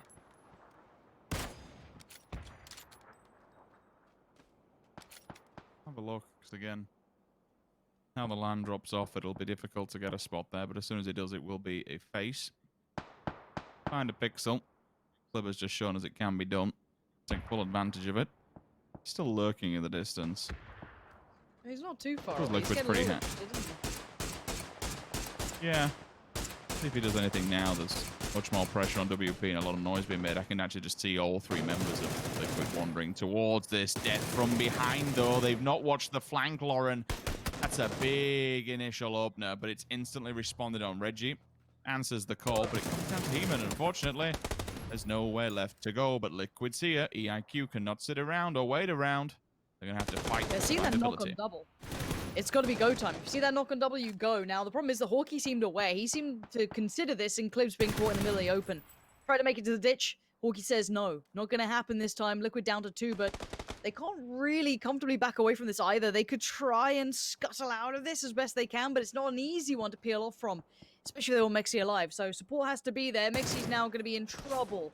Players left, players right, and the blue going to sweep forward in 34 seconds. Bystanders getting involved, DV's going to get involved. They're all coming towards us. They see a potential for a lot of points because they realize, hey, maybe we can't make it into these final circles. Maybe placement isn't going to be too easy, but we could frag out here, and that's going to be what they're considering. Mexi. A good tag, no frag just yet. Ollie coming in from behind, needs to be aware of it. Ibby's going upstairs, Mexi's down. Ibby, time to tank it. Mexi's going forward, trying to give him information. Initial person comes around the corner, gets an absolute body full of bullets. Ibby stands the test of time. But for how long? DV's on his back, he's running, he's no idea, but he's done enough work. Liquid, they bow out in 13th, but they have done more than enough work in this lobby. Good job, Liquid. Yep, they're fine. Kept up. Didn't kind of fall up. Excuse me, example? Excuse me? Hitting shots like that? Are you kidding me? Bloody hell. Right, Tornado Energy keeping Na'Vi on the outskirts. Spinning around the server on the west side. Now, if they make it away from Tornado Energy, they go towards Redline. And Redline are guns out. They're ready for this. Orange makes it away unscathed somehow. Michael will be the final hurdle for them to get past if they want to swing around. He says no. Orange has stopped. And that could be a flush, I'm not sure. Yeah, there it is. Nade does it, so I guess it denies the point, maybe? I'm not sure. Besto towards Ivus. They're fighting back in this one, so maybe Redline getting more than they'd want from this. Lovely shot from Marv. And it looks like Na'Vi are done for as Tornado Energy caught the heels of them.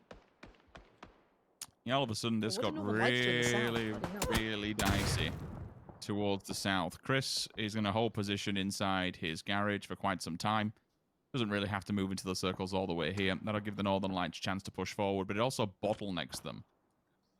Reggie Reg's compound has just become superb for vision into everyone down south, even towards the latter sides, or the lower side, should I say, of the east. Finally, the army is here. It's a big boy with a big gun. And of course, he makes it work. If there's a man who can, give me that dude's POV. Let's observers just stick here. Let's see what other amounts of damage this beast of an individual can actually do. Go on, find one from No Reggie one's Reg, peeking do it. those windows now. You hear that go off, you see it in the kill feed, just like, no, don't need to peek that. Do not need to be peeking windows. But Northern Lights do need to move where they are, because now they're out of the circle. Chris could get some playing off the back of this. I'm looking at DV and the Wildcats, though, because these two can't avoid each other completely. They will be forced into some part of a fight, and Bystanders are still near enough by. So they are all in a bit of an awkward battle here. Nice little spray from Rupture. Did catch a bit, but catches too much attention. Now we're going to have to see Divan try and make a bit of a play towards this. Speed up the process. BSD gets a couple of shots in, forces a heal, but they know he's close by now, and BSD fancies that. He's going to hear that being popped. Gets ready on the outskirts. It's been one of those moments. If Ira would have been in this position, getting on top of the car and then moving on to the top of the building as well, it would have been the outplay of the century. They'll still hear the cue of the meds going off. Up and over we go. Land on the back. Third nade. Look at these smokes from Northern Lights. Oh my god. That's just to make it to the compound, right? On Raise Your Edge. That's like 10 plus smokes to make it to a compound that's not even in the circle. And for now, DV have held that side. We did say that the Wildcats were going to have to fight towards them. We'll see if the Bystanders do any better, but that's a fight for another time. For now, Northern Lights are in the fight, and even with those smokes, it doesn't matter. Rage Your Edge split well. Monkey on the outskirts, keeping good control. Udir and Aduzi playing from inside the cover. I like that. Now here's the Bystanders fight. Oh, what's left of it? Oh, Beamy. Just trying to find a shot on it. Beamy's gone down, so that's going to be Bystanders gone. Example. The man's looking crisp today. The nade comes out from Chris as well. He's found some of DA, and he's still standing. He's the one-man hero for Shift W. And TSM in the center of this. You do have Iro right next to Marv. I wonder where that is. I wonder how that's going down, because Redline are right next to each other. So interesting to see that on the map. Chris, the snake, with a rather venomous bite if he gets close enough. Yeah, Oh god, he's going to be right next to see them. whose day actually ruins that thing on his back. We shall see.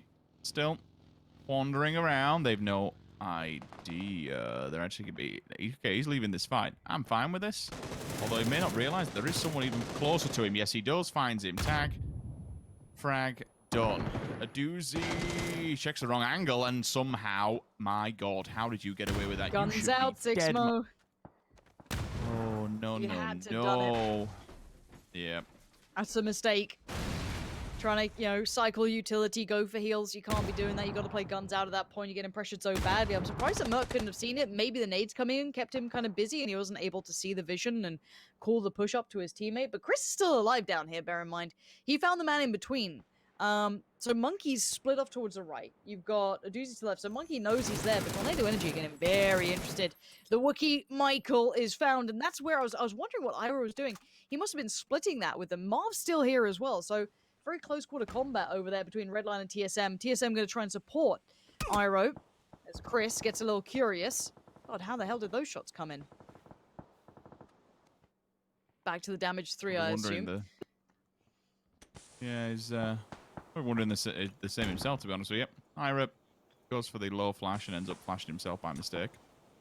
Low balls down the smoke and gives him some point of access, unless he wants to just try and draw Marv's attention. Still sharing it for quite some time.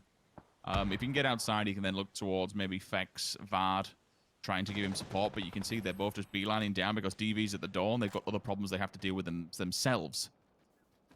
It's a 1 versus 1 for that Harry Potter, and whoever comes out will have a bit of a run anyway, and the next team will be able to follow up. But both of them, they want to regroup with all their teammates. Marv still holding on for dear life, but really probably just laying down at this stage in the game. Chris is still going. He's a nutter. He's a madman. God, he knows the doozy's there poking too. Out the window. Yeah. Oh, he's trying to cut off the vision so Chris can maybe find a bit of a second to run up here. I don't know if the timing's right. Let's see. Chris is waiting for those smokes to bloom. Let's watch this, because he's playing just on his own. He's here to frag out. That's it. He doesn't care. Like, placement's great, but you want frags. The problem is, he's going to be open to Tornado Energy if he goes too far to the left. Those are the shots you're hearing coming in. There it is. They find him in the end. The threat has been eliminated.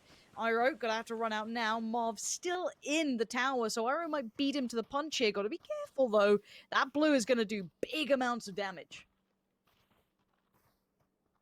Smokes have worked and they've paid off. That's what the task was, just to allow him to get outside. And he knows he's not been knocked by the blue, so he is outside of the tower. Just a matter of finding out the position. Fex is there. Hammer down, nail in the coffin for Redline. It's a decent performance so far. TSM, I actually noted in the latter rounds, even though they had that third place finish, they still had 11 kills to tie up. But they quit switch the 3 times. A doozy finds Mert. It's another team gone, down to the top 5. Crawling back like a doozy, please. Save me. Oh, from what? I mean, Chris? Not, oh my god, he is. I think he's dead now, but there was a chance that Doozy could have picked him up. They don't have the information we do that everyone is north right now, but yeah, a little unfortunate. Doozy's safe, weirdly so. TSM getting a lot of attention. Tornado Energy on one side, DV on the other. They kind of need to pick which fight they want to take, and it's not an easy choice. For a second. Gold be put down on his backside. Same can be said for Fex. Taking a dual fight here. There's 3 of them. Once he goes over the hill, what do you do? Do you fall back for the insta-res? That's exactly what he's doing. He's hoping they can just bide his time, which allows Ira to stand here and hold it. They're concerned. They are a little worried to push on this one. I understand why, because they don't have the full info. Small tag to the head, but no kill. TSM back to 3. Fex is getting the first aid off. Circle will force this fight, though. TSM have to advance into the open. 2 third parties, though. TE behind. Straight into the back of TSM. On point, on time. The Dream Breakers, but my word, Vardy's here. 1, 2, thank you. Murder! Absolute carnage. Destroys all 3 of them, and now they have an exit plan. Good God, what a freak. Ellie's got a DP. I don't know. Rich. I don't know. It's killed Fex. The new meta has arrived in the form of a dinner plate. God damn. Who am I to judge? Go on, Vard, have him again. Let's have a bit. Vard, you are nuts right now. No. He's got it down to example. Quizzy is disconnected. Quizzy was the one to keep safe for Doozy. Now he's going to be called into action if Vard does this.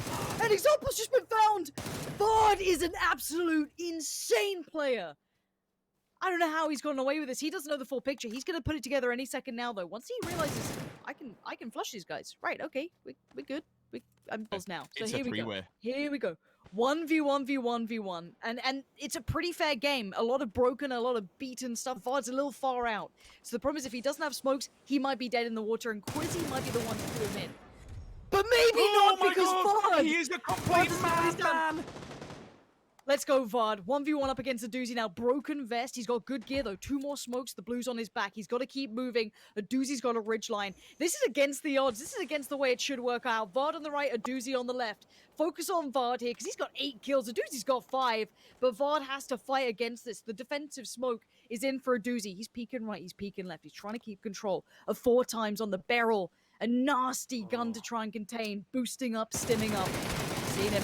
There's the spray, but it's wild. It's going better for Vard, but the damage. Look at his vest. Look at his helmet. He's got nothing to work with. So a Doozy just soaks the damage. Doesn't care for it. Vard now on the push-up. Gets tagged again. A Doozy moving forward. Switching out to the flash. He's got a second or 2 to put it in. Is it going to go too far? I think it does. Vard is not blind just yet. A quick heal, but they're right next to each other. They're in the smoke. A Doozy on the outskirts. Just shuffling to the left. He's holding the angle, waiting for Vard! And he finds him. You could not ask for a better play from Vard. Credit to a Doozy, but in my mind, Vard was the MVP there. To even get to that point, the kills he had to go through were nuts, but what a beautiful ending. 2 very talented players playing against each other like that. No way I could have imagined a better ending. And 2 invited teams that we said needed to step up. What a way to round out their group. That was phenomenal. To see a 3-way at the end, but most importantly, like, and again, I want to back it up here. You said it. Like, we don't want to take anything away from Raise Your Edge. Damn good game. A Doozy. Damn good player. Fantastic addition to this. Yeah. But for Vard to take down a team on his own, wipe out 3 players, then move on to Tornado Energy, knock out 3 players, and move... Okay, granted, there was another one from a third-party scenario. We'll take that. But the fragging prowess of that man, he is a freak. And the MVP of that match, no questions whatsoever. But yeah, what a way to round out the day. Wow. Good lord. Yeah, chat, can I just get a hard for Vard, please? Can we just put it in chat? We're all there with it. Let's head back to the desk to I'm sure they've got some reactions to that. So guys, what do you make of that final moment?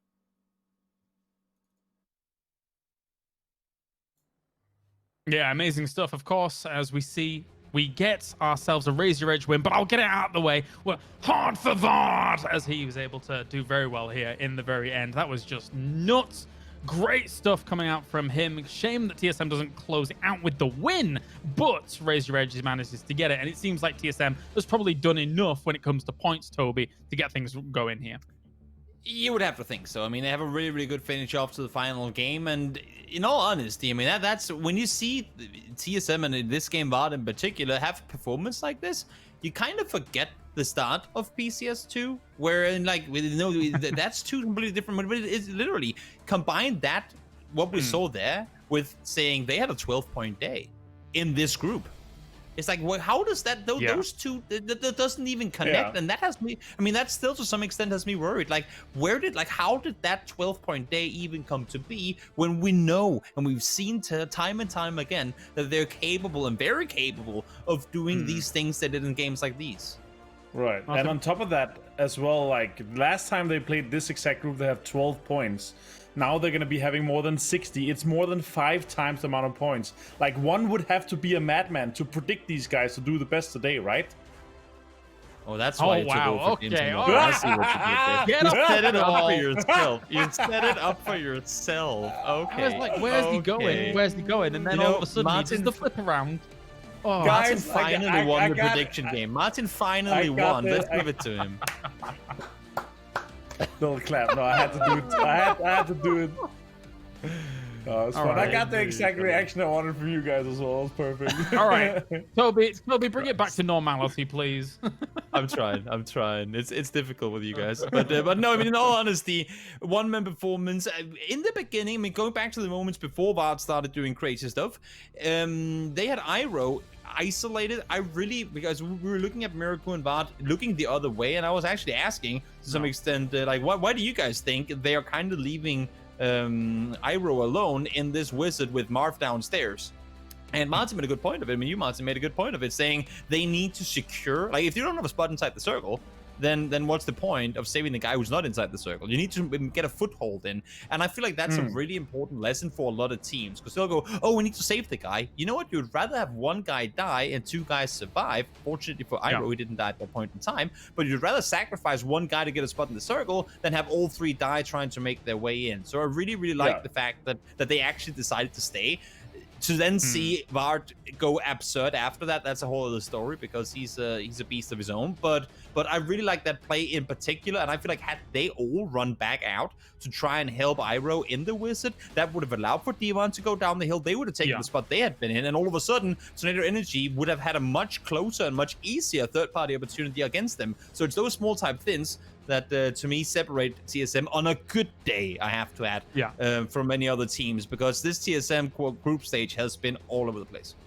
Yeah, definitely so. I mean, let's take a look at the points. Raise Your Edge gets 17. TSM gets 17 on the board as well. And just memes aside here for a moment, Martin, this is kind of where this was born in PEL, right? When we were watching Vard and we understood that he was able to make these kinds of plays happen. Our desk, whilst there, we made many songs, many things, and you know, Hard for Vard definitely stuck around, and you can see why. Jeez Louise. Yeah, I mean, he's an absolute machine. It's no doubt, and there's so many other players that know this as well. He's a very respected member of the pro scene as well. Like, there's so many. If you ask individual players that we think are superstars, they will point out Vard and say that he is one of the best, if not the best player. When he's at his peak, and what we saw there was peak. Aduzi, though, I will say he really set him up. Oh yeah, like he enabled what happened, because the few knocks that he got, kind of one important knock that Aduzi got on Tornado Energy opened up kind of this spray and this situation where he could take a few 1v1s and enabled him. Vard, I believe, got 8 kills, and Aduzi got 6 kills in this game. So absolutely outstanding performance. I mean, Aduzi is one of the guys you don't want to be going into a 1v1 against. And when you think about, like, the stone cold killer that is Aduzi, very, very scary stuff. He has really lit a fire under Raise Your Edge, it feels here, Toby, when it comes to even just a single person roster change. This team is looking scary. To me, Aduzi and Clip are kind of going hand in hand in this tournament so far. Pickups that we all had our eyes on to see how are they going to perform. Are they going to crumble under the pressure, or are they going to rise and become that pillar or anchor point that the team is looking for right now? And both Liquid and Raise Your Edge have got to be, I mean, whoever's behind the teams have got to be clapping their hands and saying, I feel like we made the right decision on this one, guys, because those two have been carrying their load and then some for the respective teams. Yeah, definitely so. Here's the damage coming in as well. Even though we see TSM doing very well for themselves, Aduzi still trumps them when it comes to the damage done. 956 coming in, almost that 1k. And it's Chris has constantly shown up here throughout the day when it comes to kill leaders, damage leaders. Martin, very impressive. Yeah, and honestly, I'm so happy to see them back. I tweeted that last weekend as well. Like, so happy to see these guys back. They're playing again tomorrow, guys, and they're actually sitting pretty comfortably in the leaderboard as well. So I'm kind of curious how far up the leaderboard they can up. Like, they're taking this as a warm up, and they're going to be able to play super well in the grand finals as well, I'm sure. All right, well, we have our interview ready to close out the day, of course, here, and we will be talking to TSM, and we do have, I believe, Dofus on the line here to talk to us about some stuff. Hey, Dofus, can you hear me? Are you good? Can definitely hear you, and yeah, I'm better now. Perfect. Really? I'm good. Better So let me ask you about that straight away, because obviously it's not been the easiest group stage for you guys by any stretch of the imagination. What's gone wrong for you guys? What's gone right for you guys when it comes to the overall group stage here so far for our defending champions of PCS? Well, yeah, thing is, right, after the games and all that, we look at the games together and try to see what actually went wrong and stuff. And to be fair, like we haven't played as bad as some have tried to make it look like. I was pretty happy with how we played, like overall. Obviously, like last Sunday was pretty rough on us, especially point-wise. I think we only had like 12 points or whatever it was, but it still wasn't as bad as it looked. Like I tweeted out before, like points matter more than how we're actually playing. But I actually haven't been worried at all throughout this. I know a lot of people have, but I don't think I haven't been. And the same thing we said about the guys, like we knew that we were fully capable of turning this around, and so we haven't really stressed out about this. Obviously, it would have been even better if we were sitting first now and all of that, but yeah, we know what we're capable of for sure. So, all right, fair. I don't know if I answered your question. That's the. It kind of answers it a little bit in the fact of the overall situation in the group stage and kind of your perceptions of it. So, Mr. Avenger, your question? Yes, I obviously want to ask. You guys had a rough Sunday, yes, but it's for me. It's kind of still feels like that you guys are hesitant a little bit more. Do you guys feel like it's kind of because of like after you guys have a super rough Sunday, for example, last time? How do you guys get like back in the horse, and what's the talk about? Like, what are you guys already aware? What's the reason why you guys have not been able to get any or that amount of like a good amount of points that day? Or are you aware of the circumstances? Obviously, also some other situations with Iroh that can be kind of tilting. Is that also affecting you guys, or is it only affecting Iroh? I guess. No, Iroh disconnecting like several times throughout the weekend obviously affects everyone, because whenever he disconnects, we all had to just stop and pause in whatever we were doing. So if we're just about to rotate, Iroh crashes, then we have to pause. Like all the flow of the game gets super disconnected whenever that happens. Of course, everyone gets, well, it gets in their head, it gets in my head. But I can say like what we took from last week is that we didn't actually perform as bad as it looked, and I think that rather, if anything, it made us stronger, realizing that we can play points wise pretty awful but still play all right, in a sense that we could go into this weekend not being like, oh, we're not gonna make this, because we knew that we were fully possible to do this. So yeah, I think that kind of speaks to our strength, where we can start slow or bad and then come back. I'm not gonna speak too soon now. I think we're at 142 points or something. Yeah, you're fine. You're fine. It should be you fine. should, on paper, you should be all right. Yeah, but that kind of segues me into the next question. When you said you don't always start off strong, but then you come back later and do really well. I'm thinking, is TSM? I mean, do you consider like it's gonna sound wrong, but a back up against the wall type team? Like, because we saw it in the PCS1 when you went out and won the tournament. Everything was so close, and then the final day, you just take off, and everyone is like, well, how was this ever close when you start stomping everyone? And the same thing today. Have a really good day. Is there something between the players? Is it something you do, like, you know, halftime kind of the coach morale speech in the locker room? Is it? Do you get extra? Do you feel like the guys get extra attention when it's like final day type thing? Yeah, it's all thanks to me. I'm like Jurgen Klopp, who goes in and just goes ham and they perform like crazy. No. I mean, it's both like a positive and a negative, right? Like, it's a positive that we can start off slow and then come back strong, but it's a negative that we have a tendency to always start out slow, and it's not that we like to, what do you call it, like being put against the wall, but we've been there so many times because of us starting slow. So I don't think we feel the pressure in the same way that maybe a lot of other teams do, if that makes sense. Right. Because we've been there. Like we've we've had such rough starts to tournament, so we know that we're fully capable of coming back from it.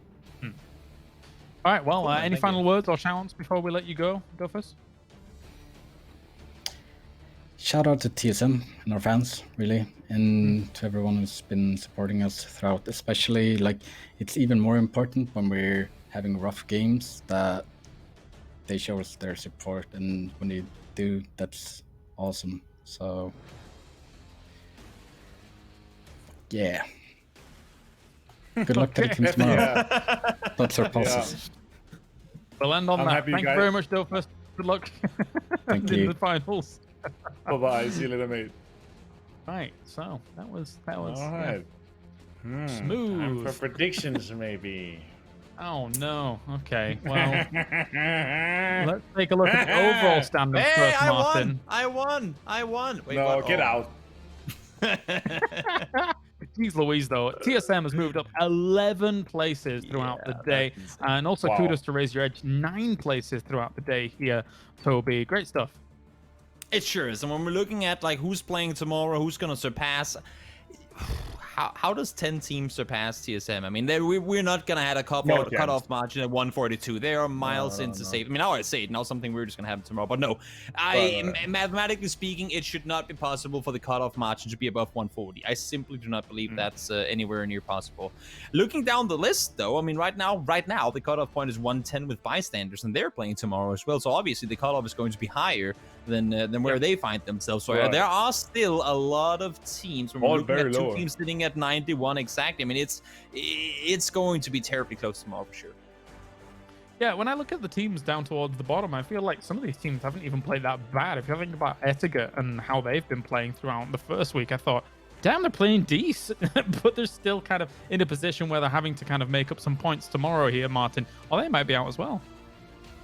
Yeah, for sure. I mean, they're gonna get 30 points and it'll be fine. But I'm also looking at the kind of gap there is between Istanbul Wildcats and TSM. You know, it's a 22-point gap between that because FaZe, Omaken, and Lens is playing. So there's gonna be quite a big gap there. So I think we'll end around the 120-point mark, plus minus. Obviously, there's some teams playing there that's gonna be around that, and it could potentially be high as well. So if I was Redline playing tomorrow, Etiquette playing tomorrow. Yeah. I would be looking at how we can really get some big points and how we can push this, because when you're that far behind and you're playing on the last day and the other teams are already qualified, you're playing in such a rough spot. Like we even talked with Michael about it, right?